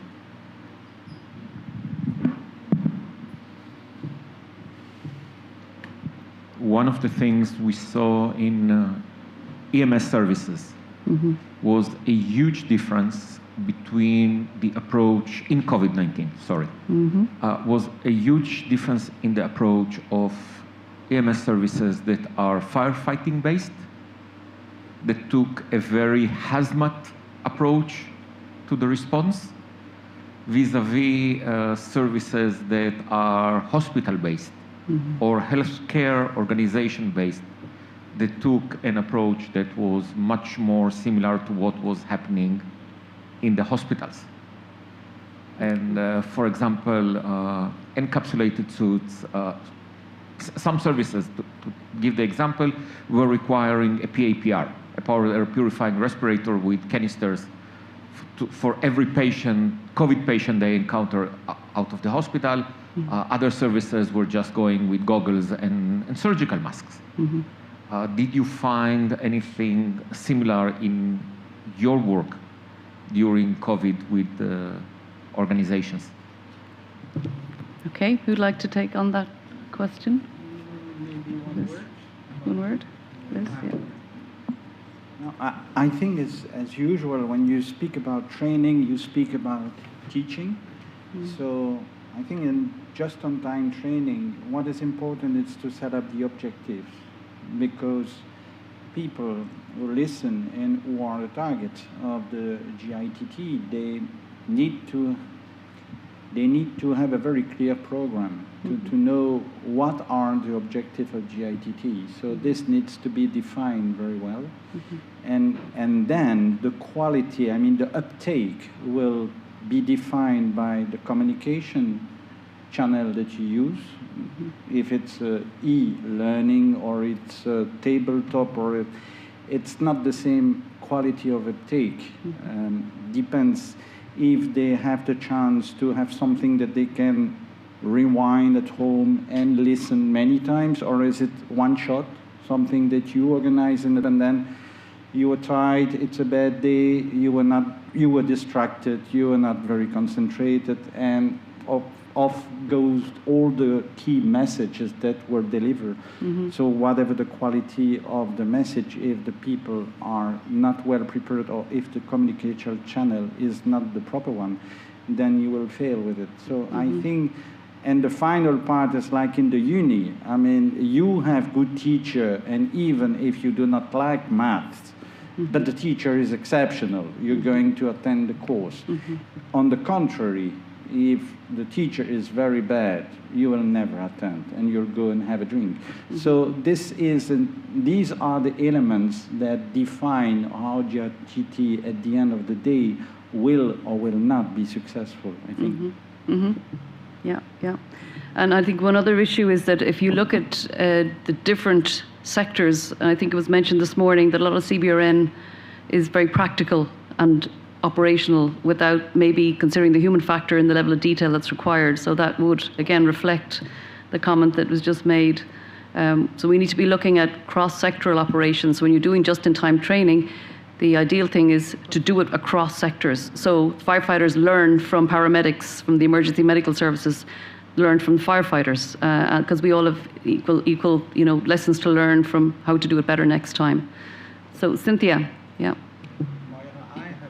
You have a question? Okay. I have a question to Carlos, because I was involved in Pandem, so I know that we have been working with trying to solve some issues. One is, it's a major one actually, the database, the quality of the database, and the way you can access the database and link them together. I think this was one of your message in the conclusion. So if in the future you would have the power to improve it all, what would you do first to make this dashboard really determinant in the next pandemic?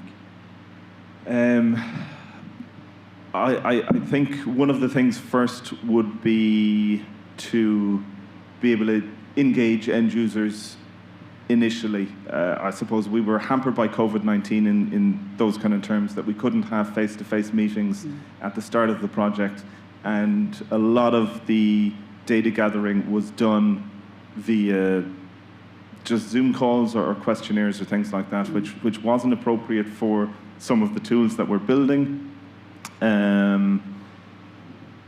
Yeah, in terms of the database, I have a colleague in the audience here, Francisco, who might be able to answer that a bit better. I don't know if he'd be interested in stepping up to a mic. Francisco? Yeah.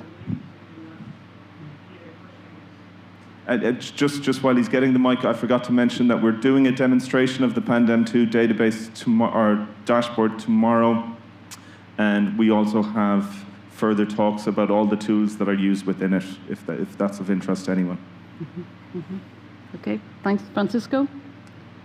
Sorry, John-Luc, can you ask the question again? Yeah, well, Francisco, you know the issues. We were working with database, and we were frustrated to have so many missing data, and you mentioned this too, like comorbidities and so on. But by the way, Moira told me that things are improving in Scotland, if I'm not mistaken, and in Ireland as well, and maybe another country where they try to connect better data that are not connected so far. So when data are not connected, you cannot draw powerful indicators. So you have a dashboard, you have data source, but you are like blind with it. I mean, you can play with the tool, but the tool does not provide you the outcome that you would like in terms of is the situation really bad, or is the vaccination really effective, or this type of question you cannot address for the moment because you cannot connect all the database, and some databases simply do not exist. So my question to you, I repeat it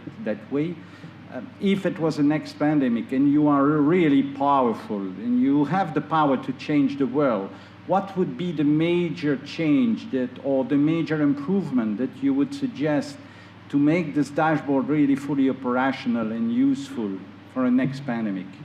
That's very generic. Yes, no, okay, I think I wouldn't need to be that powerful to make this thing work. I think what we need, if I can put my 2 cents onto that question, would be to say that we need to stop being afraid of GDPR. Because each time someone say that word, like it means that you stop doing whatever you wanted to do, because it's really, people is afraid about being compliant with GDPR, but actually GDPR allows you to do like almost anything as long as you take care of the risks. So it's complex, and people that work in hospitals or work in public health agencies doesn't have the time to actually engage into analyzing the risk and taking the security measures necessary to share data. So I think that is really, because of the experience we had, that is really a stop for data sharing. So what I think we need is to have simple and clear standards for data sharing. So in which case you can, in which case you cannot, with security measures. I think that an European platform for data sharing that can be easily used, you easily access, so people can connect and share data within this platform. It's something that will go in the right direction. The European health space is something that might finish doing something like that. But yeah, I think that we need a framework so the people that make decisions can easily say, yes, you can use this data because you follow this protocol. And yeah. Because data is there. The problem is that people doesn't know that it can share. Yeah. I think we also need engagement from organizations. I know during a pandemic, the public health workers, they're absolutely overworked, but to be able to make tools effective for them, we need the data available so that it is in their interest to share that data or to try and share that data as quickly as possible. And maybe I'll just make a point that what we saw during COVID was unprecedented development in the standardization of the collection of epidemiological data. And ECDC led on a lot of this work. So whereas in the past, our EWS and our TESI system focused on diseases like pertussis or tuberculosis or influenza at a much smaller scale, we now have a system where we can compare cases and hospitalizations and deaths for one pandemic-prone disease. If we can do it for that, we can do it for another. And you remember, we put this proposal together before COVID. So we were putting a platform together to put in place something at European level. What happened during COVID then was each member state went and invested, many of them very heavily, in IT systems. So our role now is to learn, and what Carlos and Connor and Jim and Francisco, they have looked at dashboards across the world. They've taken international best practice and they've put together a platform which we are now presenting as a training platform, as an interim measure. I know RIVM in the Netherlands, they're looking at not only the training platform, but looking at is there a way in which it can be integrated to their existing system to be used for day-to-day monitoring of epidemic-prone diseases. So I think the data is there. It's a stronger project because of COVID. We have moved leaps and bounds in terms of standardization of data, but it does come back to standardization, and it also comes back to GDPR, which has compromised some of the data gathering process. I mean, there was a huge wealth of data there in our world and data. Eurostat has a lot of data. When you're looking at very specific data on hospital beds and ventilators, there was huge variability into what member states could share with us and couldn't.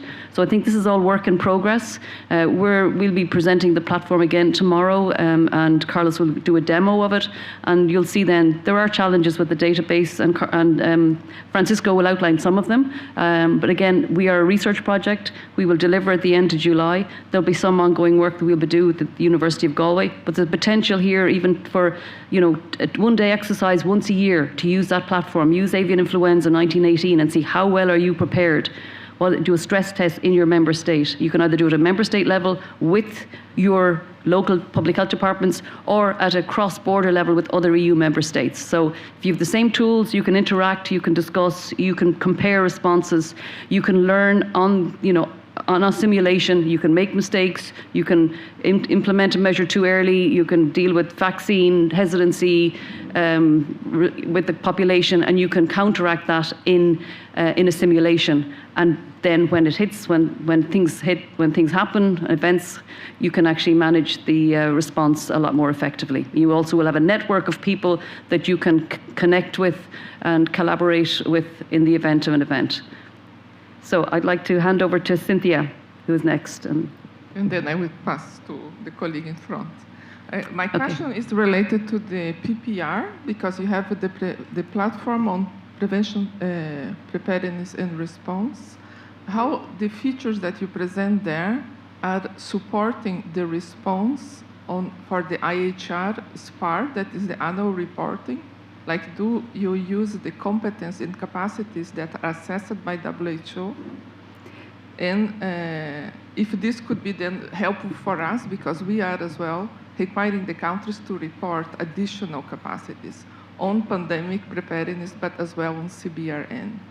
Okay. And then on the surveillance part, that I think is very interesting, we are very much supporting the countries to improve their surveillance systems for pandemic detection in early warning. And we have a large grant that is open for applications from the different EU and EAA countries, where countries can apply individually or in groups of countries to work on specific areas. One priority for us is integration, digitalization, and integration of different data sources, and to address as well the GDPR issues, because we know that legal and GDPR concerns is a major problem, and we know that have good, I would say, practice that have been developed during COVID that now are out of legal basis, but could be extended to other diseases and other epidemiological situations. And we have currently a joint action that is the United for Surveillance that is led by RIVM, who is working on hospital integration, like hospital data, laboratory data, integration with existing surveillance systems, but as well integration between human and animal health databases. And I think this is one area that maybe you could work as well if you think in the future.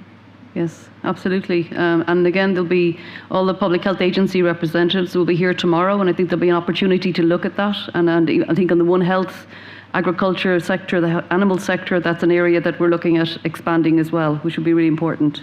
Yes, Cynthia? On the GITT and my question about sustainability, because I think your question that was difficult to answer is, did you think about inclusion on the existing continuous education programs at national level for the security and health sector?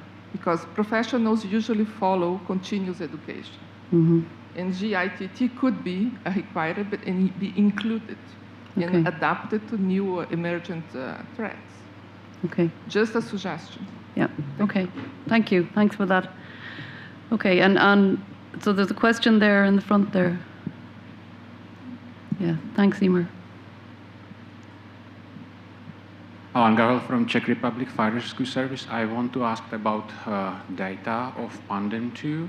It's very great to hear from you that you have data available, because I know from my colleague working on Project Stamina, sometimes they have problem to access some of the data about COVID.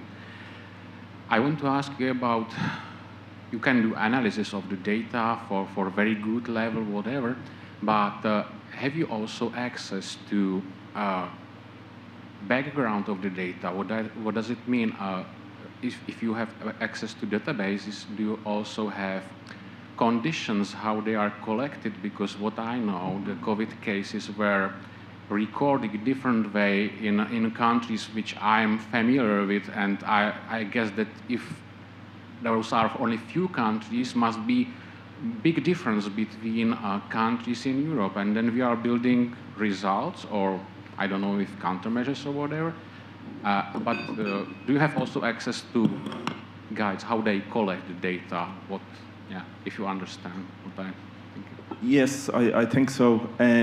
So part of what we wanted to include in PANDEM-2 was data provenance, that the data that we show on the dashboard can be traced back to its source.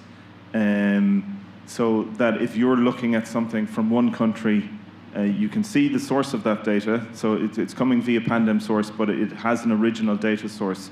So you can see that data source and you can trace it back to that data source where there's possibly data definitions. When PANDEM-2 pulls the data from alternative sources, it also pulls the definition for that data as well. So say if there are cases, there's a cases definition. With the cases data, it will pull that data as well, so that that definition is available to you within the dashboard as well. So that we might not be able to, I suppose, standardize it to such an extent that you're comparing the same data, but we're making it clear when you're comparing data that, you know, one data is using this definition and one data is using this definition. Mm-hmm. I think, does that answer your question? Yeah, it does answer the question, and great that you know that there are differences. And, Okay, maybe a final clarification by Francisco, and then we're going to break for coffee or hot, cold drink. Yes, just a small clarification. So even if we track the origin of the data and we for each indicator we can tell you where we are taking it from. Finally, we are reporting reported cases, reported deaths, but we cannot tell if it is a death with COVID or a death because of COVID, because in practical terms, if you start doing it, then you cannot add it anymore from countries. So we are doing as I think as good as we can. We are using public available data, so we don't have privileged access to specific databases, and I think that is one of the big issues we're facing. We have not other choice that use like this ambiguous term of reported cases or deaths. Okay, thank you. Thanks, Francisco. So I'd like to thank the panel. Thank you for an excellent presentation and questions, and we'll reconvene in 10 minutes. In 10 minutes, okay? It's a short break.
Welcome back. Please take your seats.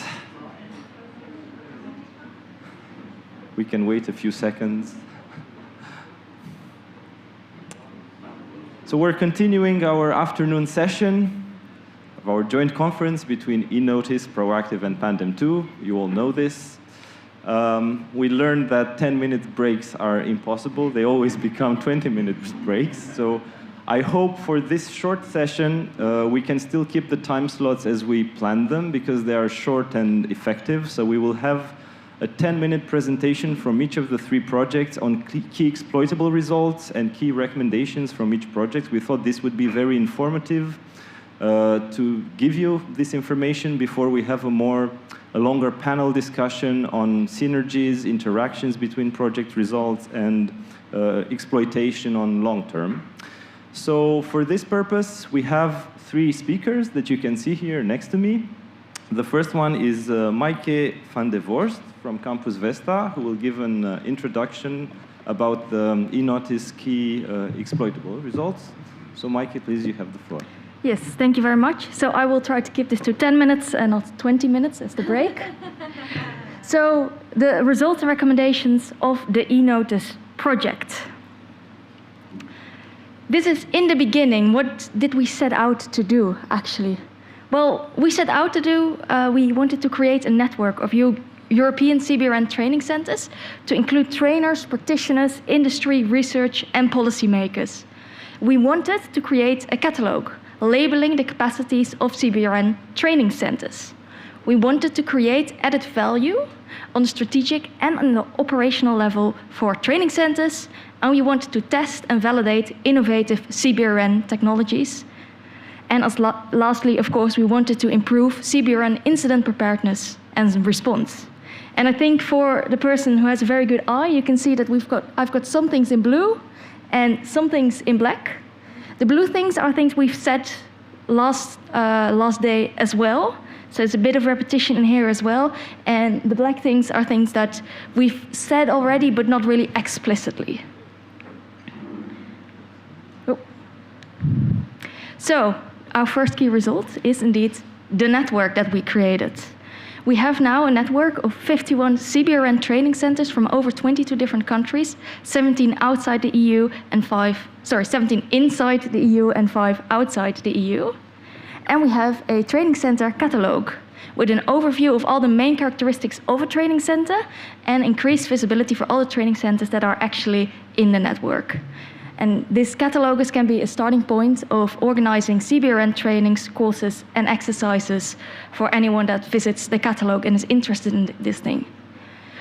Also, a key aspect of this network is that it is based on mutual respect and open-mindedness. And I think it's something we've all felt in this project, that when someone is organizing a joint activity, we are all open and welcome to help at all times, but we also trust in the capabilities of those training centers themselves.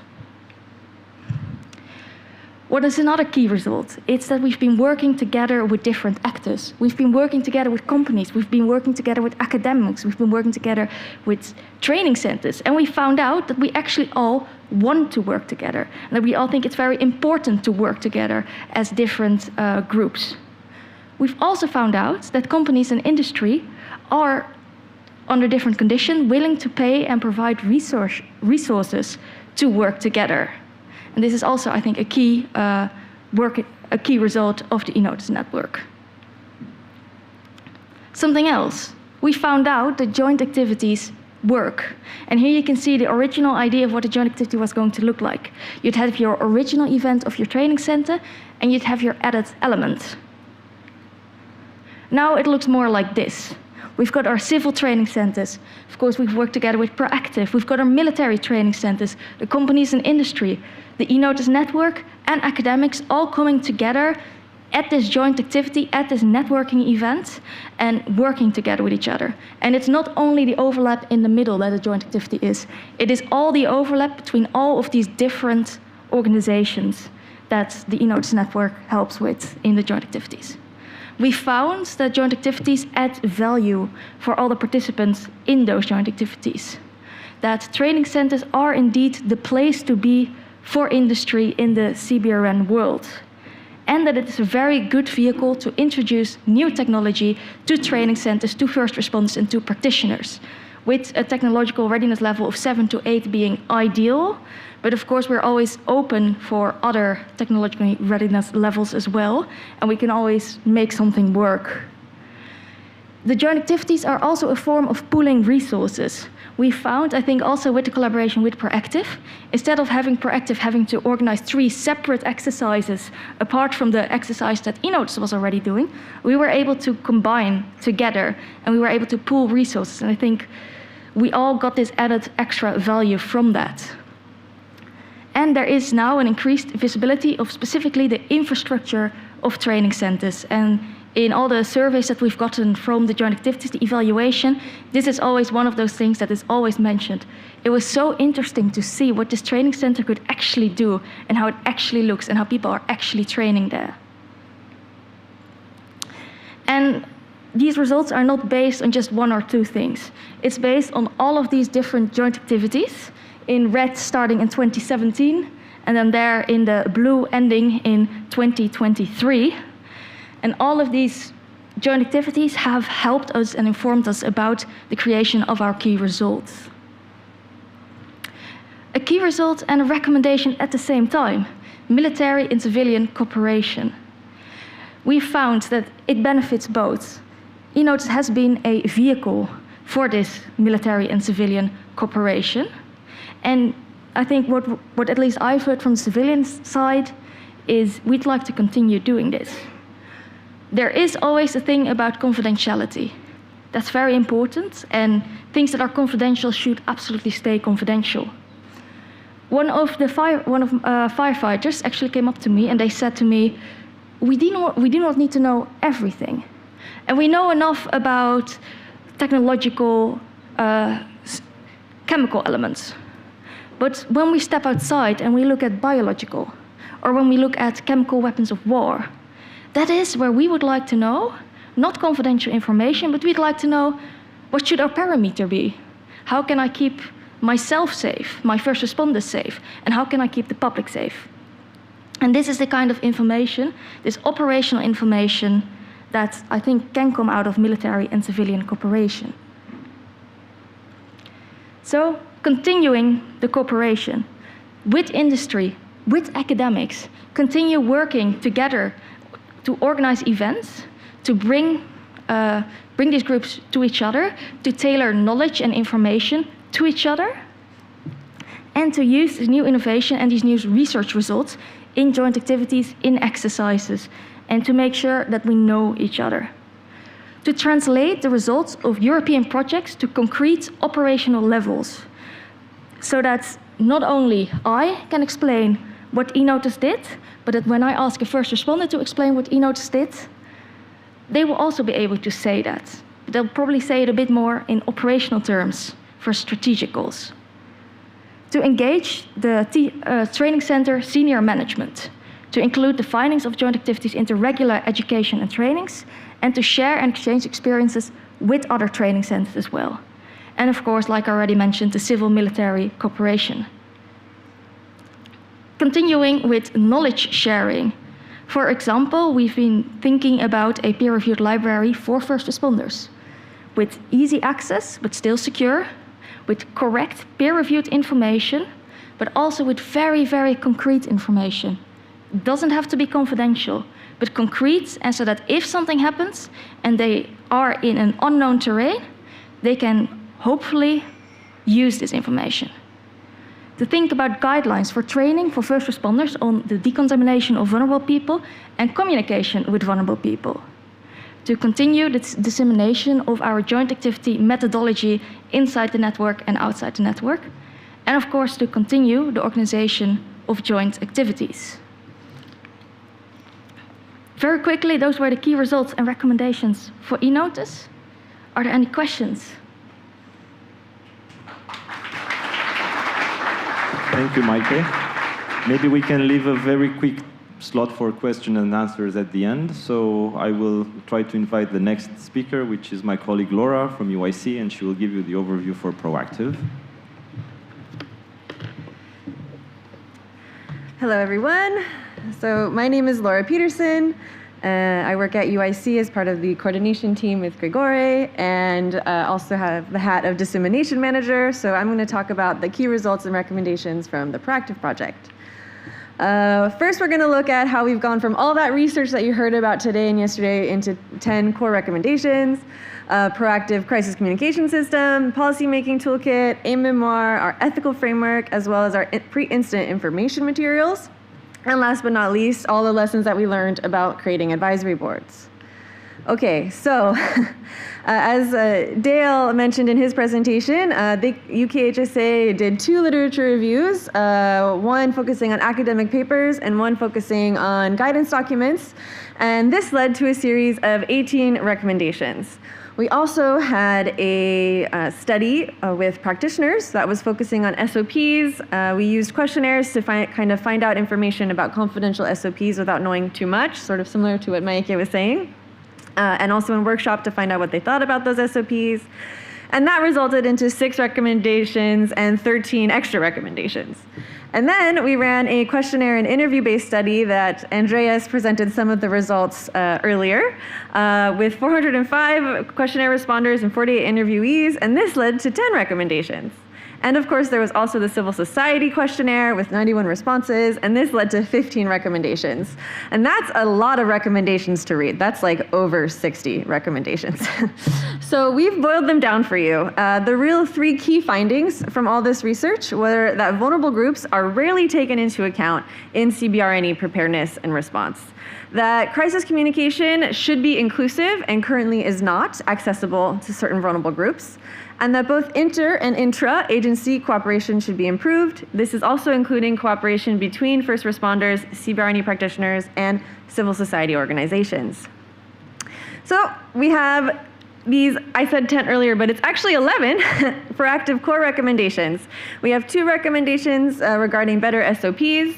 One of the findings was that SOPs aren't very harmonized. Even within the same country, there could be differences, and that they're not taking into account evidence-based research, the kind of behavioral science research that Dale was talking about in his presentation. And that more information should be given about vulnerable groups, their needs and expectations. We also have 3 recommendations on better cooperation, making sure that roles and responsibilities are clear, having joint cooperation between practitioners, but as well, as I said just earlier, to increase the cooperation between civil society organizations and practitioners. The civil society organizations maybe know more about vulnerable groups than the practitioners, and the practitioners know more about CBRNE response. So if we work together, everyone wins. We also have recommendations for trainings, public awareness, and public communication. Again, this idea to really invite CSOs to be part of CBRNE preparedness and response, having campaigns and education materials that are inclusive and accessible, and also ensuring that live communication is done in an accessible way. And lastly, we have a few more concrete recommendations when it came to the response phase. To ensure that significant others are kept together during response. Oftentimes, people go through decontamination, are separated based on maybe gender, but if you have a male caregiver with a woman, vulnerable person, it might be better to keep them together. Andreas already talked about the last 2 that are on this list. We found that CBRNE hazmat suits and everything can be kind of intimidating, so perhaps putting a photo would help humanize the responders. And we talked about this yesterday with Nightingale Project about the medical triage isn't really adapted to vulnerable groups, and so that we should work on having a triage list that takes vulnerable groups into account. Moving on now to the proactive crisis communication system. Garrick gave a demo, a training earlier today. We have both a web platform and a smartphone app. The web platform can be accessed at proactive-app.net, and also Garrick is out in the hallway to help you play around with it if you'd like. And then the app you can download, the QR codes are on all the tables, so feel free to have a play. The the whole heart of the system was based on co-creation with both practitioners and the vulnerable civil society. So of course, first we had desk research to identify the gaps. Is there a CBRNE app on the market? What could that look like? Then we had workshops with both our practitioner advisory board and our civil society advisory board to collect a first group of user requirements. These were used to make a preliminary version of the web platform that actually Garrick showed you the version on his presentation. This was then workshopped in dedicated mobile app workshops, once again, with those advisory boards. And we went even further and had several focus groups with civil society organizations to ensure that the app and the web portal platform meet accessibility requirements. Then we took this and we brought them into our field exercises, which we had 3 together with eNOTICE, and we live tested these in a real exercise environment to see how they work. After each field exercise, we had collected feedback and we had a new version of the app come out. And Garrick talked a lot about how we're trying to facilitate market uptake by making this app more than just about CBRN, and there's a lot of future things that can be done with this app that is intended to be an information source about CBRNE preparedness, as well as a response tool, because you can report an incident if you're a civilian, and you can also push information out to the public if you're a practitioner. We also have a policy-making toolkit. They have one white paper that's really focusing on how you can make your crisis communication more inclusive. It's either in your bags, on the tables, or at the registration desk. We're also developing 3 policy briefs specifically for policymakers on ways to integrate vulnerable groups into preparedness and response, how we can better integrate civil society into CBRNE preparedness and response, and also one for what practitioners can do about CBRNE, making CBRNE preparedness and response more inclusive. Oops.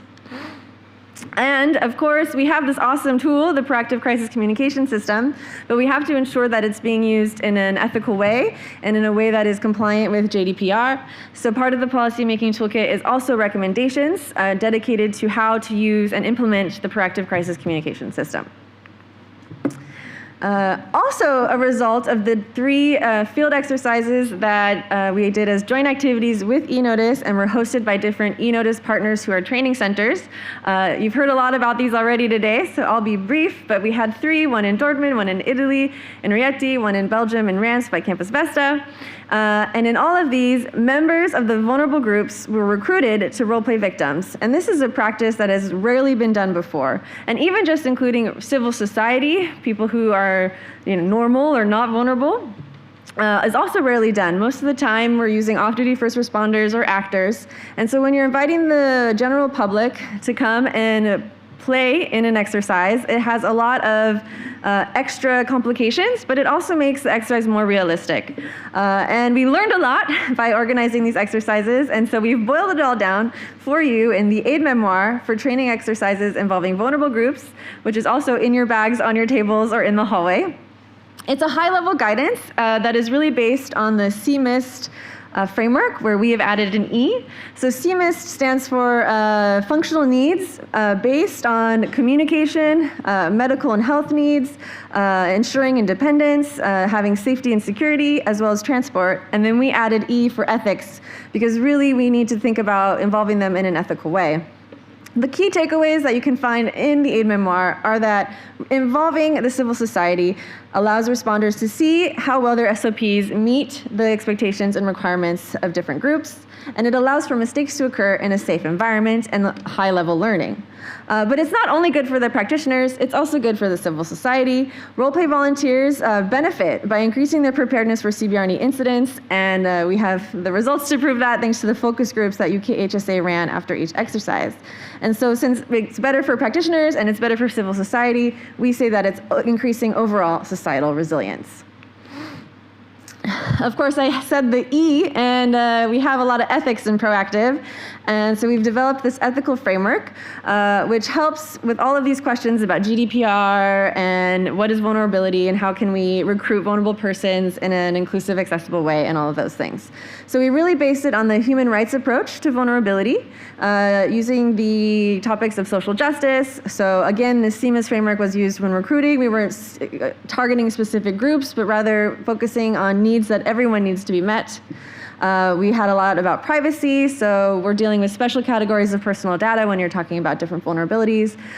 We ensured to have detailed informed consent forms, and we had lots of different data protection clauses and measures put in place, and that's that first image on the graph there, is sign of the division of all the different types of data we were collecting, who had access, who didn't, how was it going to be used, and all of those questions.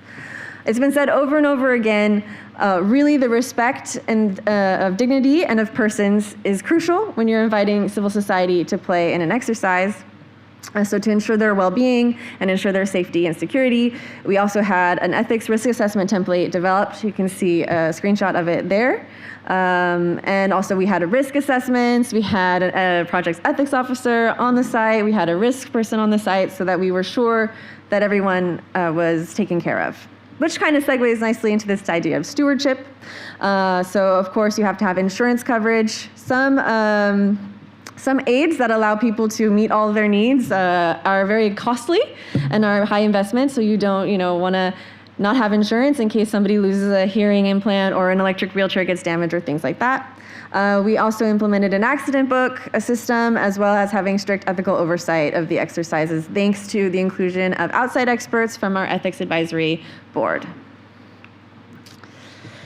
This is a fun one. So also during these exercises, we tested the proactive pre-incident public information materials for CBRNE incidents. Once again, you can find them in your conference bags on the table or in the hallway. Desk research, the literature reviews that I mentioned earlier, were the first step to develop a first set of materials. These were tested in workshops with PSAB and CSAB.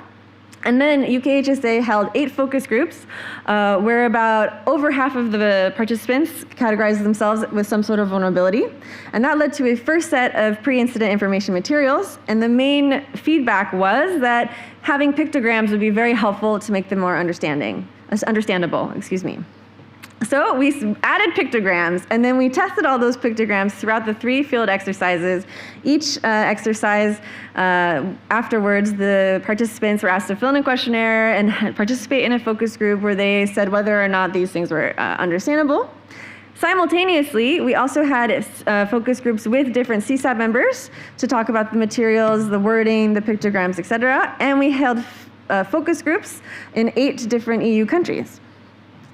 While all this is going on, UKHSA also did a longitudinal study with the original focus group participants, and it really showed that they retained the information and that this helps improve preparedness over the long term.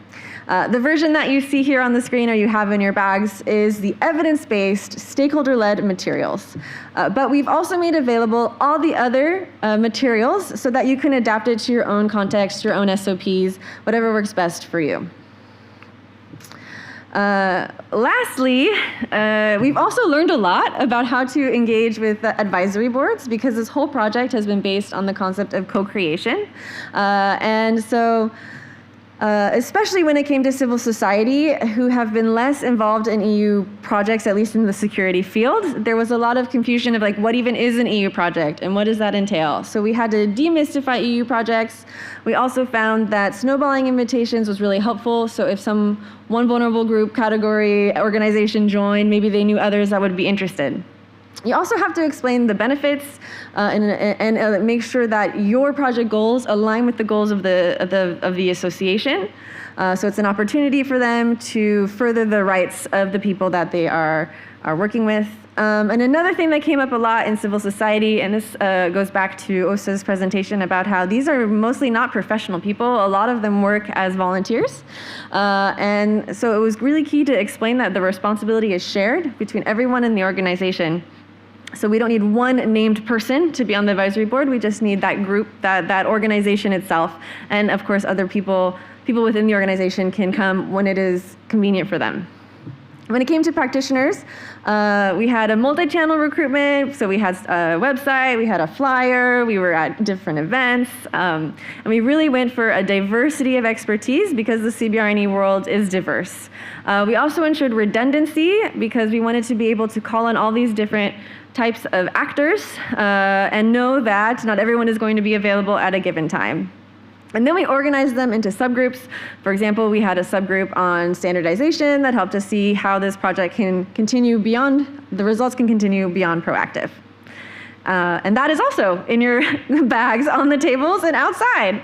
So I think that's the theme for me. And those are all the results that I wanted to share with you. So thank you for your time.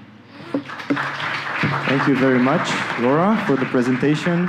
And last but not least, I would like to invite Emer Hurley from CAR Communications to give the overview of the PANDEM-2 exploitable results. Good afternoon, everybody.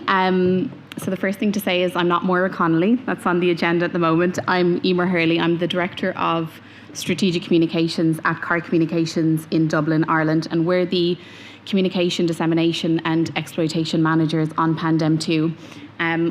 Thank you for the presentations, by the way. I was a little nervous doing this, but I've just spent 20 minutes sitting beside the fan, so it's actually been lovely sitting up here on stage.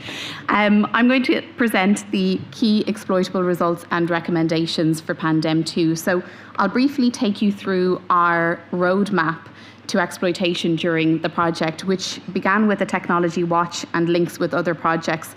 And this really allowed us to learn from past and current research in order to, I suppose, learn from the technological developments and the research that would apply to this. We then engaged with the Horizon Booster Service, which helped us to develop our exploitation plan. And then within the booster service, we conducted various workshops and seminars with our end users, and that really helped us to refine our results and then map out those pathways to exploitation. We engaged then with our end users through a follow-up questionnaire, and that was again to gather their input on how they would use the outputs created within PANDEM-2. And this then has led to the key exploitable results, which I'll share with you today. So, what have we created? We've created an adaptable and extensible IT training response platform which can conduct regular simulation exercises at both national and also at cross-border level. And based on the Horizon Booster Service and the exploitation seminars, we have identified 8 different key exploitable results, and they're grouped here into IT solutions, trainings, and tools. And just to take you briefly through those 8 solutions, the dashboard, the first one, is the adaptable part of the IT training platform, and it's compatible with different data sets. It can also be part of a digital surveillance platform to enhance early threat detection and assessment. PANDEM-Source then integrates data from rapid alert and information systems, so essentially an all hazards approach into one platform. It can offer interoperability between information systems in related sectors also. The social media analysis tool, the SMA tool that you see there on the screen, that runs on European servers and is compliant with national data protection regulations, and that's going to monitor media and really address that challenge between misinformation and myths and disinformation. It's also multilingual, which is really important, and I think the intention as well is to include all of the EU languages. The integrated EPI and resource modelling tools, they'll support preparedness training and provide a technical framework for integrating modelling with pandemic planning and response activities. The simulation exercises will then be held for joint cross-border training. They're flexible and adaptable, so you'll be able to use them in different scenarios to really stress test different challenges. The workforce capacity modelling or mapping tool can be used by the national public health agencies and supports the mapping of existing workforce capacity, and it'll also help to forecast member states' workforce needs in the EU to quantify surge capacity. The communication toolbox then will improve our risk communication capacities for both health professionals and also for the public to address misinformation, and that can then also be adapted depending on different member states' needs. And then finally, the media training toolkit, which I'll talk about in more detail tomorrow at the PANDEM-2 conference, that's going to help to provide guidelines on how to really build and maintain public trust through that media engagement, which has been something that's been discussed quite a bit today. Depending then on the end user's needs, these can all be used together, or they can be used individually, or indeed they can be customized depending on your own needs and your own training goals. So they complement existing systems, and because they've been designed to be adaptable and extensible, they can also form part of a digital surveillance platform to enhance early threat detection, which is facilitated through PANDEM-Source. So this tool integrates and standardizes data from various different information systems. The dashboard then is the central element of this IT training platform. It has 4 components that can stand alone and can also then be incorporated into the training platform. And those are the social media analysis tool, the communications toolbox, modeling, and Pandem source. And I know I've said these words a few times now, but it's really been designed to be extensible and adaptable. So it can support digital surveillance by integrating data from various different information sources through Pandem source, which is the Pandem-2 surveillance solution. The media training kit then, or the toolkit, which again I'll present in more detail tomorrow, that comprises 4 elements. The handbook, I suppose, is the main element of that, but then that's supported with templates, training, and evaluation. And the idea of the toolkit and the handbook and all the other resources, they're really designed to support people who may have to act as spokespeople in a crisis situation, may have to act as the face and voice of an organisation in a crisis situation, who might be called upon to provide expert opinion, and also for people who may need to support all of those people in the background, so maybe communications teams who might have to engage with media on behalf of those people. So it's designed as a really practical resource that we can provide to people who may find themselves having to represent an organisation in media. And that's that slide there. So in summary, as we all know, I suppose, arising from COVID-19, there's been a greater focus within the EU on pandemic preparedness.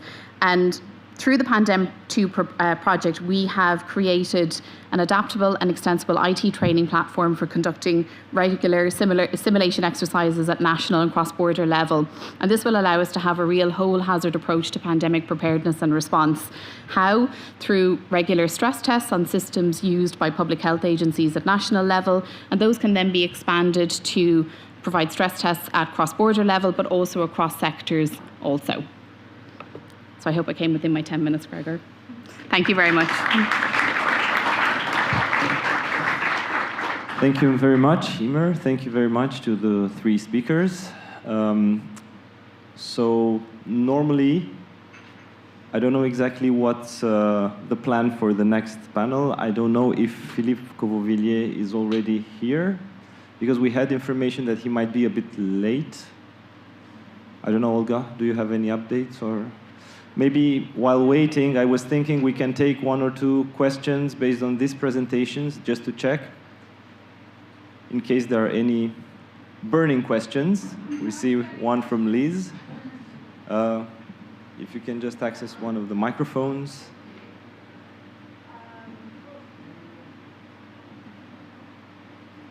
Haven't broken it. For the simulation exercise platform that you just spoke about, and it's for pandemics, how simple would it be for me to look at it and turn it into a counter-terrorism platform? My initial response is I think it's very simple to do that, but I might lean on one of my colleagues, maybe Claudia, if that's okay. Claudia might be better prepared or better able to answer that. Yes.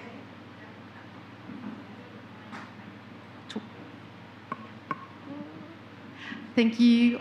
My name is Claudia Waro. I'm working with the German Public Health Agency, and we planned in cooperation with the whole project consortium these simulation exercises, and they are primarily designed at the moment to be conducted from the perspective of a public health emergency operations center. But I'm not really an expert on counter-terrorism exercises, but I assume that there are similar procedures, because we were focusing also on all these regulations as well as the flexible parts you have to include. We all saw it during the pandemic. So you have the EHR regulations in it. You have to comply with them. I assume there are similar regulations you have to apply to. So you can just exchange these. So it's like Emer said, quite easy, I guess. And maybe we can continue this over coffee and discuss it. Yeah? Okay, thanks. Another question there?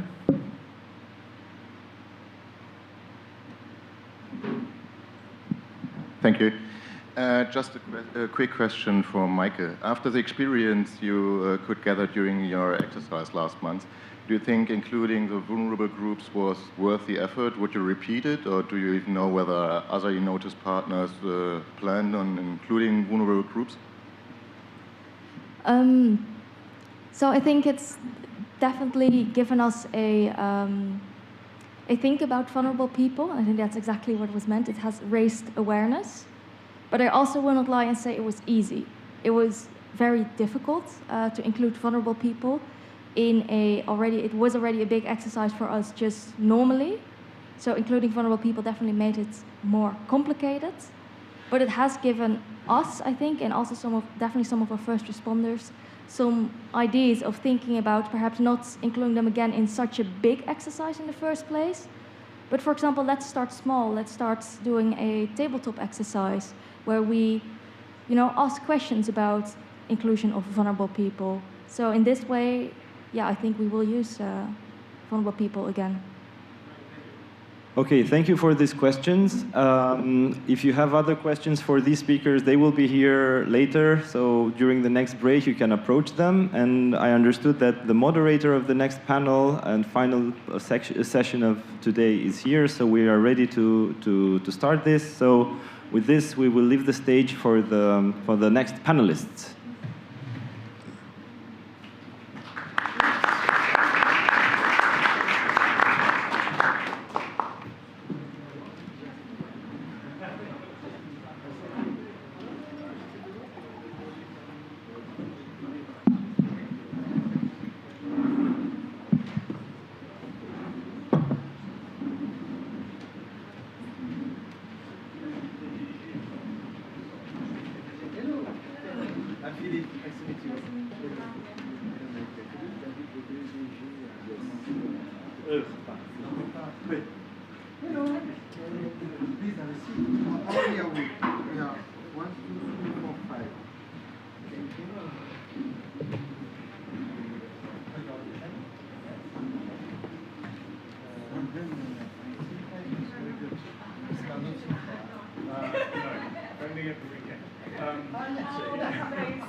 Well, hello. I'm sorry I'm not late actually. I was just having a drink outside, so I thought that you would make a break, so I was just having a chat, relax. And apologies, so Philippe. Apologies for that.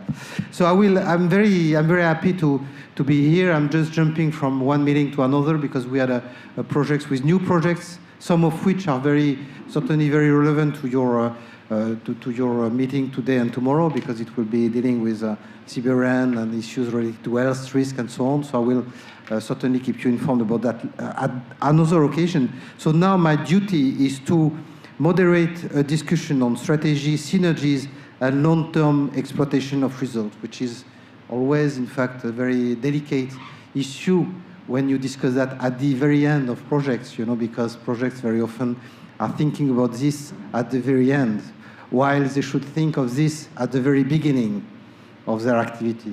So what will be very interesting for me to discuss and to hear your views is we have obviously research that will continue under Horizon Europe, and I hope that eNOTICE will continue in this context, crossing fingers. Where do you want to be and how in 3 or 4 years from now? Will it be self-sustained? And if yes, how will it become self-sustained? What will be the traces, the pistes that you will follow? And what kind of support do you expect? What kind of, from policy DGs, from other instances?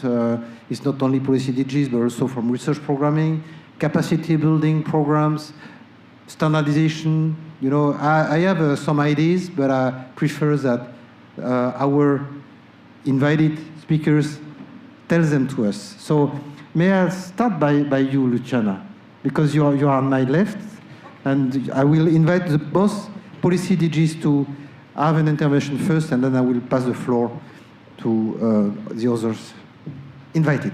Please. Thank you so much. I think, yes, my slides are there already. So my name is Luciana Santos. I work at the Health Emergency Preparedness and Response Authority of the European Commission. I work at the Emergency Office, and I'm essentially responsible for trainings and exercises, so for the Head of Future program on trainings and exercises.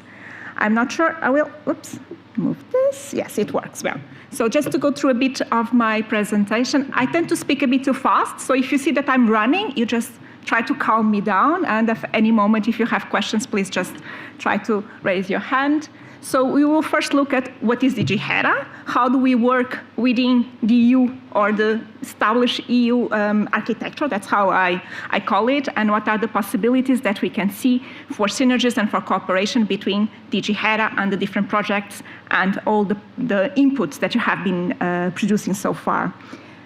So I will try not to repeat what we are planning also to say tomorrow in one of the sessions on lessons learned, but I guess that just by seeing that DG HERA was created in September 2021, it gives you the idea that we are one of the first lessons from the COVID-19 pandemic. So I won't go back to those days when we were rushing around to try to get PPEs, to get ventilators, where doctors were not sure how to treat the patients, where vaccines were being developed, and all that. What was obvious was that no country was prepared to deal with the pandemic, and that coordination at EU level was essential, and that we needed to do more in order to ensure the availability and accessibility of medical countermeasures. So, and this is the mandate of DG HERA.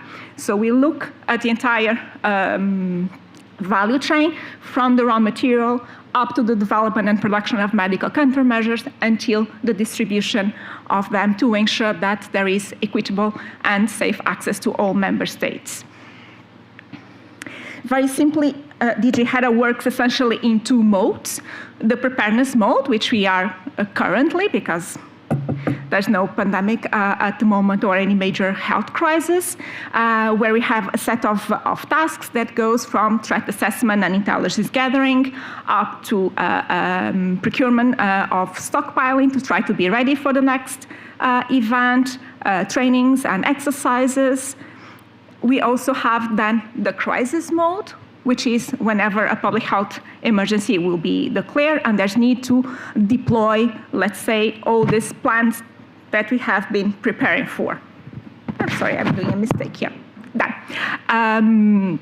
For this, we have what is called the Emergency Framework Regulation that allows us to tap into resources, notably funding, exceptional resources and exceptional funding, allows us, for instance, or gives us the mandate to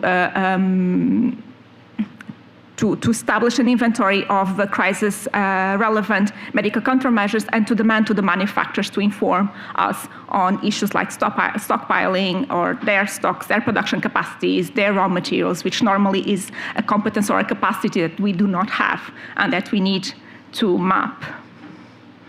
I guess for those that know more or less the EU, it's easy to see that there are some potentially overlaps. So there is, how does the service fits into what is already existent, other services from the EU? This is an extremely simplified structure or a graphic.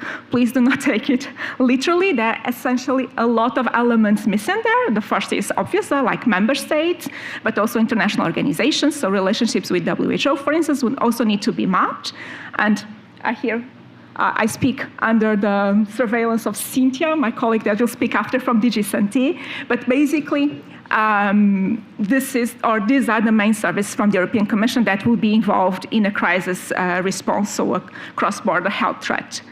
I will try to explain this by going through the Mpox outbreak. So last year, we all remember, end of April, starting of May, there was an outbreak of Mpox in European countries. So we first have the Health Security Committee that is managed by DG Santé. There is the coordination forum where member states and the different commission services, they meet to discuss and to coordinate the response to an outbreak. Then we have also the CDC, who is doing their surveillance activities, who provided guidelines for vaccination, for instance, and vaccination strategies.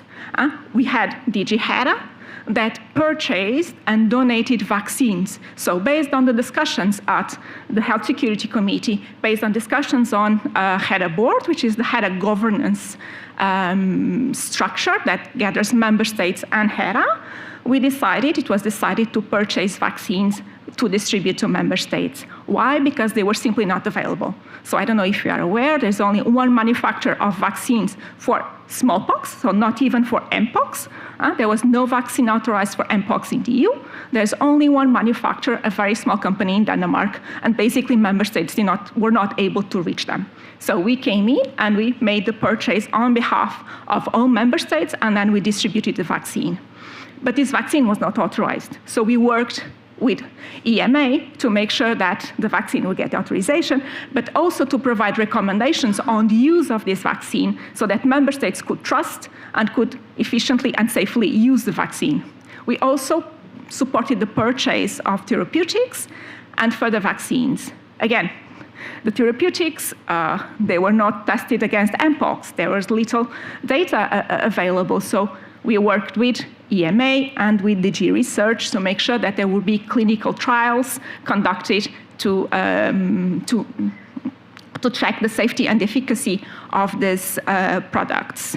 We also worked with DG ECHO because we also purchased urgently therapeutics to make them available to EU member states. We worked with DG GROW because we need to check if it was possible to scale up the production of vaccines. So this is all a set of activities that were being played around and that we were able to coordinate with the different EU services that can show what is the capacities or the availabilities of a service that can be provided by the European Commission. Unfortunately, we did not work with DG Home, but next time we will try to find something that can go there. So now, if we take a look at DG HERA and what the projects have achieved or what the projects have been contributing, I think it's obvious that there are some synergies, that there are a lot that we can take from your recommendations and from the work that you have been done in order to inform policy. Some of them are a little bit obvious, like we have been developing a list of health threats, and I will maybe move forward, of priority health threats, and these are a very general and very high-level list, which are pathogens with pandemic potential. The second is CBRN, and the third is AMR. So there's obvious links here with the work that you have been done. We are trying to establish an IT platform that will gather intelligence on health threats, but also on the production of medical countermeasures. We have established lab network that's called Durable, that, among other things, aims to work at the start of an outbreak to be able to produce, for instance, and to develop and to deploy diagnostic tests. We are working to coordinate, to enhance the coordination of clinical trials. This is something that is being done with EMA, so the European Medical Agency, and also with the research department of the European Commission. We are trying to finance new and innovative medical countermeasures to reach the market, which is something that also colleagues have spoke, I think, from eNOTICE, that they were trying to make this, bridge the gap between the production and then the practitioners. We are also working on CBRN stockpiles because, given the current geopolitical situation and the lessons that we have learned from COVID, we need to be prepared for any type of event. Then another area where I think there can be a lot of synergies, and it's more close to me because it's directly where I'm working at, so it will be with the training and exercise program. So we are now developing our future training and exercise strategy and program that will be targeted to public authorities in member states, but we are trying to do this in a, let's say, multi-sectoral approach, because the health response does not start and finish with the health practitioners, but it goes much beyond. So we are trying to look, for instance, at civil protection authorities, just as an example, or at military, because we also believe, as you were saying, that civil-military cooperation is essential for a response to pandemic. We saw the, let's say, the added value that a lot of the military response provided during the COVID-19 pandemic. We know that there is a relationship there that needs to be built and that needs to be fostered and be taken forward. We will also, through our training program, we'll do some, let's say, classic training, e-learning. We will support communities of practice, which can also be of interest for you. But we also focus a lot and we'll give a lot of emphasis to exercises, because we need to test and improve, test and improve. That's the way the coordination of the response will be better. So the aim of the program is indeed, or our training program is indeed to enhance member states' preparedness capacity. It is to share best practices. It is to ensure that we are developing policies that are producing results and are able to ensure the availability and accessibility of medical countermeasures. It is to ensure that the coordination and the communication lines during a response, they are properly developed, that the process and the procedures that we have been developing during peace times are applicable and are of use. And for that, a lot of the recommendations and a lot of the deliverables that you were presenting in the previous section will be extremely useful for us. Just to finalize, we are now in 2023. What we are doing in terms of training and exercise, the first part is to map the gaps and the needs. So to try to understand what is already, what are the needs of public health authorities in terms of preparedness and response to cross-border health threats, what is available, what are the gaps. So for that, we will start by mapping what are the resources. So again, notably, I think eNOTICE also has done this exercise for a part of our, let's say, constituency, because we go much beyond CBRN, but CBRN is one of our focus. So this is already something that we can take also, and that we can try to see how we can link up with what you are doing. This report will also provide us recommendations for our future program, and that's also to be seen how we can then work with your networks and for the future events. And I think that's it. So thank you.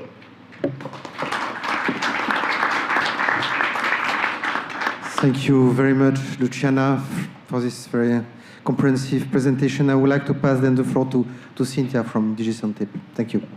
Well, good afternoon for the invitation. And I would like as well to have my slides. That means for me, I was just reflecting. I would confess is that I was familiar with Pandem because we had been interacting, but with eNOTICE and Proactive, I was hoping to have heard yesterday your presentations, but we didn't get the connection. That means I have a general presentation on how I think we could support networks like yours. That means if we can go to the next slide, I can go now. That means I would give an introduction because I think you are not aware that based on the early lessons learned for COVID-19, we have adopted a new regulation that defines how the response, preparedness and response for serious cross-border health threats would be implemented on the coming years. And that is what is going to orient the funding from the health security policies side. We have as well amended the European Center of Disease Prevention and Control to improve their capacities for supporting crisis management and response, but as well improving surveillance. And we have as well amended the European Medicine Agency, and we have as well adopted a specific regulation on supplies for crisis management and medical countermeasures. I would not read the articles, but I think this would be very relevant for you because this shows our priority areas of intervention. And here is on preparedness and response planning, where we are supporting the national authorities to improve national preparedness plans, sharing of preparedness plans, but as well developing an EU preparedness plan that cover the collaboration between the different EU member states and the European Commission services. We have as well the plan to organize cross-sector stress tests and exercises, and we have started the development of a training program that is, I would present you later, that is focused on the healthcare response and public health, but as well on first-line respondents. This would be presented more in depth tomorrow during the panel on the pandemic preparedness and response at the EU level.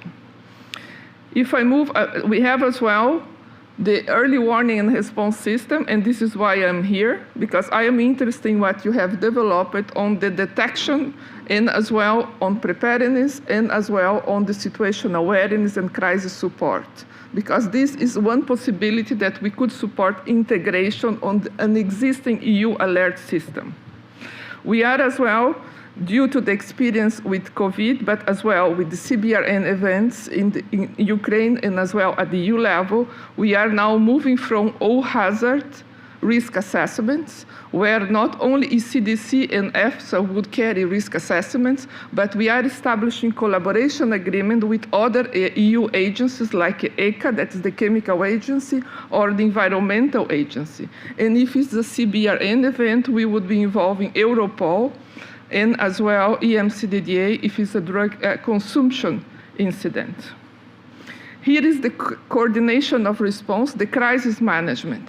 That means the agencies would be able to propose recommendations for responses, and this would depend on the type of threat of the crisis that would happen.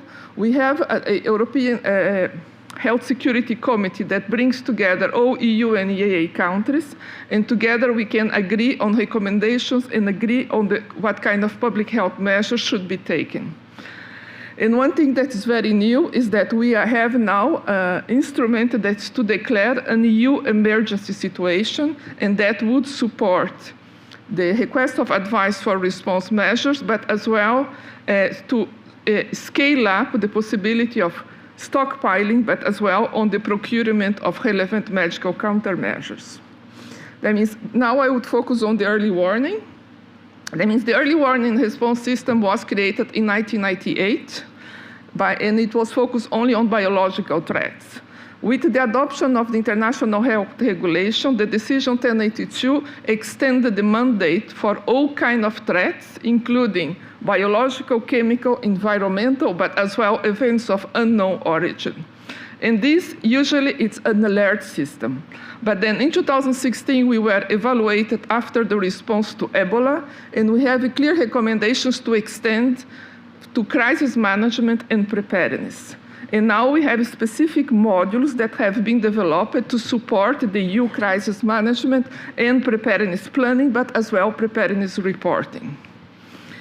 Now the early warning and response system is a communication platform that brings together all EU and EAA countries, public health authorities, to continuously communicate on existing health events that fulfill the criteria of a serious cross-border threat to health. But they share as well information on their preparedness plans.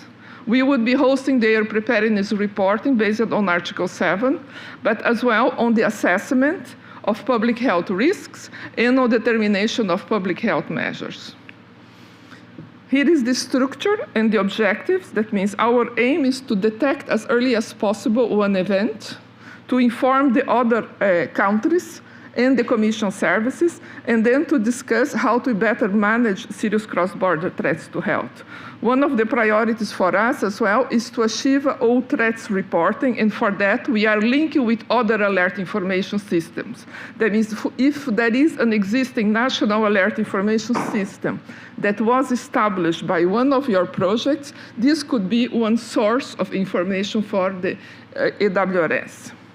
And this platform as well provides, I would say, the contextual information for the informed decision for the decision makers who define the public health measures. And with that, I present you the structure of EWRS. And what you see in red are new areas that we have developed. That means we have an alert system, but we have as well selective exchange for the exchange of personal health data, for contact tracing, but as well for medical evacuation for Ukraine, because we operate the exchange of patient health records for all the patients that are being evacuated from Ukraine. And we have as well the situation management and response, where we have a situation awareness, and we have the risk assessment performed at the national level. I was very interested on the pandemic situation awareness because I think there is possibilities of using the tools that you have developed in improving the European situation awareness tool. And then we have an incident management where we can compare the measures taken by given countries or by given type of measures, like could be vaccination, could be testing, could be closing of borders, and we can then try to coordinate. And we have a component where we don't have much development is on risk communication. And this is one area that I think we would be maybe learning from you. And we have the possibility of hosting simulation exercise, and we have a database of recommendations from simulation exercise. And this is something that we could consider if we request it, if we can promote the visibility of your recommendations. Because this is something that if requested, we could consult with the member states and see if they would be interested to have this uploaded on the platform. Now on the EU Health instrument, I think this was mentioned today. When a project ends, we need to think about other possibilities of maintaining the networks. Based on the lessons learned, what are the priority areas you need to work in the future? You cannot do the same. You cannot continue just maintaining a project, but you could look for other opportunities of funding. And the EU for Health is one area. There we have 5.2 billion to be used until 2027. And we are one of the, I would say, Directorate Generals under the health component that can propose actions. I just bring you the one on that is the joint action on integrated surveillance that I mentioned today. And we have now a follow-up and an extension that is this direct grant to member states' authorities for improving and strengthening national surveillance. And this is the example of a project that could be used for you, for those working on early detection of events, to propose actions where you can propose as an individual country or as a group of countries. And this is an open call that is available and at the level of the Ministries of Health of the given EU and EAA countries. This is the training tool that is currently looking for what kind of training activities there are on pandemic preparedness, but as well on CBRN preparedness. And we are trying to identify what kind of trainings, what kind of resources have you developed, and what are the training needs. Based on that, we would create one single, I would say, a bundle of training materials that would be available to be used by national authorities. And we would be supporting with this contract 12 training pilots in 12 different EU countries, and we can adapt the program following the national needs. And in the end, we would have a tailored e-learning modules on preparedness for pandemics, but as well for CBRN. We have another grant that is under preparation, and this is an area where you could have synergies and collaboration with WHO, and this is on generic preparedness planning, where we are supporting the national capacities to monitor, review, and report IHR implementation. But as well, how to improve national emergency prevention, preparedness, and response capacities for all hazards. And as well, how to early detect events and how to improve coordination of response. And here you can see that these are priority topics for intersectorial collaboration. These are not areas where we can work alone as health authorities. But we want as well, and one priority for us on pandemic detection is to work on One Health approach, because we need to work hand in hand with the animal health authorities to be able to detect as early as possible new epidemics. And then on AWS, these are our goals, and these would be implemented during 2023 and 2027. And you can see that there are several areas where we can build synergies and collaboration with the existing projects. And finally, we have a project under preparation as part of our response to the Ukraine crisis that is focused on CBRN capacities. And this we would be working not only with the EU countries, but as well with the Ukraine Ministry of Health, Moldova, and as well the EU bordering countries. And as you have, I would say, identified the training centers and all the resources and developed training materials, I think this would be a very relevant collaboration that we can establish in the future.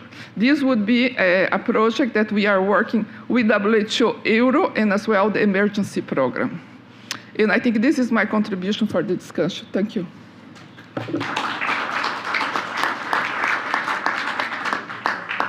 Thank you very much, Cynthia.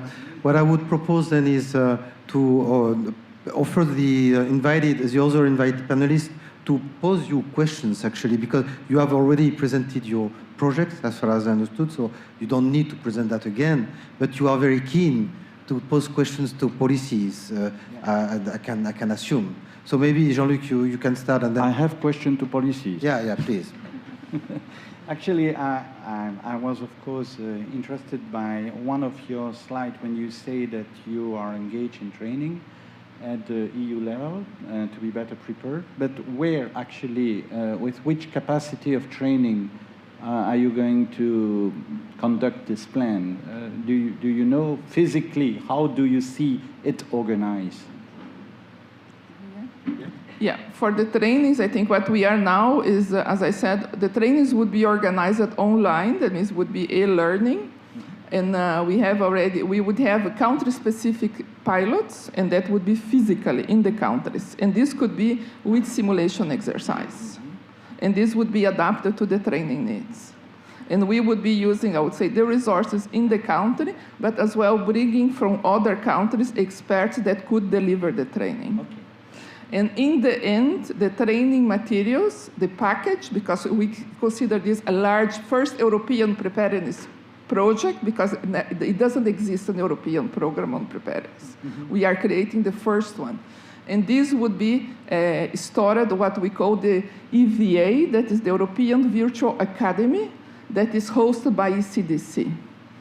And this is something that you could decide and request authorization if your trainings could be as well used on this project, or you could maybe decide just to keep your single training programs like the GITT that you are speaking, that could be as well hosted on the EVA. And this is something that I have facilitated for other projects. As we have a very good collaboration, we are the mother DG of ECDC, we always work in close collaboration. ECDC has a mandate that is mostly on communicable disease, but preparedness, I think they work as well on pandemic preparedness and on bioterrorism. And on preparedness, and it was agreed that they would be hosting the CBRN, but as well the pandemic preparedness trainings. Over. Thank you. Can I ask one more about this training? What level of training are you planning to provide? Is it from first responder to crisis manager, or is it medical doctor in hospital, or no, this type of training is, what is the target? For now, it's called first line responders. First line. And we would have, I would say, a first line, I would say, basic training, that would be the general training for all, and then advanced core modules, depending on the profile of the users. So but training centers are the right training? Yes. Okay. And we are very keen to identify training centers. Because for the selection of the countries that will be hosting the pilots, for us, it's important to know, because we think about sustainability already. That means we want to work with training centers that can continue replicating the training after the end of the contract. And this is a contract, not a grant. That means the final output would be owned by the Commission. And that means all the Commission programs would be able to use. Thank you. This is very interesting. I would like to pass maybe the microphone to Moira. Do you have any feedback? Okay, thank you, Philippe. And thank you, both Cynthia and Tiana, for an excellent presentation. I think the timing is actually perfect for us all to be looking at preparedness. I think it's very opportune. The regulations coming into force has given European Commission teeth, in a way, to implement the pandemic preparedness and response activities. And I think the all hazards approach shows exactly why we're here today over 3 days, because CBRN is an integral component of protecting EU citizens from further events, whether it's a naturally occurring pandemic, whether it's deliberate release, accidental release, or whether it's a CBRN event. So I think it's good timing. I guess the challenge is what's the priority? What within what you've seen in the 3 projects? What are the priorities from Santé's position, for example? in terms of, is it surveillance, is it training, is it communications, or is it a combination or all of them? Because it's very difficult to make significant progress on all streams at once. And I'm just wondering, what's the time plan in the next year or so, and what are the practical ways that the outputs of these projects could feed in if there's an opportunity there? And it may be, I think the field exercises are really valuable, the material that was presented yesterday, and I think we need to get more operational in the health sector. I think on the issue of counterterrorism that Liz raised earlier, we did a tabletop exercise on Ebola with importation of a case that's very much aligned with importation of a health threat into Europe, and that's something that could certainly be expanded and feed into your training programs. Because what I want to do is try and create a general, like a level of expertise, but then specific experts feed into that in terms of forensics or in terms of CBRN or the law enforcement side of it. So I suppose it's a question to Cynthia and Luciana in terms of what are your priorities over the next 6 to 12 months? And could we come up with some practical ways in which we could feed our research findings into ongoing priorities? Would you like to start? You have a second micro. You want to go? You first? Can start. Yeah. I can start? Okay. I think that's a very good question. We are a relatively new service, so we are trying to start everything at the same time, and prioritization is always quite complex. And as you can imagine, the pressure on our shoulders is growing. I would say very practical terms. In terms of, for instance, trainings, which is I'm in particularly responsible.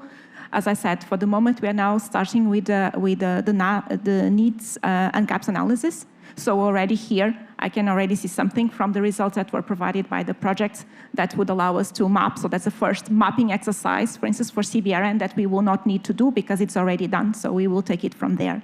In terms of practical implementation of trainings, our goal is to have the program running as of 2024, the start of the year. And the idea is to have an annual program. That's in principle. So that's what we are discussing, is to have an annual program that we define at the beginning of the year. That will include a certain number of e-learning models to be developed, a certain number of workshops, best practice exchanges. We're also looking at something a bit more with the academics to support policy making. So that's all as of 2024. So it will be there. That's something very practical in terms of support for trainings could be considered. Until then, it will be more on developing the strategies. But this I can see we are already organizing 2 trainings this year, but it's on exchange of best practices. So we are trying to get the capacities from the member states into topics that are of interest. And for the moment, we are working on stockpiling and on procurement. So if there is any interest on these 2 topics, that's something that is already decided and that we will organize. We are also organizing, so side by side with this program that will be as of 2024, we will have certain ad hoc topics whenever something is coming up. There's something that is also going on at the moment, which is Athena, so our IT platform. There's currently a call under the U for Health program. It's managed by HADEA that is open, so you can look and see if it fits, how it fits, what could you propose there. So I won't say anything about that because the call is open. So this is, to be fair and transparent towards everyone. Then at the same time, we are developing the CBRN stockpiles. So with DG ECHO, which means that you have specific, because you spoke a lot about vulnerable people and the need to have sometimes specific items to include. We also, for instance, I was recently in a lessons learned exercise with NATO. One of the questions is our stockpile interoperable with that of NATO? Does it fit the same? You see, there's a lot of issues, and we're now also developing a stockpiling strategy. So I would say anything that you have in terms of stockpiling for CBRN in particular, because it's now that we're doing it, it's extremely relevant in terms of inputs. And you don't have my email, but you will have soon, and anything you can send, and then I forward to the correct colleagues. I would say that in terms of, for the next 6 months, these will be some of the items. Sorry, because I'm very long. Thank you. If I can reply as well. I think for us, I think we are as well working in several channels, and we are a group, and we share, and there is a lot of people working in parallel. But I think our main priority now is to be able to detect a pandemic. Because we learned with COVID, we didn't know before. That means we are working a lot on integrated and combined surveillance, and this is why we have these large-scale grants for the member states. Because it's not that we need to detect, it's that the countries need to be able to detect and then to report to us. And I think this is what we are trying to invest at national. That means this would be investing on infrastructure, on training, and on digitalization, and at the same time on being able, I think there was very interesting comment from someone on the audience, being able to operate, make, I would say, merging of databases in compliance with GDPR, because this is possible. We just need to learn and how to respect and what procedures and plan with time, because it takes 6 months sometimes in some countries. And this is one of our priorities, that is integrated surveillance. As part of the integrated surveillance, we have as well the establishment for the first time in history of the European reference laboratories for public, for human pathogens on biological threats. Because I don't know if you are aware, at EU level, there is, since 20 years, European reference laboratories for animal diseases. But there is no for human pathogens. And this is something that now we have a procedure that is being established, and we hope that by next year we would start selecting the first European reference labs. And they would be then training the national laboratories for improving diagnostic, holding reference materials, doing external quality assurance exercise. This is one second area. And then the question of preparedness, because preparedness is something that is never-ending work. That means we have to continue be testing and adapting. That means we are now reinforcing the capacity of training, because we would be implementing this training at least in 12 countries and developing a preparedness plan. But we are already thinking to extend this to all EU countries and EAA countries. That means this is in the future that we would be able to adapt and develop national preparedness plans. Because this is the focus of the training now, is development of national preparedness plan, evaluation, and improvements based on the GAAs or on the after-action reviews. And one of the obligations we have, and this is by December 2023, we should be hosting the national preparedness reports, because all the countries have an obligation to report to WHO every year and to the EU every 3 years. And this is the first year, based on the new regulation. And now we are hosting and developing a questionnaire with the member states. And I think, and then we need to improve the crisis management. And this is something that we need to improve coordination and as well the support to the Health Security Committee. And this is a lot. Yes. Yes. But we are working very hardly, and I think this is something that we are investing in. As if you compare the amount of resources we have on the health sector, is not comparable with what RTD has. And I think this is something that we are doing what we can with the resources available, prioritizing the actions that we consider that would have a higher impact at EU level. And one thing that is like the priorities, I don't know if you know how the system of proposing actions for a priority, because we do annual plans. That means the Commission select priority areas. Then we send to the national program committee. And then the national authorities can agree, modify, or add priorities. And this is why it's important that when you have an outcome of this project and you like to have a follow-up, you need to reach to those persons who can propose a follow-up. That's the problem. Yeah. Thank you, Cynthia.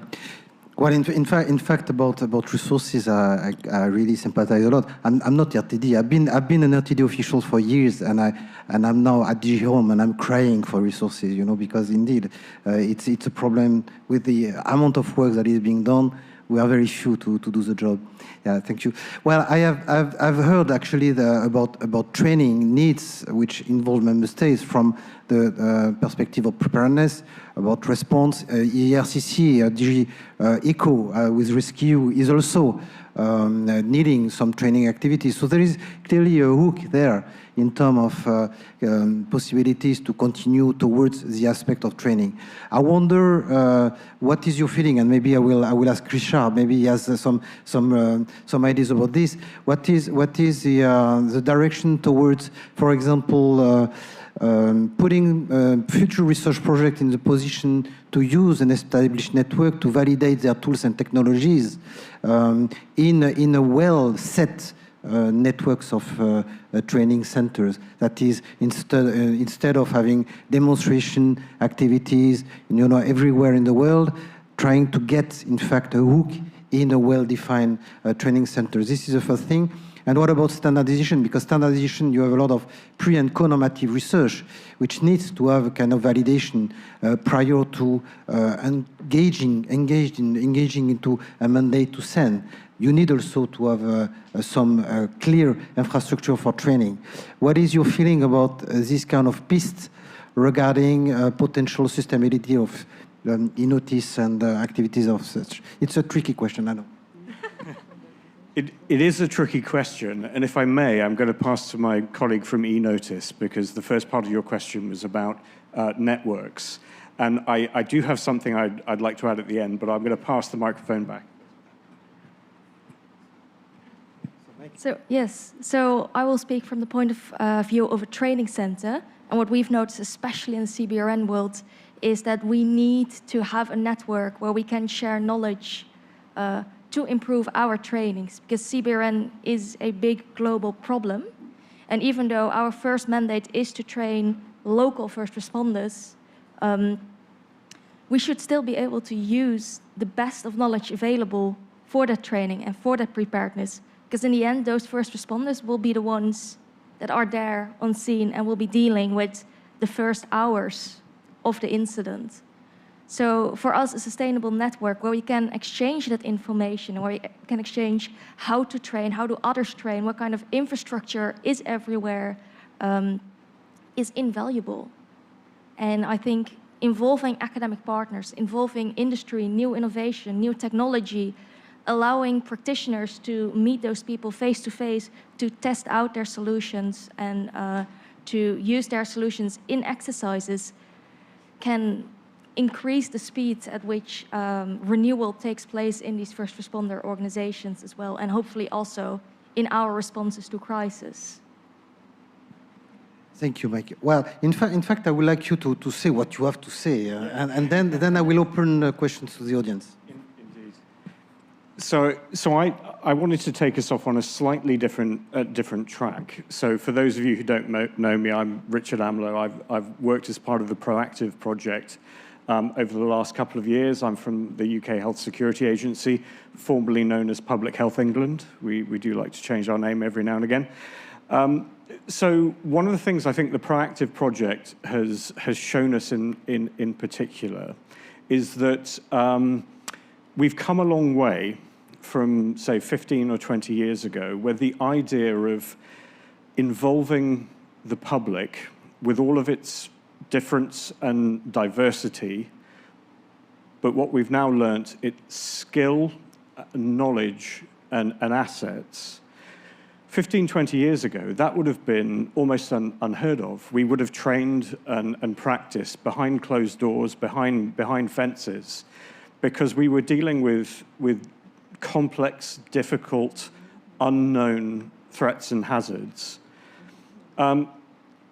What we've learned over the last few years with PROACTIVE in partnership with eNOTICE and other partners from across the European region who have come and joined us at our exercises, is that the difference between success and failure for us will be how hard we work to involve everybody who needs to be involved in CBRN preparedness, including European citizens, a diverse representation from our general public.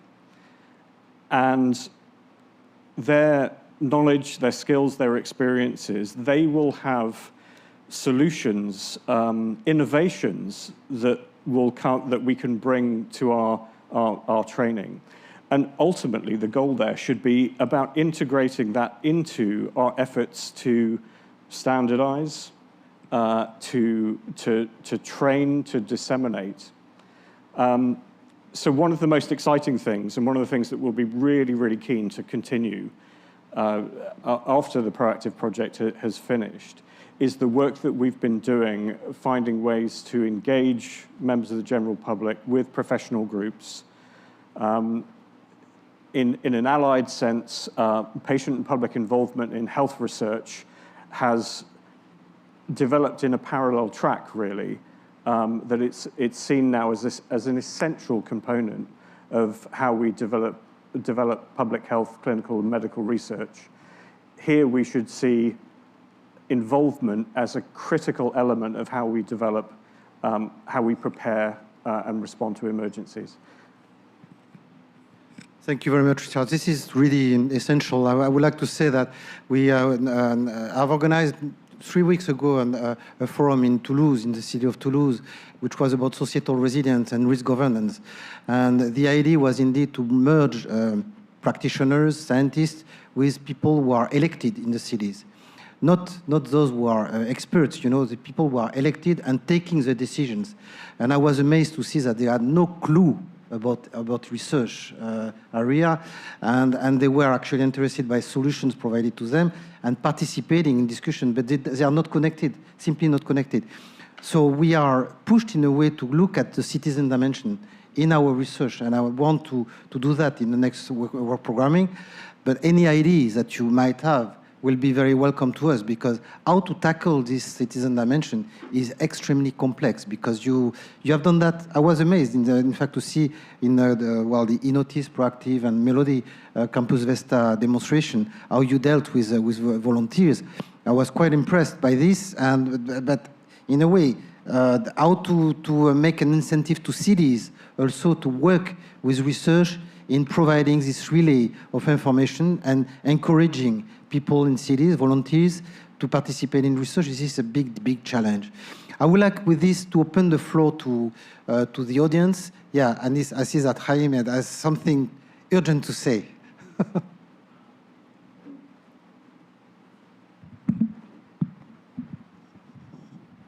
First of all, thank you very much for a very interesting panel and for your participation. And I will tap on 2 issues that were here on the table, and I will start with the networks. And Philippe, I think it has to do directly with citizen participation, because for some areas in our field, the networks already exist. There is a clear fora for surgeons in Europe. But if you look into first responders, especially the medical first responders, because we are all over the place. Firefighters, hospital-based, municipality-based, civil protection, et cetera, et cetera, et cetera. There is no one place where you will really have the contact with those first responders that will issue their voice vis-a-vis policies that are there. And I would just point one issue which involves citizens and first responders, and it is that, and we realize that in the No Fear project, in many countries in Europe, you are not allowed as a first responder to involve citizens in your emergency response. They are there after any incident, providing first aid to a fellow citizen, and instead of arriving there as a professional first responder and say, good job, keep on the good job, I will come back to you, what you are supposed to say is, please stand back. Now it's my responsibility, which doesn't make sense in a large-scale incident. And this is something that you will hear from the field. So I would say and could be that training centers are the right platform to engage also the first responders with the training centers to have a package of, okay, and it was mentioned here, this is the only place where we can sit together, discuss, put issues on the table and bring them up to policy level, the one I mentioned, and to the RTD level, because we need some new products. But there is a need beyond the project framework that we have at the moment. So that's number one. Number two is an issue I want to bring that came again from No Fear about training. And it is the need to train public health officials to become effective partners in crisis management. People in public health think in a different way than crisis management. If I'm a public health person, I would look for data and I will deliberate until I reach a consensus.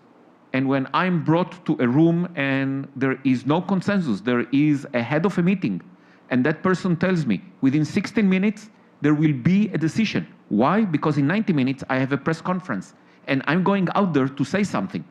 I cannot start saying 20% probability for this and 20% probability for that. In countries where a lot of public health people are coming from a military background, it was easier because they are used to this way of thinking.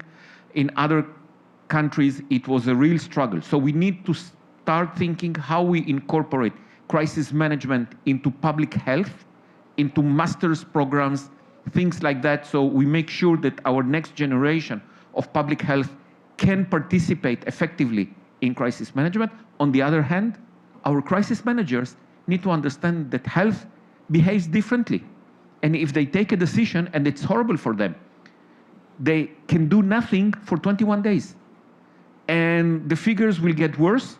They will be scolded over the media, and they cannot change the decision, because if they change it, they're resetting the clock. And we need to think how in crisis management trainings, and these are not these centers. These are the civil protection training centers or whatever mechanism you have in your own member state. They bring 2 days about public health in emergencies, not about trauma, not about the wounded person, about waterborne diseases that people tend to neglect, that most probably now in Ukraine is going to be the major issue in the coming months. What are the health implications of displacement, pandemics, etc., etc., etc. That's also missing there. And that's another component that our call is to bring civil protection closer to health. At the moment, we are separated silos, and it's not good. Thank you. Thank you, Chaim. Well, Moire has something to say. Okay, that's a really good point. I completely agree. And I think it's one of the benefits of the health security project that we've been running in PANDEM-2 is we learned so much from the Irish Defence Forces, for example. We've learned from crisis managers, from people in Fraunhofer who are embedded in the crisis management response. And I think, to be fair, as a public health physician, I think public health doctors around Europe have upped their game in a bit since the pandemic. I think that, but there is a lot of work to be done, and we still have a lot to learn from the crisis management world and from first responders, and vice versa. And I suppose one example, I mean, to have 51 training centres, CBRN training centres across Europe, we don't have the equivalent in public health. We have some excellent public health agencies, the Robert Koch Institute, for example, the Public Health Agency of the Netherlands, Public Health Agency of Sweden, but we don't have that network of training centres that we to run simulation exercises, to engage with the military, to engage with first responders, with law enforcement agencies, to implement an all hazards approach. You will not do that in one domain. So the other example, I remember training in public health in London, and EPIET was established in the 1990s, and EPIET is the European Intervention Training Program for Epidemiology. And what we found is, if you look around the public health landscape across Europe, it is staffed by EPIET fellows who spent 2 years in a neighbouring or another EU state learning from the public health actions in that agency. And now there is a network of epidemiologists who, many of them, have been leading their national responses to the pandemic. So there is a network there. The issue is how do we make that perhaps a little bit more, I don't know, robust, perhaps learn from CBRN. And what I really like about CBRN Response is that you're so practical and it's hands-on work. There's nothing like doing it in reality to learn your mistakes. And the addition of vulnerable people, I mean, what is really, I suppose, taken me back over the last day and a half is how we have neglected the needs of vulnerable people in both the pandemic, public health area and in CBRN. So I think that's hugely valuable. And I think we've also learned that communications with the public is absolutely at the core.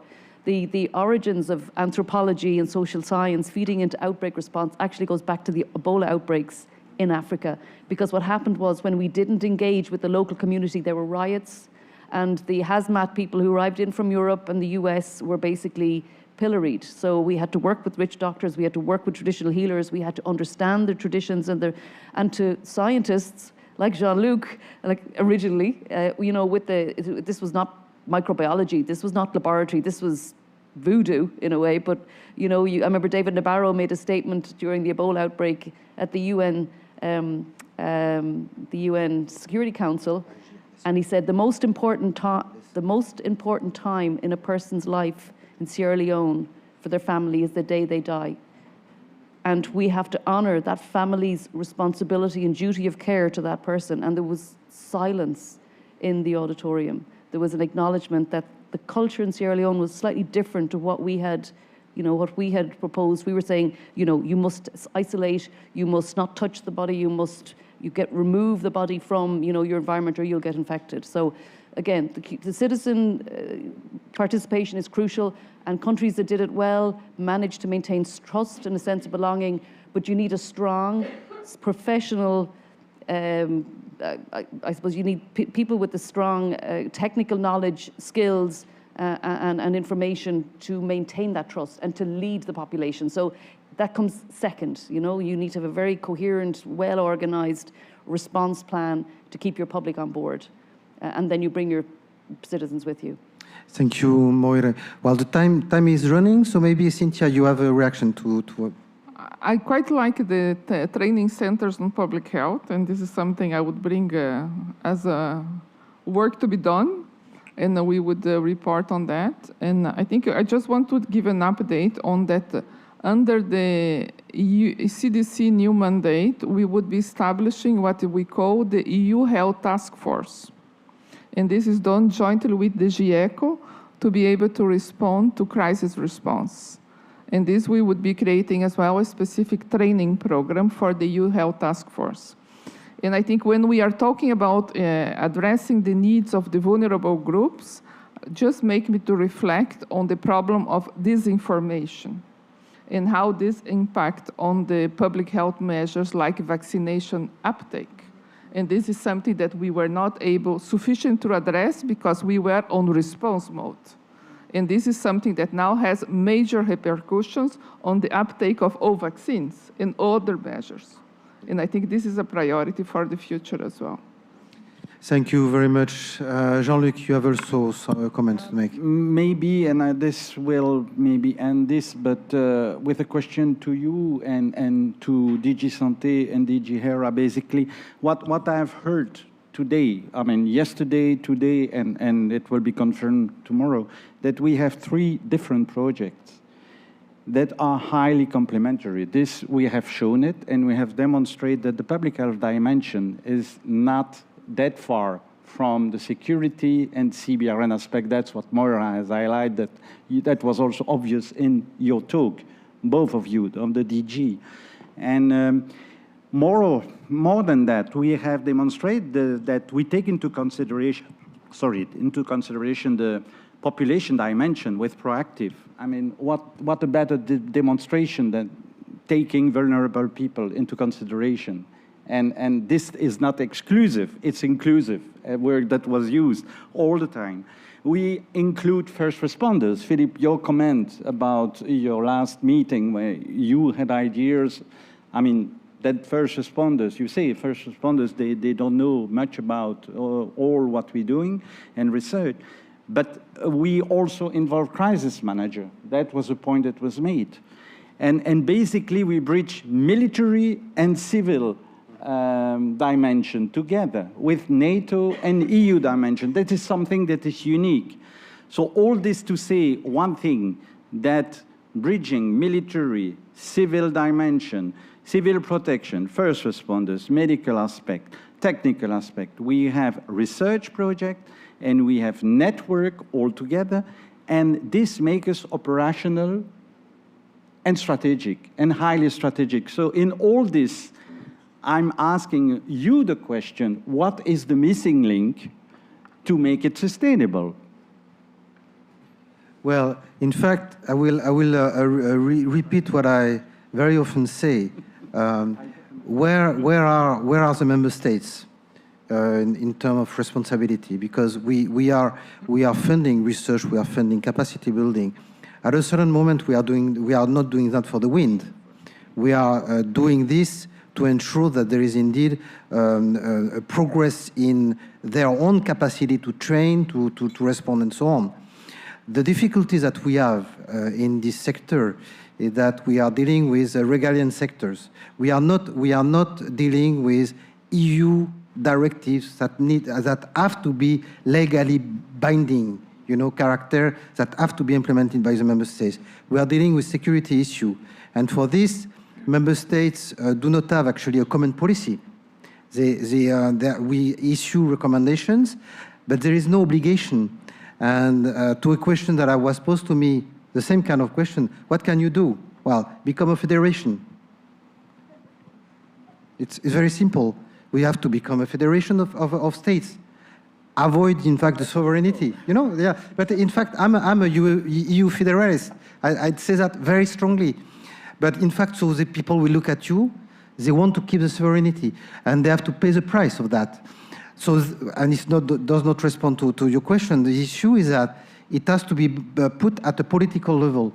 That is, we have to take collegially our responsibility to say, yes, this is very interesting for preparedness, response, research, validation, and so on. We need to inform our committees, respective committees.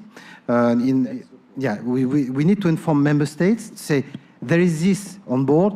What is your feeling? What do you consider should be done to pursue this initiative? And we have to indeed look at, and the DG ECO is about this, because their capacity building program open this, the prevention, open this kind of continuation of networking. The ISF, Internal Security Fund, also open. So we have all the pieces of the puzzle. We need to put them all together.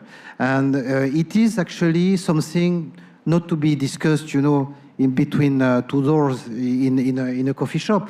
We have to sit together with the different DGs, with the different projects, and say, now, what is next? And then how to approach the member states. And I can do my job with respect to the program committee. To say, okay, now we have reached such a maturity level that we can present that. And I did my job. If you look at the research program, you will find a topic which is taking what you have said about involving the citizen dimension and extending that to international cooperation. It is exactly what in the work program. So I did my part. Now, the missing link indeed will be crossing fingers that this project continue and strengthen its sustainability at a certain point to say to the member state, and now, will you take it over, considering the interest that you have for your own security mechanism? Yeah, if I can comment, as I have the mic, I think for me, I completely support that. And what we always advise is, this is why we moved from funding projects to funding joint actions. Because joint actions, we have the health authorities in individual countries who are involved. And that means they would be the ones discussing with you sustainability. And they would be the ones including on their national programs and defining the national budget that would be supporting the future. And this is something that for us, when something is important, we move from project. That is very good for innovation development, capacity building, but when you need policy development, you need to have the authorities from civil, from security, and I think this is essential. One thing that is very important as well, and you start from the beginning, that they need to agree on what you want to do. And then it's easy for them to take up in the end. I like very much the policy toolkit, because decision makers do not read 50 pages reports. But 1 or 2 pages they would read, if this is on their area. And I think all projects is advised to have a good policy toolkit, short summaries. Huh? Yeah, just to finalize from DG HERA, as I was mentioning, we are already trying to look beyond just public health authorities. We are already engaging with NATO, with the EU military service, and we'll try to make sure that they are part of our exercises. We will provide training on crisis management, and this is where we can make the link. What I can offer somehow is access to HERA's, let's say, stakeholders. So we can see how, for instance, we can present one of your projects in one of our meetings, either of HERA Advisory Board or directly to the board or to the civil society forum. So we have different, let's say, stakeholders networks that we can try to make them available. And this is a way that you reach member states. Huh? But, you know, it can be Philippe's option of federalism, or it can be something else. But the other step, then I leave it to you. Huh? I can just open kind of the door. And then, we'll see. And I'm actually looking at it from DG ECHO's side with the UCP Knowledge Network, Union Civil Protection Knowledge Network, which has access to the Civil Protection Committee. So actually all these pistes are away from research, but this is where we have to really progress. Yeah, exactly. Richard. Yeah, so just I have to run for a train after I've made this comment, so apologies. But the first thing I'll say is that as the UK representative on this panel, I feel a bit embarrassed when hearing some of your proposed solutions. But let's put that to one side. Yeah, let's put that to one side. So just quickly for me, I think I'm thinking on a sort of a tactical operational level. One of the great things about participation in these EU project activities and initiatives is that we get the opportunity to participate in developing the research agenda that you've heard from my colleague Dale today. And we also get the opportunity to be in the room with this community, including our friends and colleagues from within country. And we are planning to go away from here and to spend a couple of days poring over the outputs from the projects that we've heard about over the last 2 days. And considering the recommendations, considering considering their applicability and potential for implementation in our own context, both in the work of our organisation as a Category 1 responder in the UK and other Category 1 responders across the UK. And so I suppose my final comment is a call to arms, really, for everybody to, and this is what we're all supposed to do anyway when we get to this stage of the projects, is to think about sustainability in our member states and think about how we can use everything that we've learned, all the evidence that we've generated, in our own contexts, within our own organisations and our partners. And I'm going to have to sort of drop the mic and leave now. Thank you, Richard. And I will not ask you to be federal. Huh? Don't worry. Well, thank you very much. I think it's will this debate will be summarized in a written way? Because I see that it's filmed. Will there be someone taking notes and making a little short report? I'm just asking Olga. Yeah. Well, I think you have the good. Yeah, you have a very good profile, actually. No, I think if I say that, I think it's important to have some ideas put on paper, just to initiate, to continue in strengthening this kind of discussion and maybe attracting a meeting among us, Santé, Ra, ECHO, and Home as well, because the Siberian Action Plan is also involved in this kind of discussion, and to try to see whether we could merge forces to make it more political, in a way, at least for the beginning. Information, you know, we cannot engage anything. Obviously, we cannot commit, you know, for long-term sustainability, but we can at least commit to try to inform the member states and to say, this is the issue, please consider what could be done in the future. You know, this is it's quite complex. I know. Well, we are approaching very smoothly. Well, do you want to say something about concluding? Few words of conclusion, otherwise I will conclude actually, and I will yeah, please Cynthia. I think it's working. Is it working? Yes.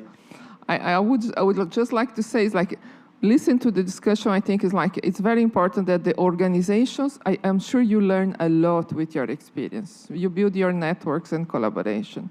And the question is how you are going to apply on your own work in the national level. Exactly. And I think this is the first thing, is what can you do that this would be applied and use it at national level.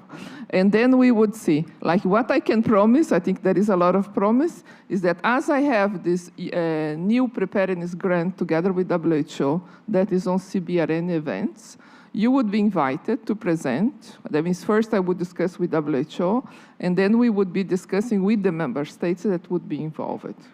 And we can invite you to present the results, to present, I think, the main issues related to the topics that are our priorities.